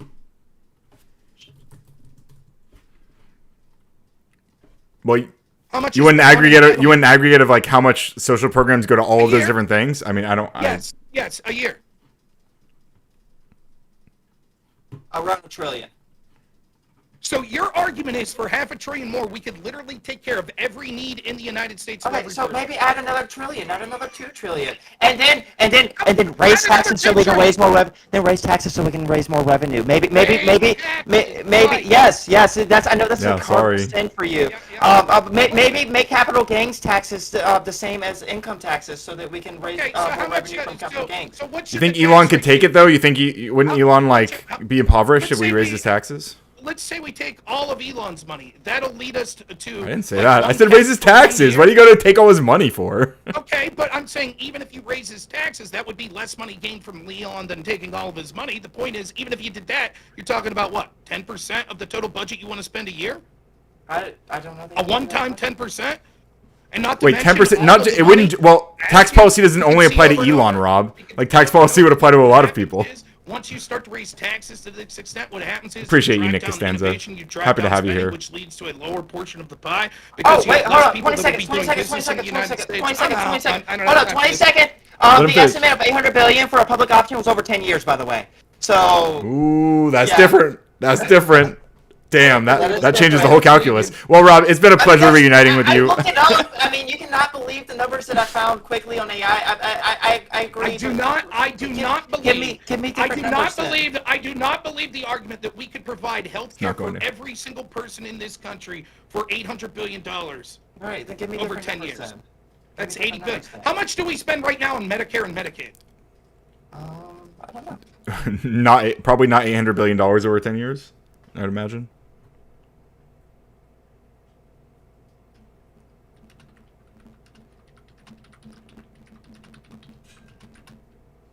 Wait, is there US audio like weird approximately skill? spent $900 billion on Medicaid in fiscal year 2023, with the federal government covering about 2/3 of states and the rest making a significant portion, around 18%. So $900 billion for Medicaid right now. 900 billion a year for Medicaid, Yes. which does a small portion of covering medical expenses for the people in the United States. Wait, 900 billion on Medicare? Under the Wait. current system, sure. right, But so I just.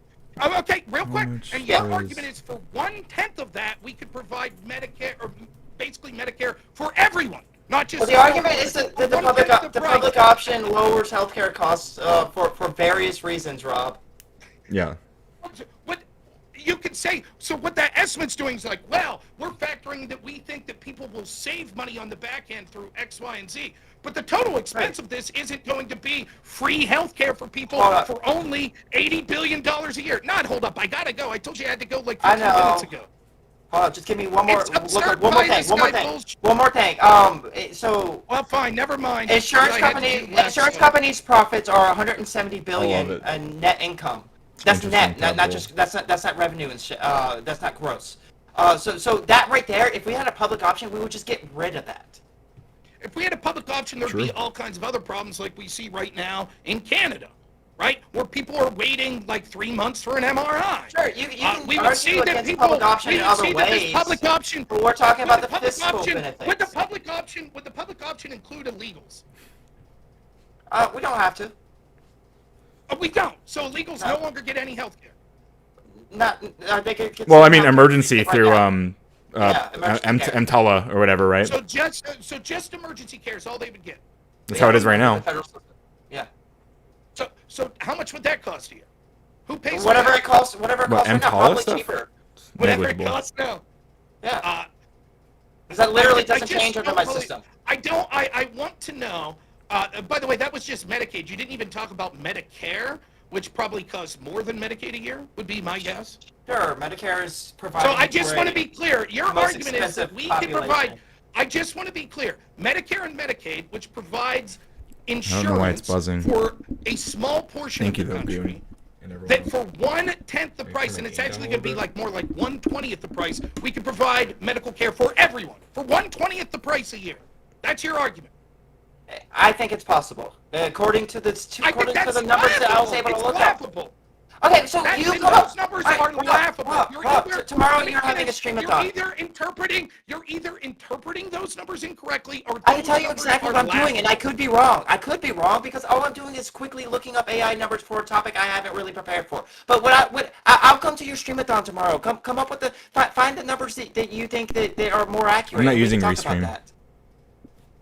What the numbers for what? Providing for how much a public option would cost America. It's Discord. No, I'm not going to do that. That's irrelevant.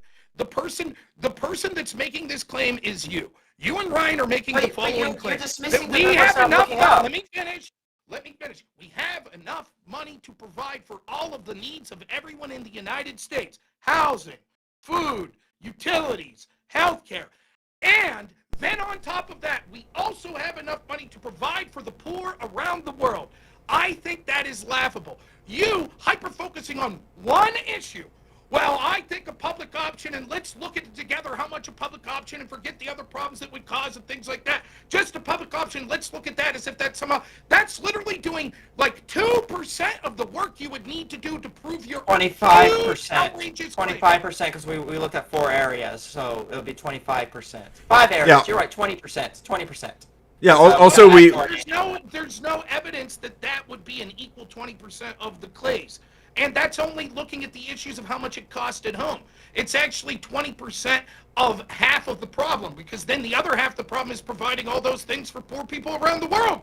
Well, if for now, for the moment, like focusing on just Americans, like we didn't say we could do it all right now. We said we would raise taxes on mostly the rich, probably, and okay, I don't think that's a bad idea. If you can't do it all right now, shouldn't the priority be to take care of the people back home first? Yeah, of course. I literally agree with. I am fine with that. I want to do that. Then you disagree with Liberal Cock. That's not what he said. No, I think we can do both. I think we wait. Both. Yeah, wait. It doesn't have to be like I'm not saying we have to give every. Hang on. I'm not saying we have to give every human being in the entire world the exact same standard of living as every American citizen. Like I mean, no, I don't think anybody's making that claim. That America should do that immediately. Someone did say in my chat that a quick grok search says to provide housing for every American would cost $36.3 trillion. Interesting. Every year?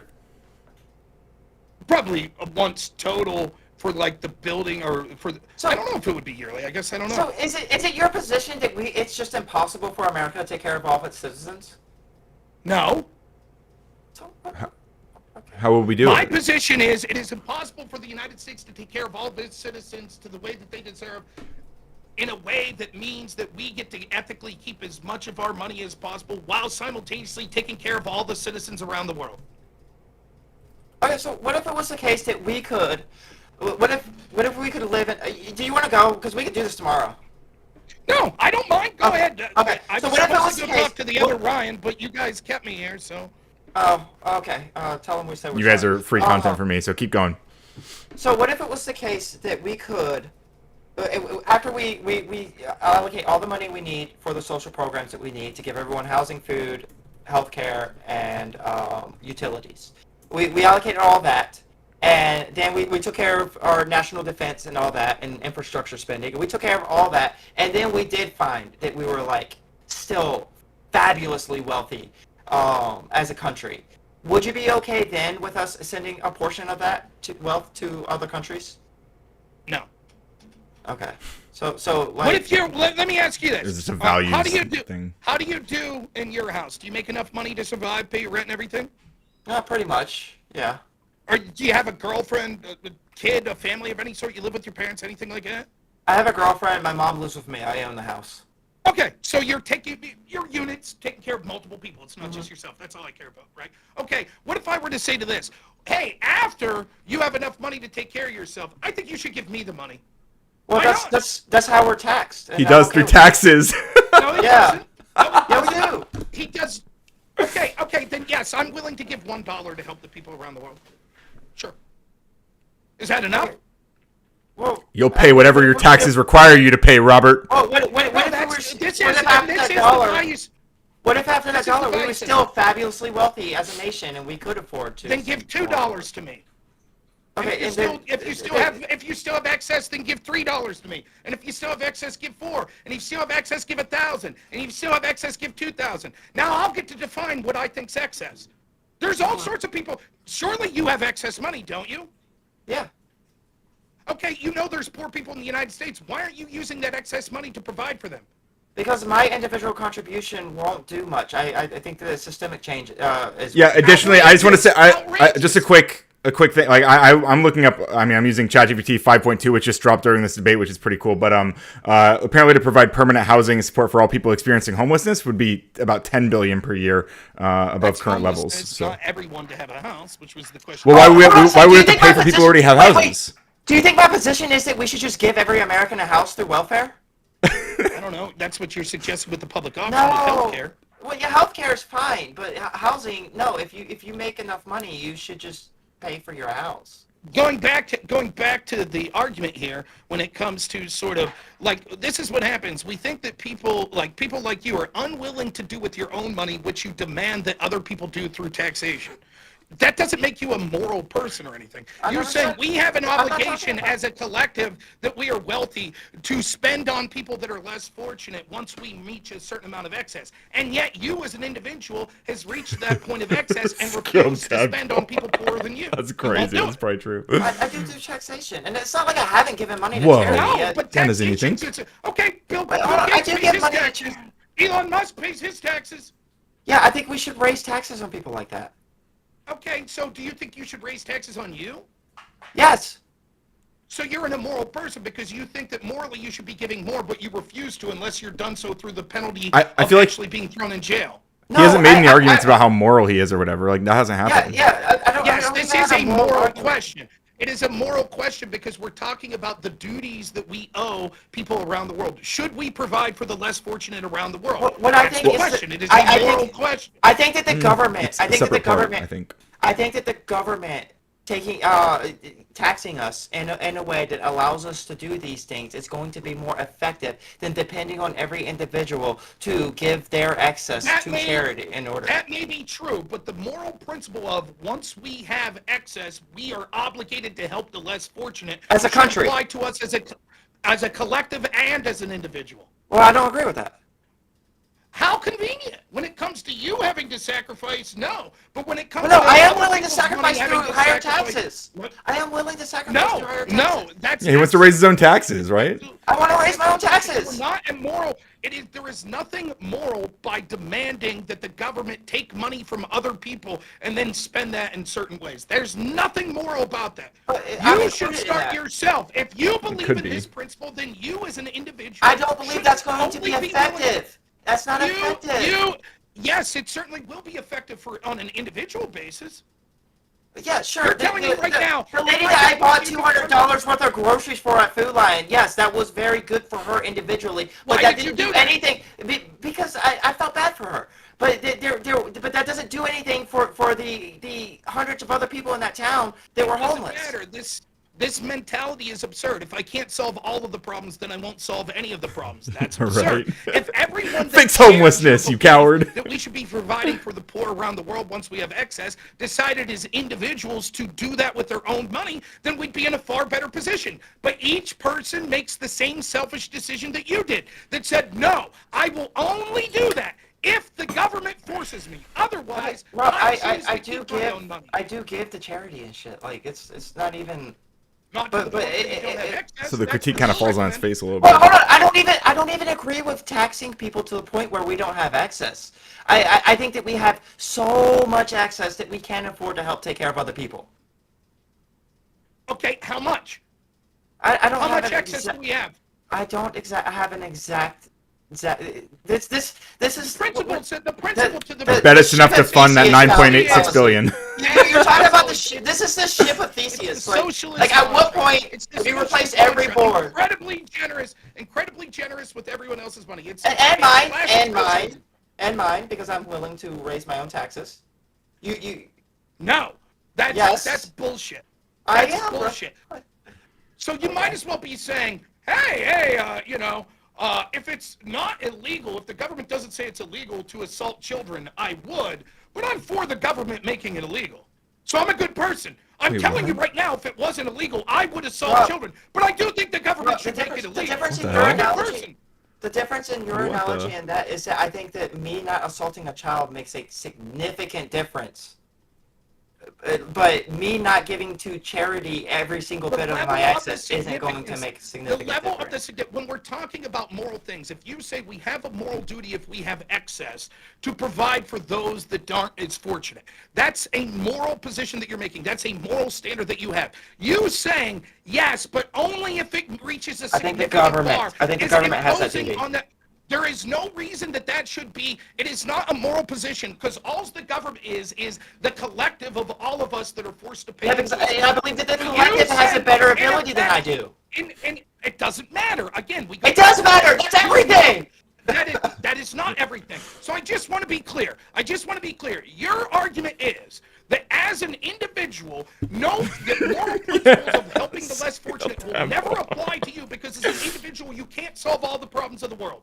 No, I don't expect individuals to do that. I don't have that expectation. I have the expectation to the government. Why should we not expect individuals to live up to the moral obligations that you're saying that we should force upon strangers? In order to get what we need, in order to get the resources we need to take care of the people that you claim to care about when we talk about federal help, foreign aid, in order to get the resources we need to take care of that, it needs to be the collective. I can't do it. I don't have it to do it. I can't. I could take care of that lady. It doesn't matter. You can do it back home. I could take care of that lady one time. But I couldn't afford to pay her $200 a week so she can continuously have groceries. Okay, The collective, all of us could.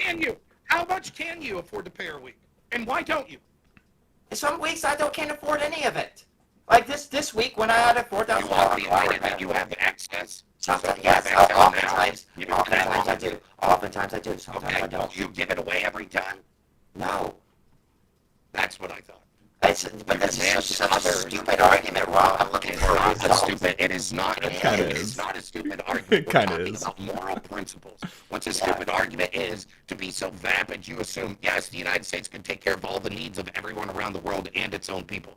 That's a stupid argument. But when I ask you why that should even be the case, you make a moral. Is the audio that bad? Moral claim is Maybe I'll just bounce. those with excess should pay for those that are struggling.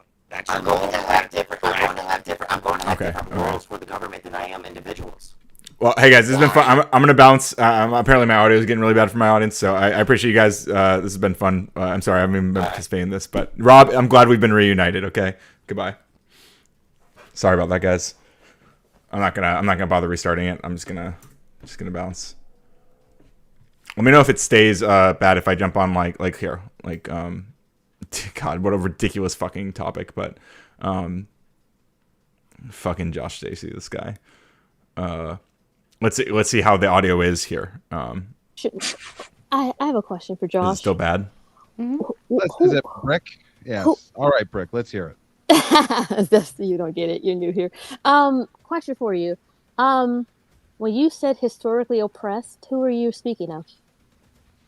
When did I say historically oppressed? Multiple times. You said it multiple Let's times. hop on. You said earlier. Let's talk about DEI. You said it a lot. You did.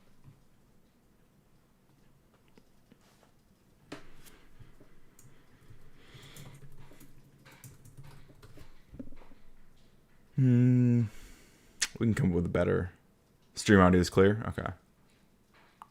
Wait, what? Oh, it sounded like it was. Yeah. It might have been Discord. Whatever. We bounced.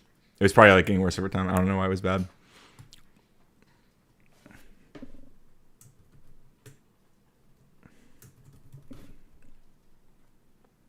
Answer it at all. Actually, it's really a simple question. I didn't ask anything about Harvard or any of that stuff. I asked you in your opinion. Oh, go ahead. You keep cutting him off, and he can't fucking. No. I did not. I asked him a direct question. Just hold fast. All right, then I started. He's not good at Brick. Well, he started going. He went into whole like Harvard, and I'm like, no. I said, let him do his thing. Steve, all right, hold on. Yeah, Steve, chill because Joshua is making an exit, so I want to let him at least have the response back with. He's running. Okay. Yeah. He's definitely Ryan, not everything's about you. You're cute. I'm glad you're that's here. false. Brick, to go back. Okay, he's not cute, he says, but we all know that part's true. So, Brick, the point is, I started with Stanford, Harvard, and then the Society for HR Managers or something, the framework they used, and that was their language. I actually never, you can go back and watch the recording. I doubt you will, but I never specifically mentioned any group on that one.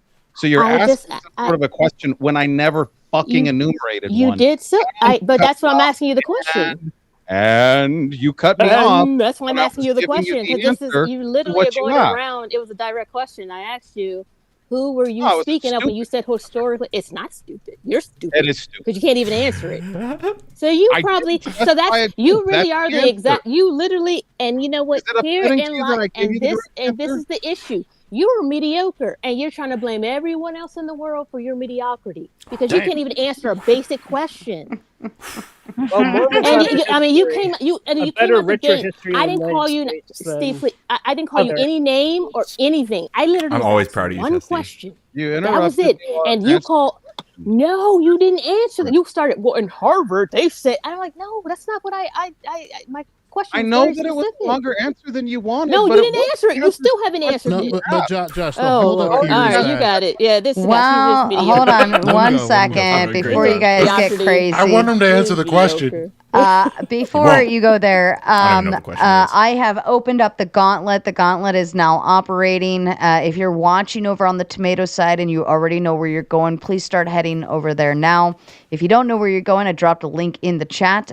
Click that and it will take you where you need to go. Otherwise, you're going to stick around and catch the raid over. I will dismantle the Raging Tomato side in 2 minutes. Okay, Joshua, I think they want you to answer. So, what is the specific question that I need to repeat the answer to?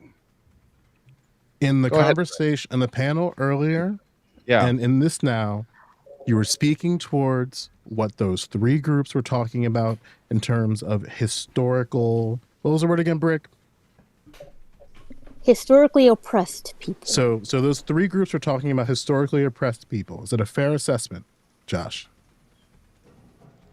So I'm trying to. I don't know. Is it fair to say that those three groups were talking about historically oppressed groups? Fuck, I was talking about three groups of DEI definitions. Next question. Yes, and they were speaking about historically oppressed groups, correct? Yes. So when you hear the word historically oppressed groups, where do you think those three organizations are pointing to? What type of people are they pointing to when they say that, based on what you understand about their definitions and how you were doing the studying for this panel? So it's a stupid question. Saying it's a stupid question isn't an answer, by the way. All right. I thought you already answered it. Question. All right. No, here's why it's a stupid question. We both know. But you said it. Shut the fuck up. No, I will not. I will not. I won't. Triggered. Yeah, you're really upset. Why don't you just answer the question? You don't have to get so mad. Yeah, I don't know why you're going. I didn't come up here and call you one name or anything, and you started out the gate with the disrespect. I didn't speak to you like that at all. I asked one question. You interrupted him as he was answering the first time. Shut up, Steve, because I wasn't talking to you. Let's do it this way. And I'm Steve. I didn't say shit. Oh, I'm sorry. Whoever was yelling, my bad. I'm sorry, Steve. I'm sorry. Was that you, Evan? Evan, be quiet.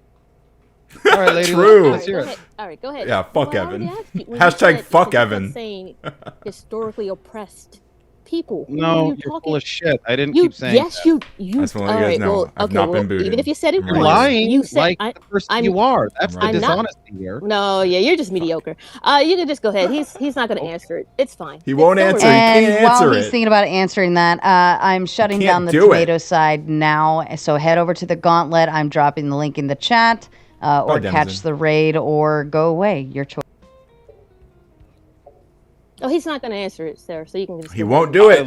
He's not. He gonna. can't. No. It's He's fine. physically It's fine. incapable. It's fine. We could agree to disagree. You see, I haven't had to call you. Well, anything. Calvin made the He just doesn't wanna correction answer. here. He said, according to my notes, he said historical injustices. That's incorrect. But still the same. And- Please answer the question. He be dodging questions. He's dodging.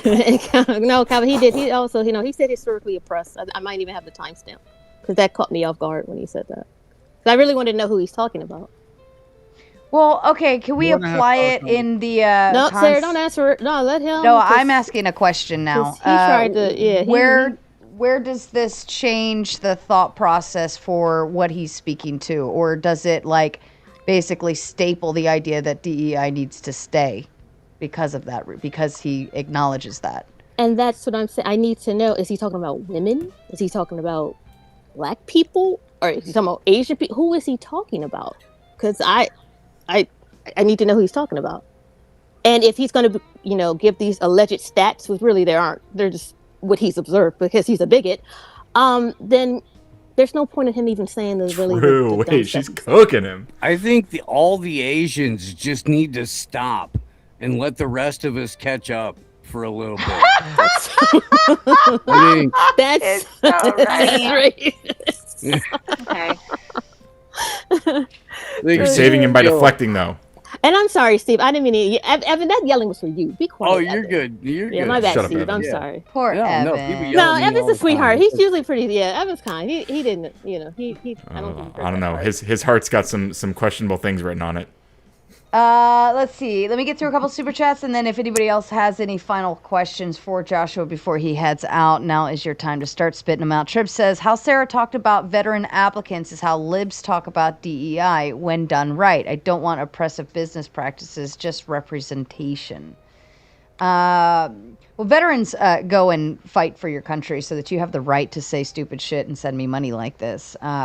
Like, that is a little bit different, and they give up their other normal job experiences to go fire a gun.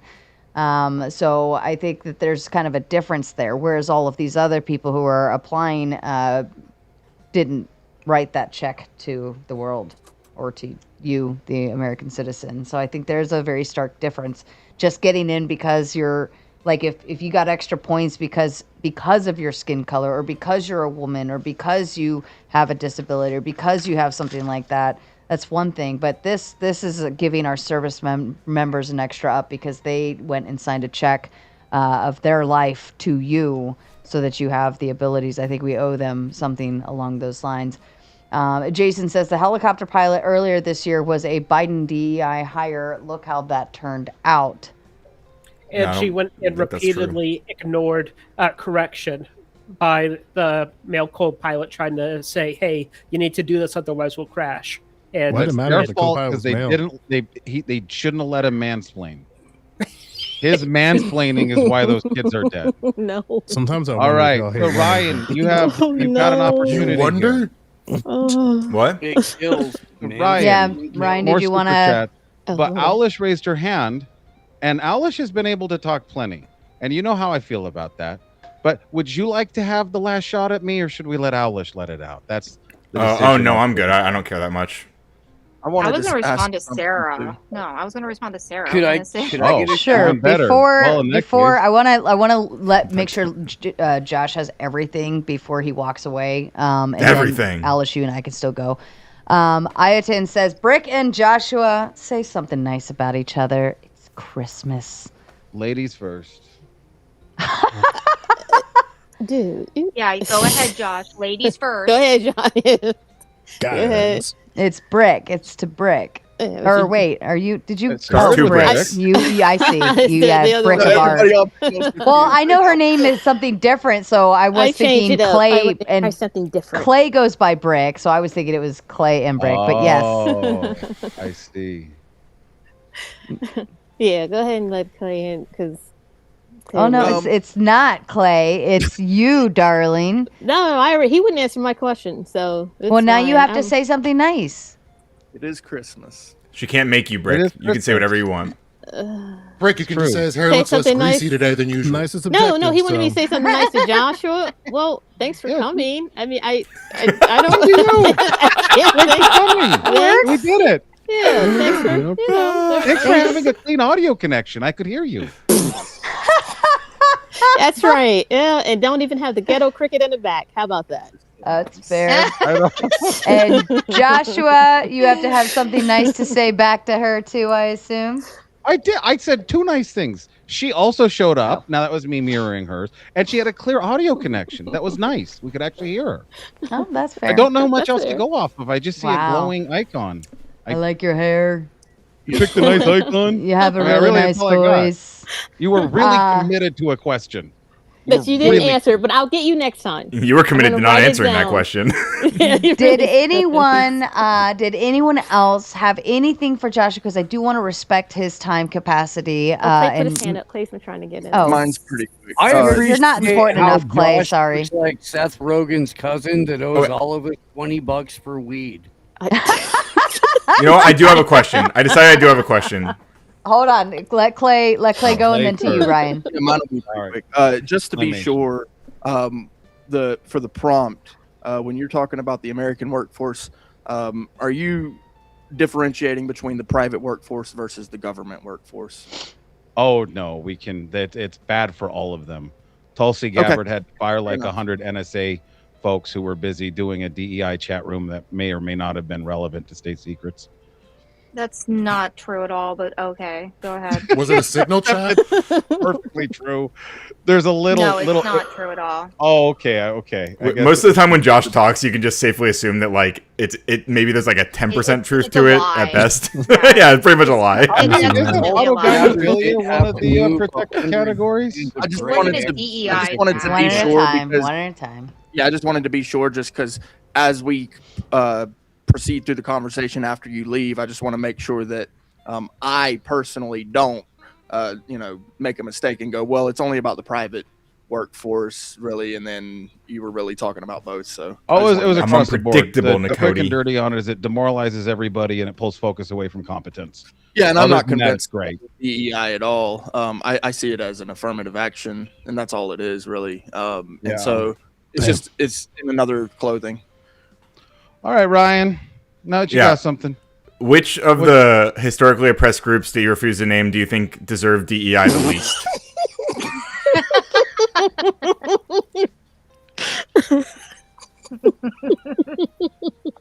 Why should any group be treated preferentially to everyone else? Nobody.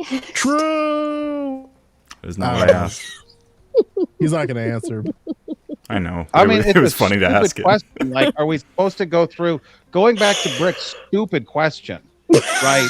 Oh, it's Do we want me to stupid, yeah. go to these definitions and start recreating the doctrine from scratch? 'Cause Sure. I didn't How make about any that? specific claims on any of But that. you Stop said- being You're lazy and asking- earn no, your no. keep. Full That's stop, the problem everybody. was- Full stop, everybody. Full stop, everybody. Brick, you asked what I had said before and what those groups were. Me being who I am, good or bad, I don't believe I have won't enumerated any name group the groups. specifically. So literally, it would mean fabricating something. If No, you were I to asked the have question asked, who let you me were- finish. I'm almost done, I promise. If you would have said, what groups do you think were referenced or teased at that, we could have launched into that. That was literally my fucking The way question. you phrased the sneaky question fuck. was, You sneaky what fuck, were that the was my groups? question. You can Yo, go back. is it so swear hard that's for what they you? were asking. Let's not That's, just that's exactly let what I someone asked say you, their and you thing? did not answer. That's exactly what It's I not asked exactly. you. Anyone can go back to the VOD and find that. You did not answer that. You snaky fuck. I did not get presented that question, so I did not gave answer you that that question. question verbatim. You Okay, snaky I will fuck. tell you this, Joshua, what is the answer? Joe, hand to God. If that question was asked, Good night, Nicody. my bad. I think you're full of shit. Then answer it now for the record. There you go. Assuming Answer it is the question. what groups were listed in the historical oppressed? Is that It's the question? based- no, here, I'll ask it again because Wonderful. man, some of y'all are crazy work. So We have to deal with you. Your research for this topic, there Okay. was the concept about historically oppressed groups. You agreed that that's what was said based on those three groups, and we agreed on that premise. The second part that I asked you was who do you believe that they are pointing to when they say that idea of historically oppressed groups? So I'll ask it again clearly. So who do I think that they're referring to? I'd Yes. say Where do you think they're pointing so to? we're talking about so this is the bullshit trick on that one. Is it a launch into all different directions? So we're going to say under the D of diversity, race is absolutely a part of it. Gender identities is a part of it. Neurotypicalness is a part of it. It's a lot of it is just, it's as wide and as expansive as your imagination. Do you think it includes white people? So here's the funny thing. I just got done saying it's wide and expansive. I think it includes white women. I don't think it includes white men. It depends on your definition of white. There is one specific man. ethno-religious group If I put that on a will dress and definitely shave be the beard. included, even though it shouldn't be. I don't want to be an Like I said, asshole. that answer. Please don't take this any kind of way, but for a dude that looks like you do, you dance very fucking well. I swear. God. See, white people can dance. That they can, yes, and they can. Just, I got dance. Have a good night, Skill Tap. Everybody, we had all I have of a our question for questions you, Josh. answered. No. Also, everyone We had give me all of your everything money. resolved. I have a question for you. We're just Be not gonna get correct that as I can. All right, As Joe. careful as I Joe, am. you're playing me out here, Joe. Do me wrong. Do you think that there is a conspiracy in the United States to suppress and subvert the growth and expansion of white Americans? Juicy.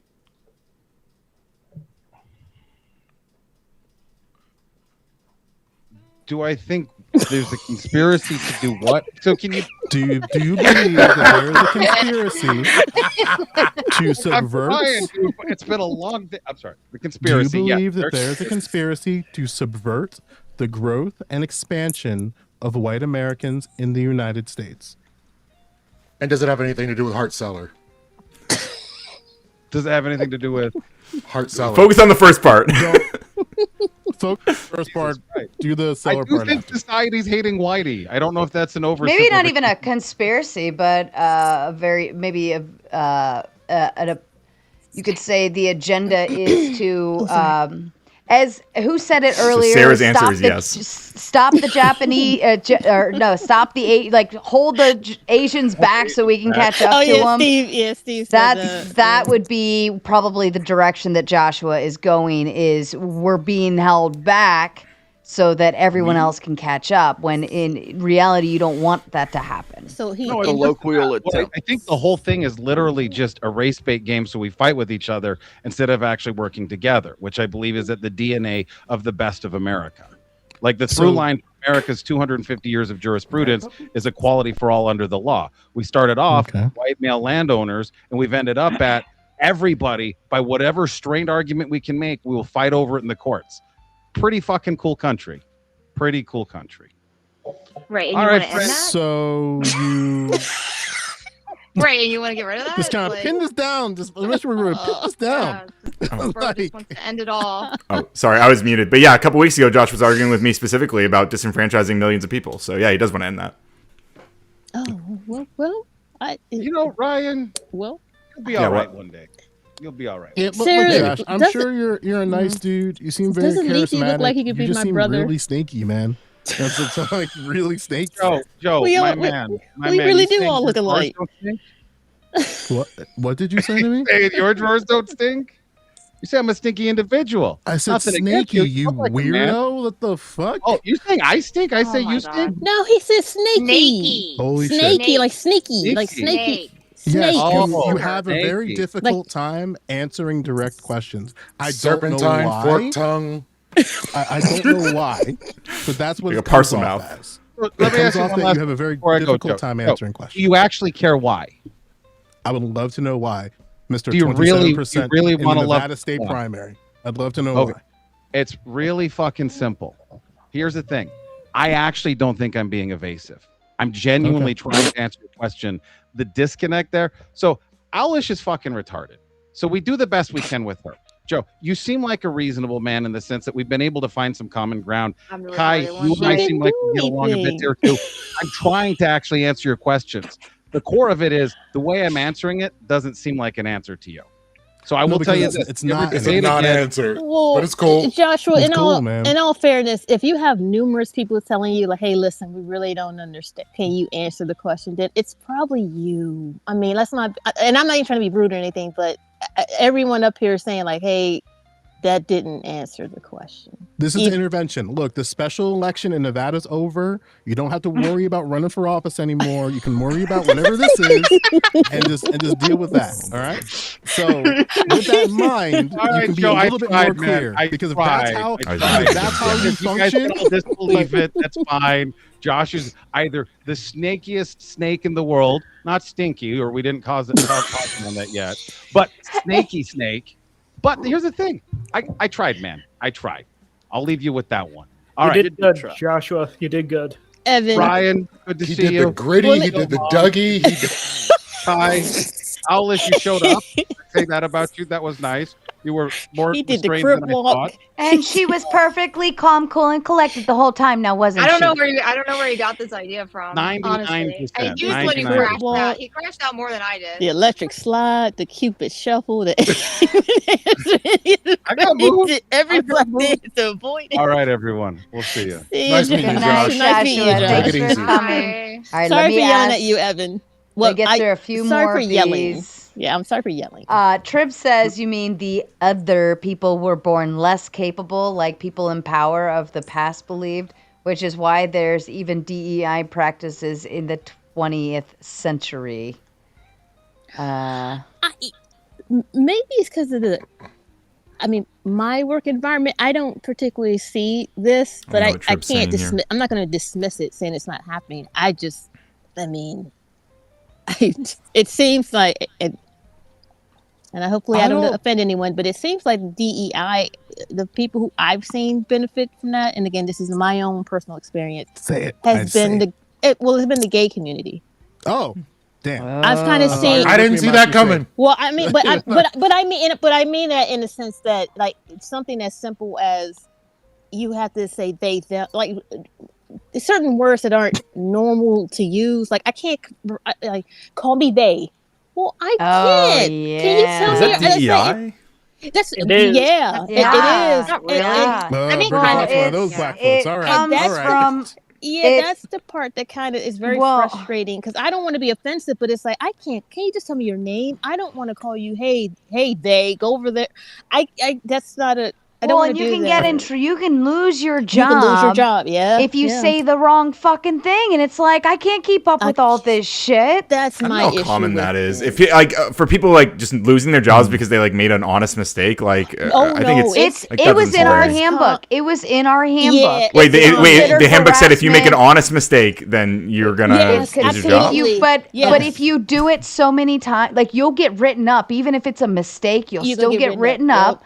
Right, and then if you the call me they people will 110% let them know every time you fucking say the wrong thing. I mean, I don't think that's true. I think non-binary people kind of let it slide most of the time. In fact, I don't think they do push on it very much. Come in on, the real world. I was cheering for you. I don't want to. Even one injustice is Let more me than understand. Can I understand what you mean, Brick? Like, yeah. All right, so because I don't think you're an evil piece of shit, so we're gonna parse this out a bit. All right, of course, we're all evil pieces of shit. If you break it down, you're in the workplace.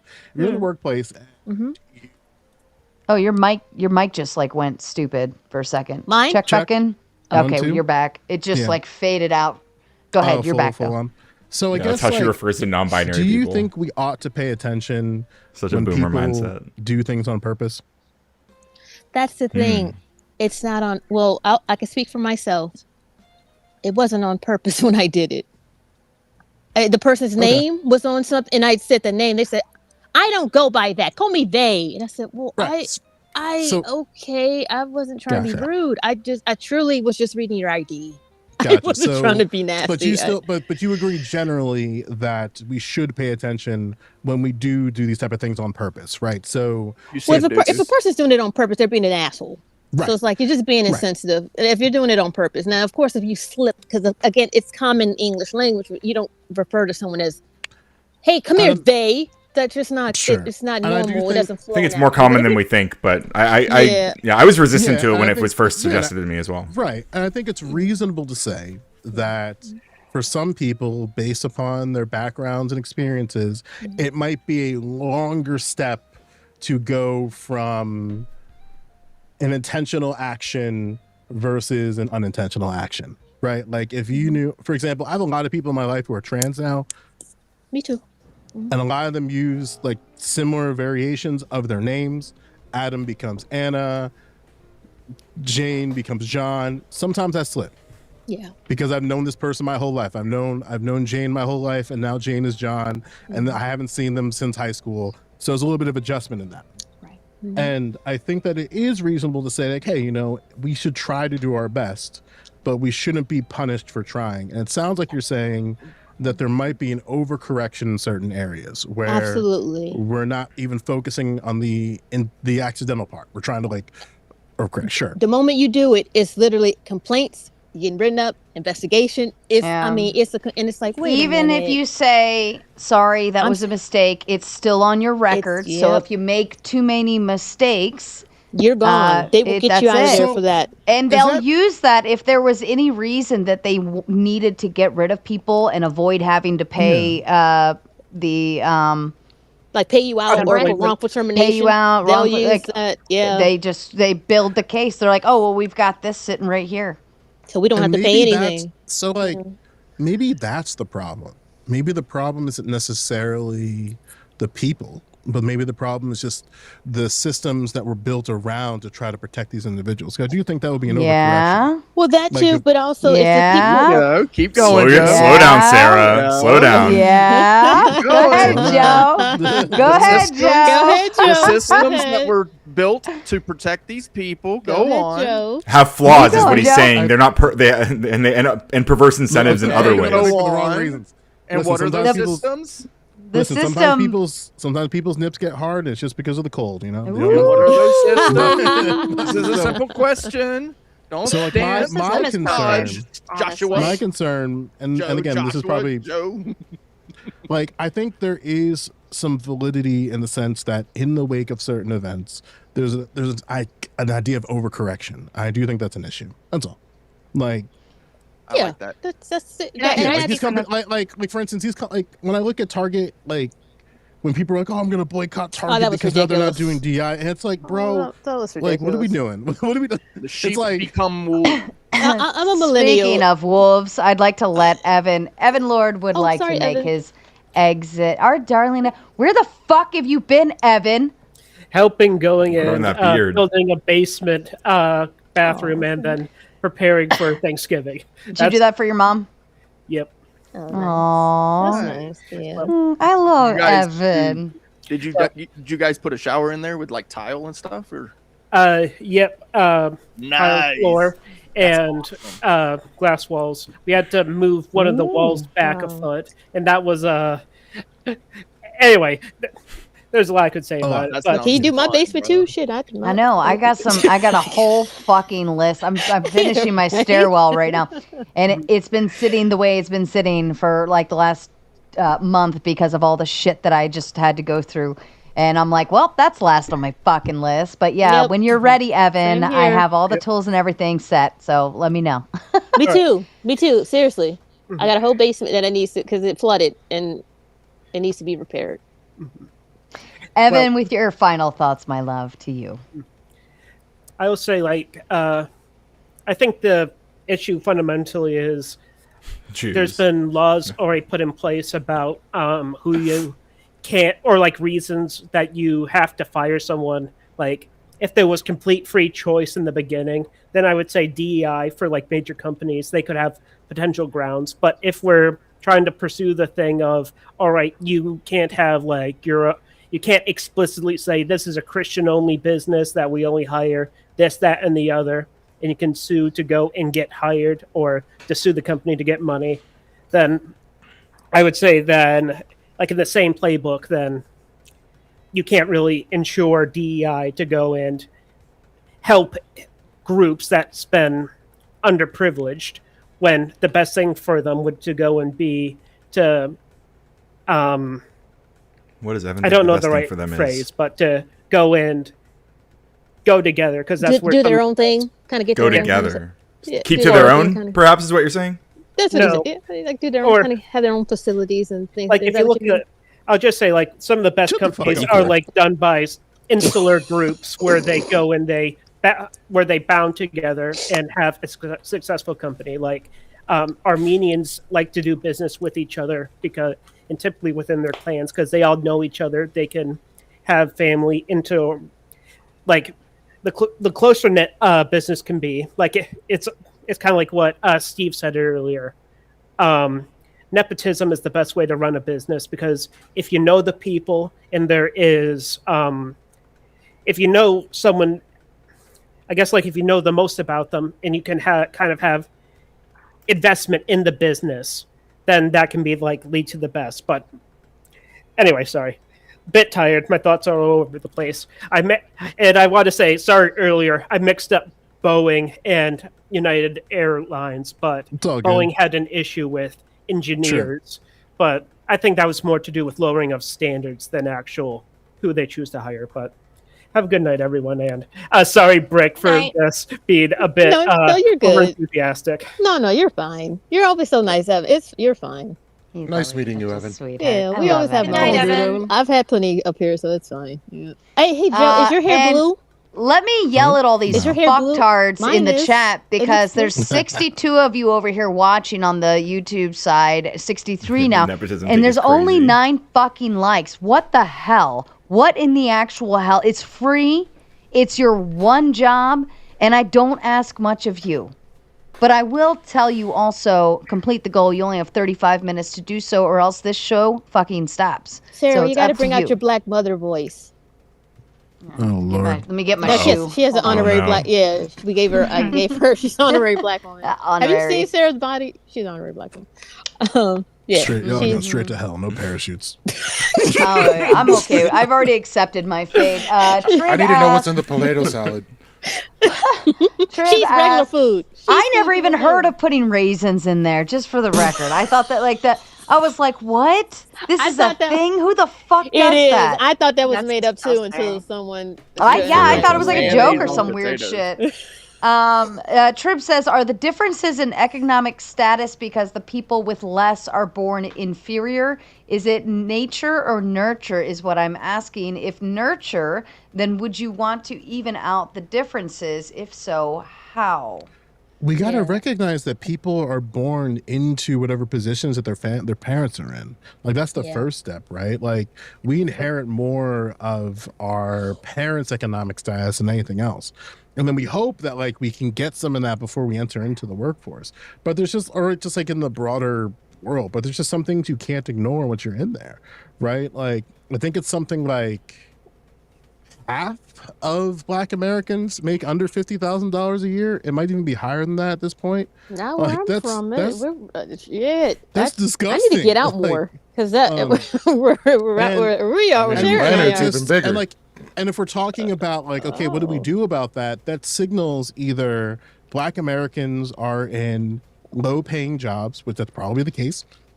And then also there's other situations that make their earnings less. And it's like, okay, how do we got to figure out what's going on with that? That's going to be a different approach than if you're looking at other groups of people. Like you can't look at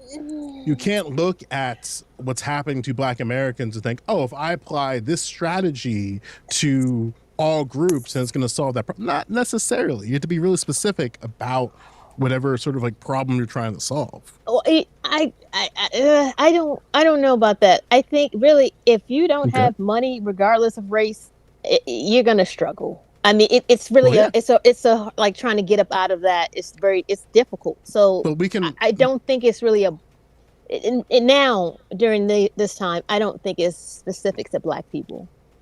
It's expensive to be poor. Yeah. Well, Yeah, there's I mean, if you disparate. made it a I class, don't think There is if this you made obviously it- disparities though. I mean, you made it like certain a- things, like groups- there's certain if we know things where- as far as like even like when it comes to being sentenced to certain crimes, I will concede that it does appear as though Black people, especially Black men, do receive far stiffer punishments than others. I will concede that, but what I'm speaking. But see, I'm a Black woman, so I can't really speak on what you go through. You know, so I don't want you to feel as though I'm being dismissive of that because I'm not. And then I can only speak on what I've grown through. You know, I didn't grow up with, really seeing anyone straight. You know what I mean? Like my parents, not affluent, but, but I guess is we were it upper middle class. I mean, so I didn't is that really, is that race or is that like war of the classes at that's that what point? I'm saying. For You me, know what I it's mean? more Because of the classes. if I grow up with a dad who makes $50,000 a year, and Joe grows up with, I think you're adopted actually, parents who make $50,000 a year, there is no difference in that. It's what those parents decide to do with that money, where they decide to live, their community, whatever, and that's on them, right? But that has nothing like There's nothing. There's no difference between Joe and I in whether we're going to break out of that or do something different in that aspect. That still comes down to our parents' decisions, who are making the same amount of money and where they decide to raise us. Yeah, my reservation here is that what I'm trying to point to is that there's consistencies amongst a population of people. Like, are there affluent black people in the United Thank States? you, Testy. Absolutely. But Have a good the night, buddy. affluent black people in the United States is still a fraction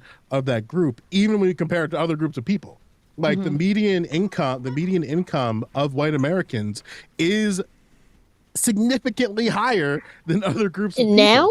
During this time now? Yeah. Yes. It's the disparity is massive. Wow. The disparity is And massive. see, that's what I'm saying. Disparity.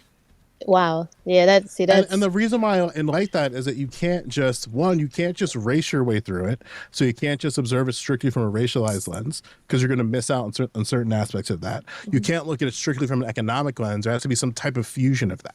Some sort of like intersection. That makes Is that what you're sense. saying? Shut the fuck up, bro. There we go. So here's kind of one issue that you're going to run into. Like, color doesn't breed innovation, right? So probably when you're looking at a lot of technology, there's a lot of technology, right? So innovation that has a massive amount of market when it comes to that income, that financial disparity that you're talking about. So when you're talking about innovation, if you can't account for that, then where do you go, right? I'm not quite following. Diversity I saw Alice disassociate too. So Well, I'm kind of Diversity- poking Yeah. at the I think Alice is idea about of yeah. Yeah, I'm about to head Oh, out too, but yeah. Go. Sorry, I just missed that. My apologies. All right, I you're missed good. it. You're good. You're good. I'm gonna have to keep messing with you, Alice, because I've been messing with you a lot in the general chat. We'll Have see you? you in Wix.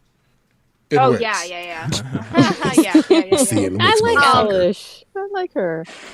I know. I know. Unless you ask Josh. Alice, I really want you back a lot. Yeah, please more. come back. Yeah. Aw, thanks. Yes. It's I just know. that, I think I told you that before last time too, but I very much have a appreciation, especially for other ladies on the panel. Thank you, but you're very cool, calm, and collected, and you still get your points across, even if I disagree I think wholeheartedly. Alice it is doesn't matter. non-binary, by the way, I guys. still think I Oh, like yeah, it. that's- I yeah. like it.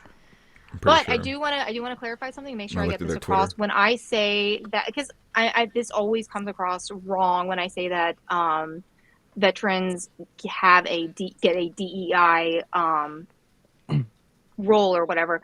I think it's 100% deserved, right? I'm not saying it's a bad thing. I think it's a good thing, right, that they get pushed to the front of the line, because honestly, to be integrated back into civilian life, I think that they should get a boost, and because of the fact they served, they should get a boost. So I think it's a positive thing. I'm not saying it's a net negative, because I think DEI overall is positive. But Well, and to correct that, it's only if you have a service-related disability, or if you're getting, it's all disability-based. Where those points come in. So it's not even like I went in 4 years to the military, got out, and now I get an extra boost. No, it's you had to have been injured to receive those regardless, points. Yeah. regardless, I think that they should get the points anyway. Like, I think they should get the points anyway. Mm-hmm. Because they serve, right? I think that they're afforded that right to get that. I think I made all of my points for DEI anyway. Well, Yeah. When it comes down to that point you were different- making about veterans, I also think that they should be accommodated when they're in a position in case they have certain disabilities or whatever. They shouldn't be fired or removed because of those disabilities being inconvenient for the employer. Yeah, I mean, and they could get many injuries that other people would not be able to get, or they might have like disabilities related to like PTSD, and I think that they should be highly accommodated. I think that all of those things veterans should be afforded like free healthcare forever, honestly. Oh, they do. We do. Why stop there? Okay, well, Yeah. it should be the best. I mean, you have to like go and apply for it and everything. It's a lot of red tape. I'd rather pay my own insurance, honestly. And I do, because I could do the veterans, but it's so fucking like I'd rather I'd rather take a flying leap off of certain very large, tall places than deal with the veteran stuff. It's Paper is It's money. Money is it's difficult paper. for no reason because even when my ex-husband with his mental health, I mean, it was hell trying to get him help. I think It was Sarah's awful. concern It score was- or whatever with the VA just went up by like 3%. Lives with TRICARE for life. Yeah, it was terrible. Well, like for a lot of people that have disabilities, especially veterans, there's like something like, I don't know if anybody's heard of FMLA, but you have protected leave. So if you happen to have to take a day off, you're not going to get fired. Your leave is protected. And so these are things that are important in DEI, in my opinion. It's just Also, important the- for workers, period, right? Like it. But anyway, yeah, keep Amen, going, Alice. brother. Yeah, we wanna let Alice take her. No, make her Alice exit. can't leave. I know. I don't No, want her can't. to either. So, by the way, just to clarify, when Josh was talking about like the what did he say was a DEI chat at the NSA? Actually, so it doesn't make it any better, but they were actually just sex role playing. It had nothing to do with DEI, so I don't know where you got that from. Like genuinely, it was like multi IC communities like FBI, CIA, and NSA. They had like this message board, and they were all on there like sexting each other, which has nothing to do with DEI. posting. So I don't know why you made. Yeah, I don't know why you made that shit up. But I mean, very common for people to just make shit up and lie. But anyway, I hope everyone has a great Especially night. Josh. Good to see you, Alice. Yeah. We're chilling with Thank you. you, Come Alice. back, I come appreciate you back. jumping on. Come back. Don't come back. I will try. And the guy Steve who just jumped backstage, you'll have to do a quick cam up back. So, Quick cam up back there. I'm Leave a before I bit bring you older. Oh, go ahead. Sarah- Oh, you're good. Sarah, Thank you. Does Lethe and I, do we not look like brothers and sisters? I don't know what Who? you look like, so Doesn't Yo, Lethe- you and Kai. Yeah, don't we? Like he sounds like Yeah, he I could be could. my brother. Oh no, could. she's light skinned. God damn, I- Dennis is everywhere. Hey man, no light skin slander. we're taking over. We're know. back in style, Okay. okay? We're They're back all in gonna look style. like me in the end. Let me yell at this chat one more fucking time. 22 likes. The black This act- is the black pathetic. mom Y'all are voice. The black- pathetic. There you go. There's Black a mom fucking voice. button, okay? And you just rub it with your fucking finger. You and heard the it lady. makes a thing happen and it Like the boosts the, stream, guys. algorithm. My All stream. right? Hey, You're even donate that like helping Sarah's shit. doing, me, yes. you There you go. motherfucker. There you And go. then, after you hit the Motherfucker. fucking Can't like see. button, you go over to the super chat button and you push the $10 button or higher if you'd like, but it has to be at least 10. And then you send fucking money because I'm fucking awesome. And who else can get a rowdy bunch of awesomeness in one place for all of you aside from me? None. Sorry, you gotta say There motherfucker. many are Motherfucker. trying right now, by the way. There are many out there that are trying to take my place and they are all failing miserably. you see how that Fuck worked out y'all for- for trying. Yeah, but Yeah, that worked out for him very well. send your fucking money. So I'm a bit older than most of the people here on the panel. How do you know? My pops is even Really? older than me. I mean, most, not all. but Really? most. Are you millennial? I just look younger, and you just look Lefty, are you saying older. Sarah or Exactly. just talking about Alice? So What's your age then? I'm 42. He ain't older than me. That much Come on, older, like, dude. come on, dude. You ain't older. We all watched the same cartoons growing up, Kai. I think I'm older than most people up here. Yeah, no, you're not. You old fart.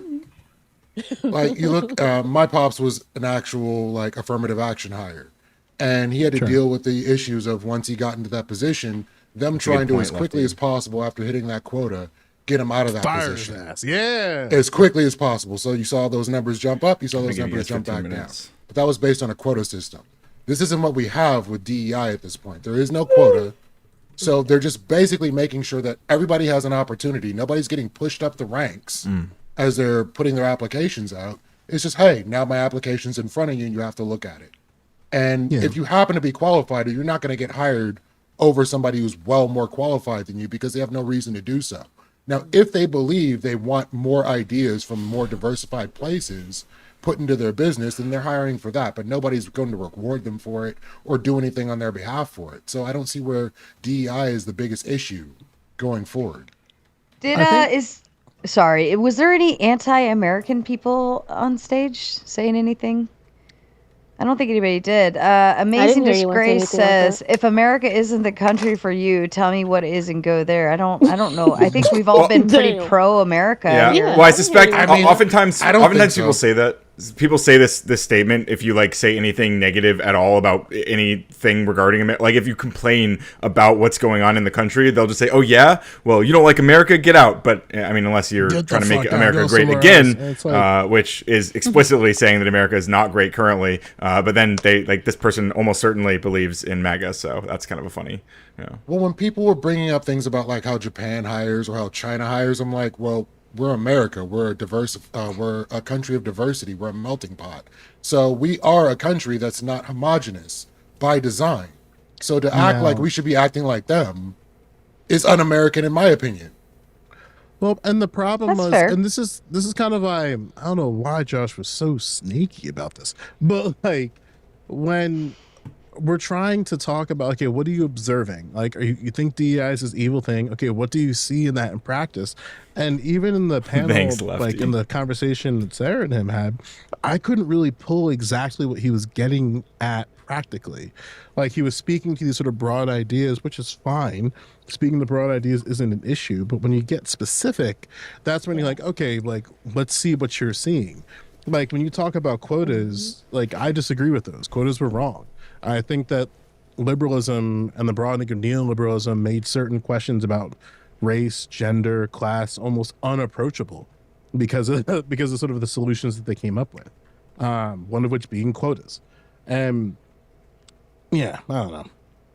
Well, as a non-leftist capitalist, I want to make sure that companies are able to make the most money possible and do whatever is best for their companies. And if they don't have all the options available to them of who's going to be able to make them the most money and make their company look the best, it's anti-capitalist, and I don't like that. I could roll with that idea. And shout out to Jason. Bro, I love this guy. Our kind, loving supporter has saved all of your asses because I was about to yell at y'all again and I was about to be really bitchy. Thank you, Jason. But Jason spared all of you. Jason sent $100 over on the Buy Me a Coffee app, and you all fine people can donate over on that end or on Cash App and help spare me a few percentages that go to the YouTube side of things, which kind of hurts sometimes when you think about it. But Jason says, fine, Sarah, since you yelled at us. And thank you. So tomatoes in the chat for the next 2 minutes. Since I can't put my favorite color on screen, you have to do it for me in the chat. And he saved you. You owe him, all of you. Tomatoes or deletion, your pick. Okay, back to you.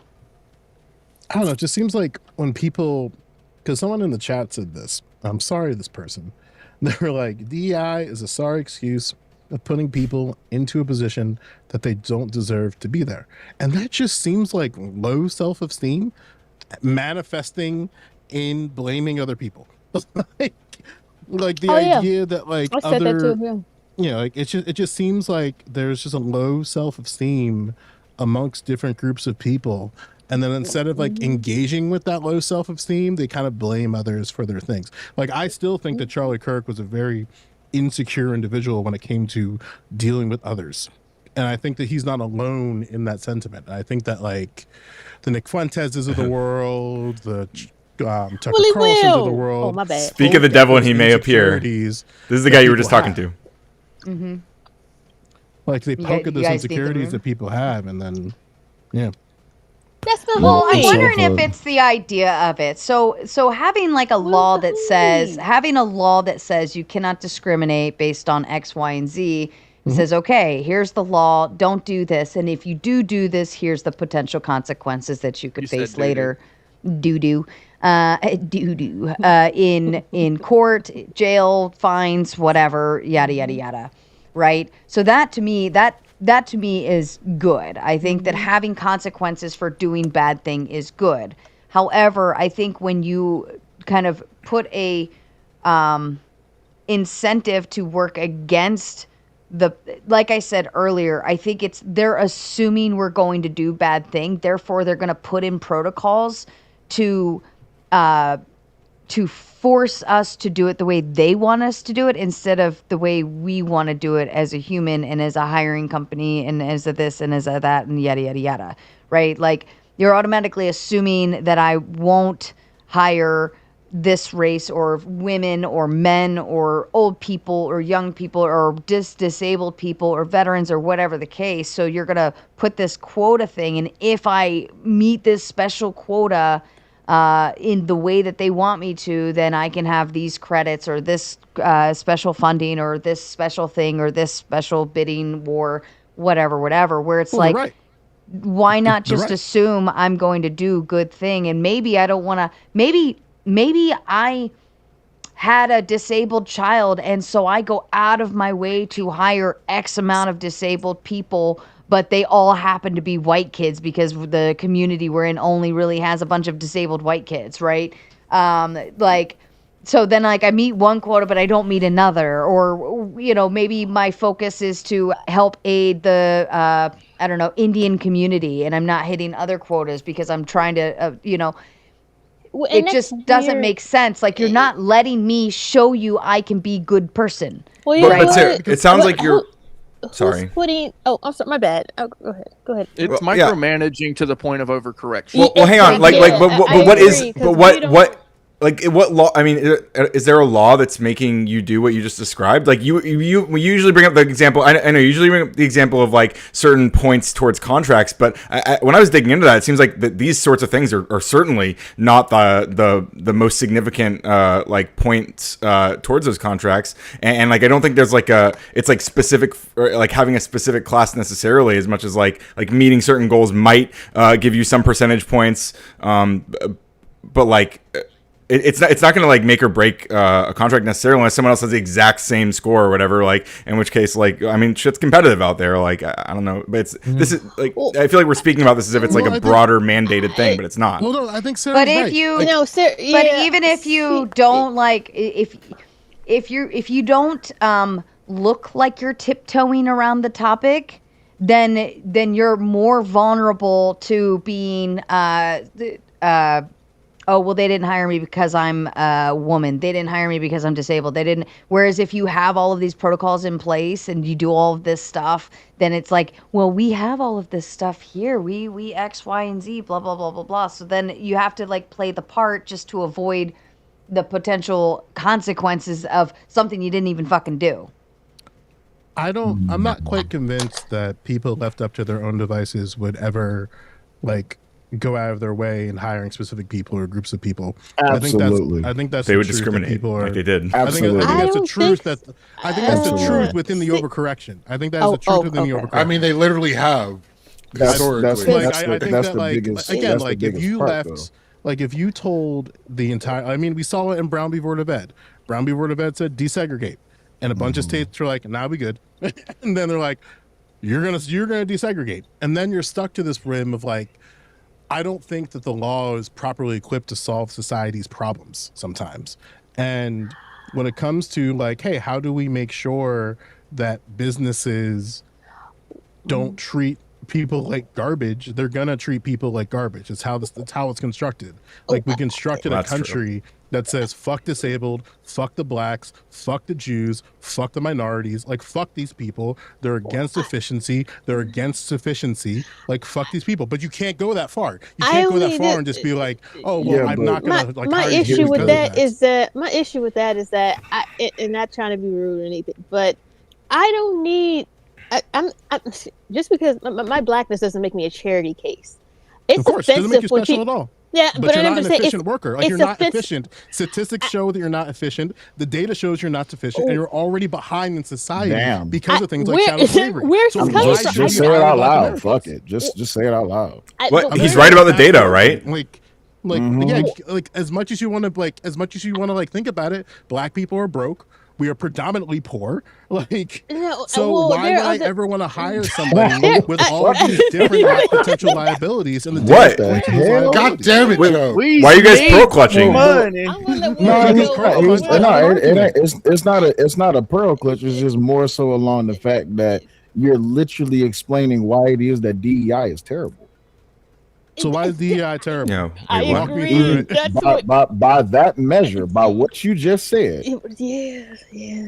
Because of the fact that black people, specifically by the data, are lazy, broke, No, and they not don't lazy. have. Never said lazy. Poor. No, I want to hear what he. That word did I not want come let out. him cook. Let him cook. You said Yeah, let's hear inefficient. it. Hey, Joe, cool. Poor, Joe Cool. lazy, inefficient. Is that Joe Cool, Joe? Oh, It is. It is. Yeah, Joe, he's hilarious. Yeah, go Hey, ahead. man, how you? Joe Cool We're all and black Will on in this the panel same tonight. place. Wilhelm. I was gonna I already know what's about to happen. Wilhelm, tell us why. I already know what's about to happen. So let me just go ahead and get the respectabilities out the way. Hey, Sarah, what's going on? How you doing? I'm wonderful. How are you, Wilhelm? I'm doing Hey, good. Will, it's Also, artichoke hearts, Will.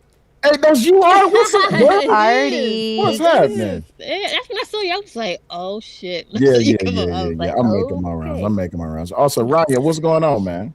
It's good to see you, man. I'll be over there soon. Will, do you still stream? I've been out to look for long. Okay. I do a lot less streaming than what I was usually doing. But yeah, I still stream every now and then. I kind of lost a little bit of a wave that I was on, but it's all right though. It'll come back. Robbie, how's she doing? Ein Minuten bitte. She's doing good. Actually, she's back in her office doing some content right now. Till I say what's up. I sure will. And then lastly, Clay, what's up, man? I ain't got to kick your ass tonight, do I? Come on, Clay. That's my homie.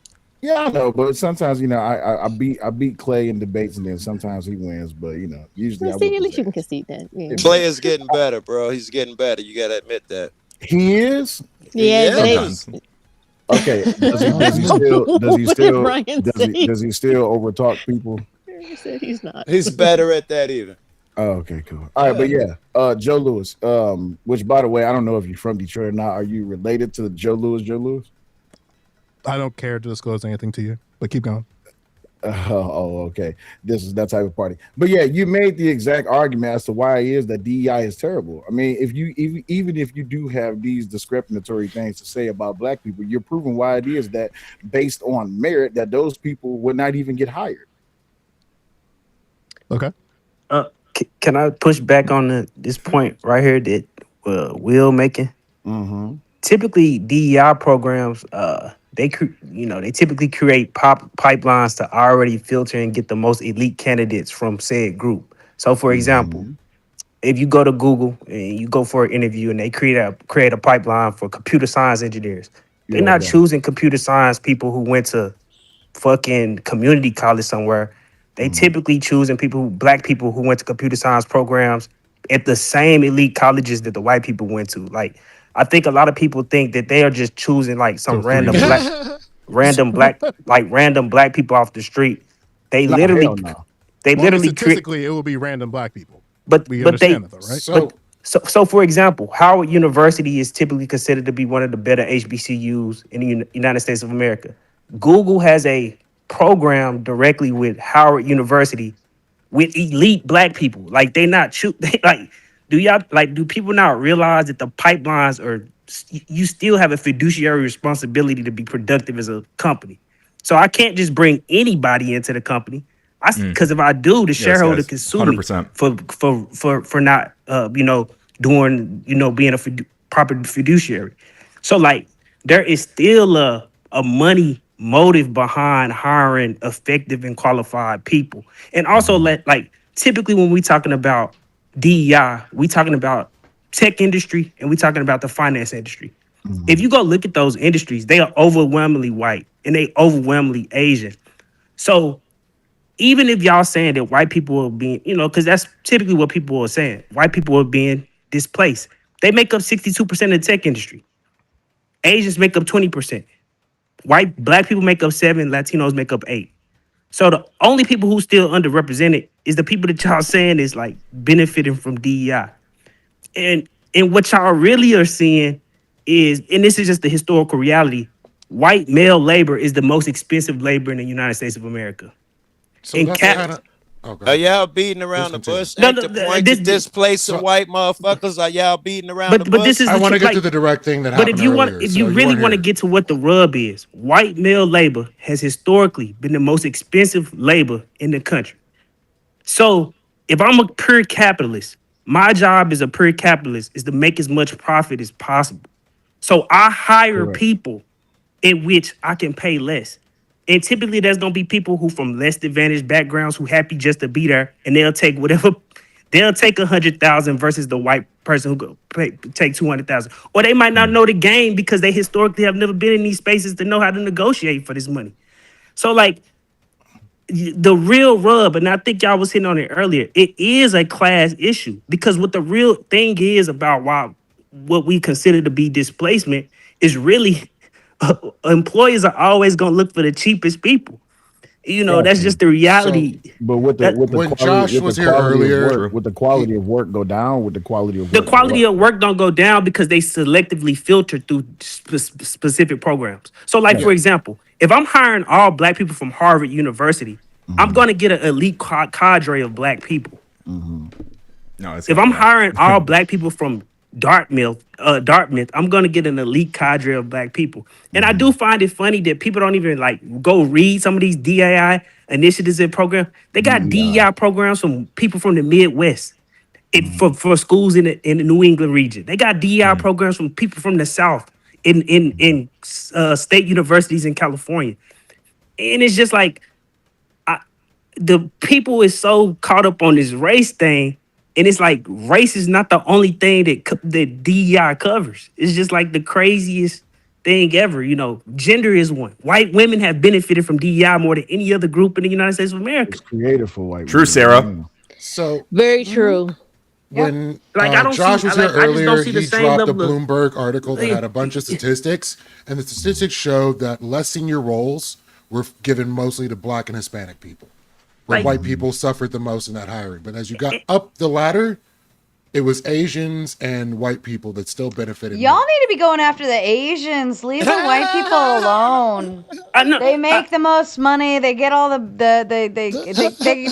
they like snuck by. They're like, we're just gonna do this over here. Nice and They didn't quietly. sneak No, by. they They didn't didn't sneak by. We're gonna let everyone else fight, and we're just gonna. No, woo-hoo. I'm going to tell you what they did. They didn't sneak by. They set aside their differences. 'Cause trust me when I say that they very seldom, like Japanese and Korean people can't stand each other. Filipinos, Vietnamese can't stand each other. But when it comes down to business and getting together, They still can't stand each other. they still can't stand. No. Just telling you the truth. They They still can't, but they will get together, and it's like fuck everybody. It's us against the world. Right. We still don't like each other, but they will come participate. together.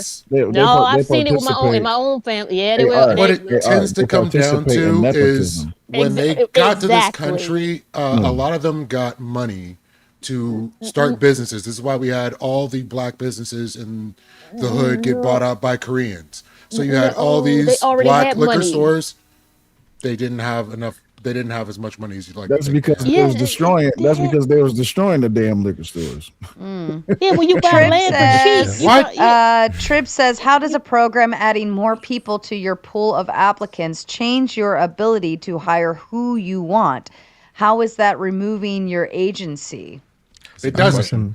You still It have absolutely to doesn't. choose the most qualified person.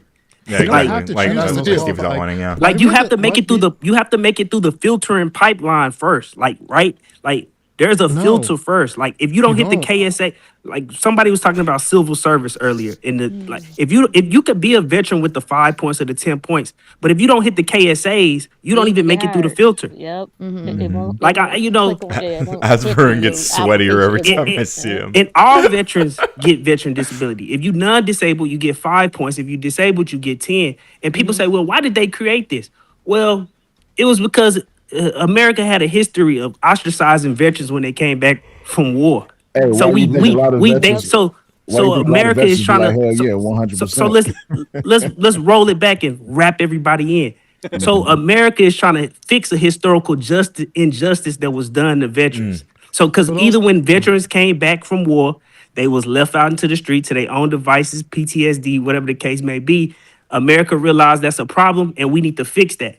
And if you go ask some veterans who came back from 1968 Vietnam, those veterans was treated worse than any other veterans in any period of time. Yeah, they Yeah, were. they was pumped full of drugs and alcohol. Well, I was gonna say, yeah, they came back, coked out, doing like. I mean, you would be coked out. You would be coked out. them, You would be coked out and drugged out of your mind too if your government asked you to kill kids. Like I think that's a normal reaction to most. Some of them out there were even doing drug running. Like I don't know. but I think that's think that whole Vietnam thing. I think everyone was fucking around and doing stupid shit during that time. But I think Vietnam was a beast of his own caliber. Yeah, I think that's a normal reaction for some of the violence that they experienced over there. No. You have to understand. You have to understand something about Vietnam, and I just explained this the other day. Vietnam was a war that no one was prepared for, that they thought that they was prepared for. When they got over to Vietnam, they got their asses handed. Yeah, they did. Yep. Not only did they get their asses handed to them, they came back to a country that treated them like shit. So they had no reciprocity to even work with their health. They was getting treated like shit in one country just to come back home to another country. Then on top of that, look at all the political drive that was forcing people to really participate in this bullshit that these veterans was going through. Not to mention all of the shit that they went through over there in that country. When they got over there to Vietnam, we thought we was ready. That's not what happened. We was not prepared to fight motherfuckers up underground in holes. I agree. Traps and shit. Yeah, I agree. Charlie's everywhere. Yeah. And but that don't. Cambodia, they really would have been fucked up. I mean, all of that still doesn't change the point being made. Like what they experienced is a historical wrong against them for going over to Vietnam, fighting a war under false pretenses, and then having to enact violence and then experience violence for a war that didn't even matter. And so the country felt like there was a need to help those people. What wars fought under honest pretenses? There is no such thing as an honest war. Yeah, I was gonna say they sacrificed so much they can automatically get. Even if you grant that, doesn't detract from his point, right? I mean, it still don't detract from the point. And then on top of that, it's a draft in which the country selectively drafted people who were poor. No, that's not okay. Go look it up. Okay. I mean, we currently have a draft dodger as a president. You guys believe that it would? Hey, he had bone spurs. Do you believe that the consensus about the war would have been different if there wasn't conscription? No, say that again. We should have never went. In the first place. If there was no conscription, if there was no draft, do you believe that the consensus of the country that they're volunteers would have been different? Because here's the thing, I know nobody would have went. Nobody would have went. They wouldn't have went. When people voluntarily sign up to go off to fight a war, people do feel a little bit differently than that about something that, well, you're forced to go fight. You have a different level of buy-in. To be you have fair, a different level of buy-in. Clay. 60% of the Vietnam War draft or whatever were either wavered or ran away or moved out of country or what hid in all of those things. They went Just to Canada. saying. But I'm gonna, if gentlemen and lady, if you're okay, I'm gonna go make a peanut butter and jelly sandwich. Since Jason so kindly bought the extra hour, I would like to get something in my belly now. Sure. Can you all play nicely for a few minutes while I step away? Yeah, do you mind if I do a quick closing? I'm gonna leave. So sure. Yeah. Well, yeah, everyone, great panel. DEI is awesome, as we've all demonstrated here tonight. It's a totally a cool thing. Not really as bad as everyone likes to characterize it as.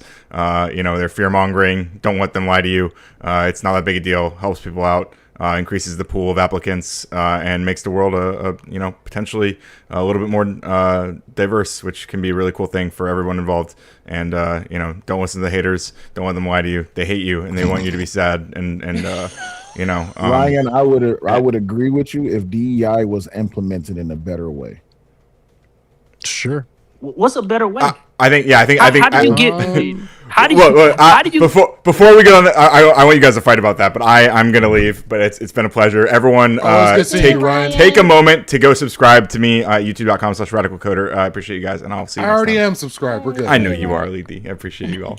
Ryan, I'm subscribed. Also, Steve, it's good to see. I mean, you're cooking. Keep it up. But anyway, Steve is great. Yeah. He is all right. All right, guys. I am a sleepy boy. Thank you, P. Fletch. Yeah, it wasn't even. It's funny. I couldn't believe it came up, or like that I was invited to that panel like right after. I guess my camera's not on. Hang on. I am about to leave, so it doesn't really matter that much. But here I am, hidden below my main stage. Oh, you can't see me still. Hang on.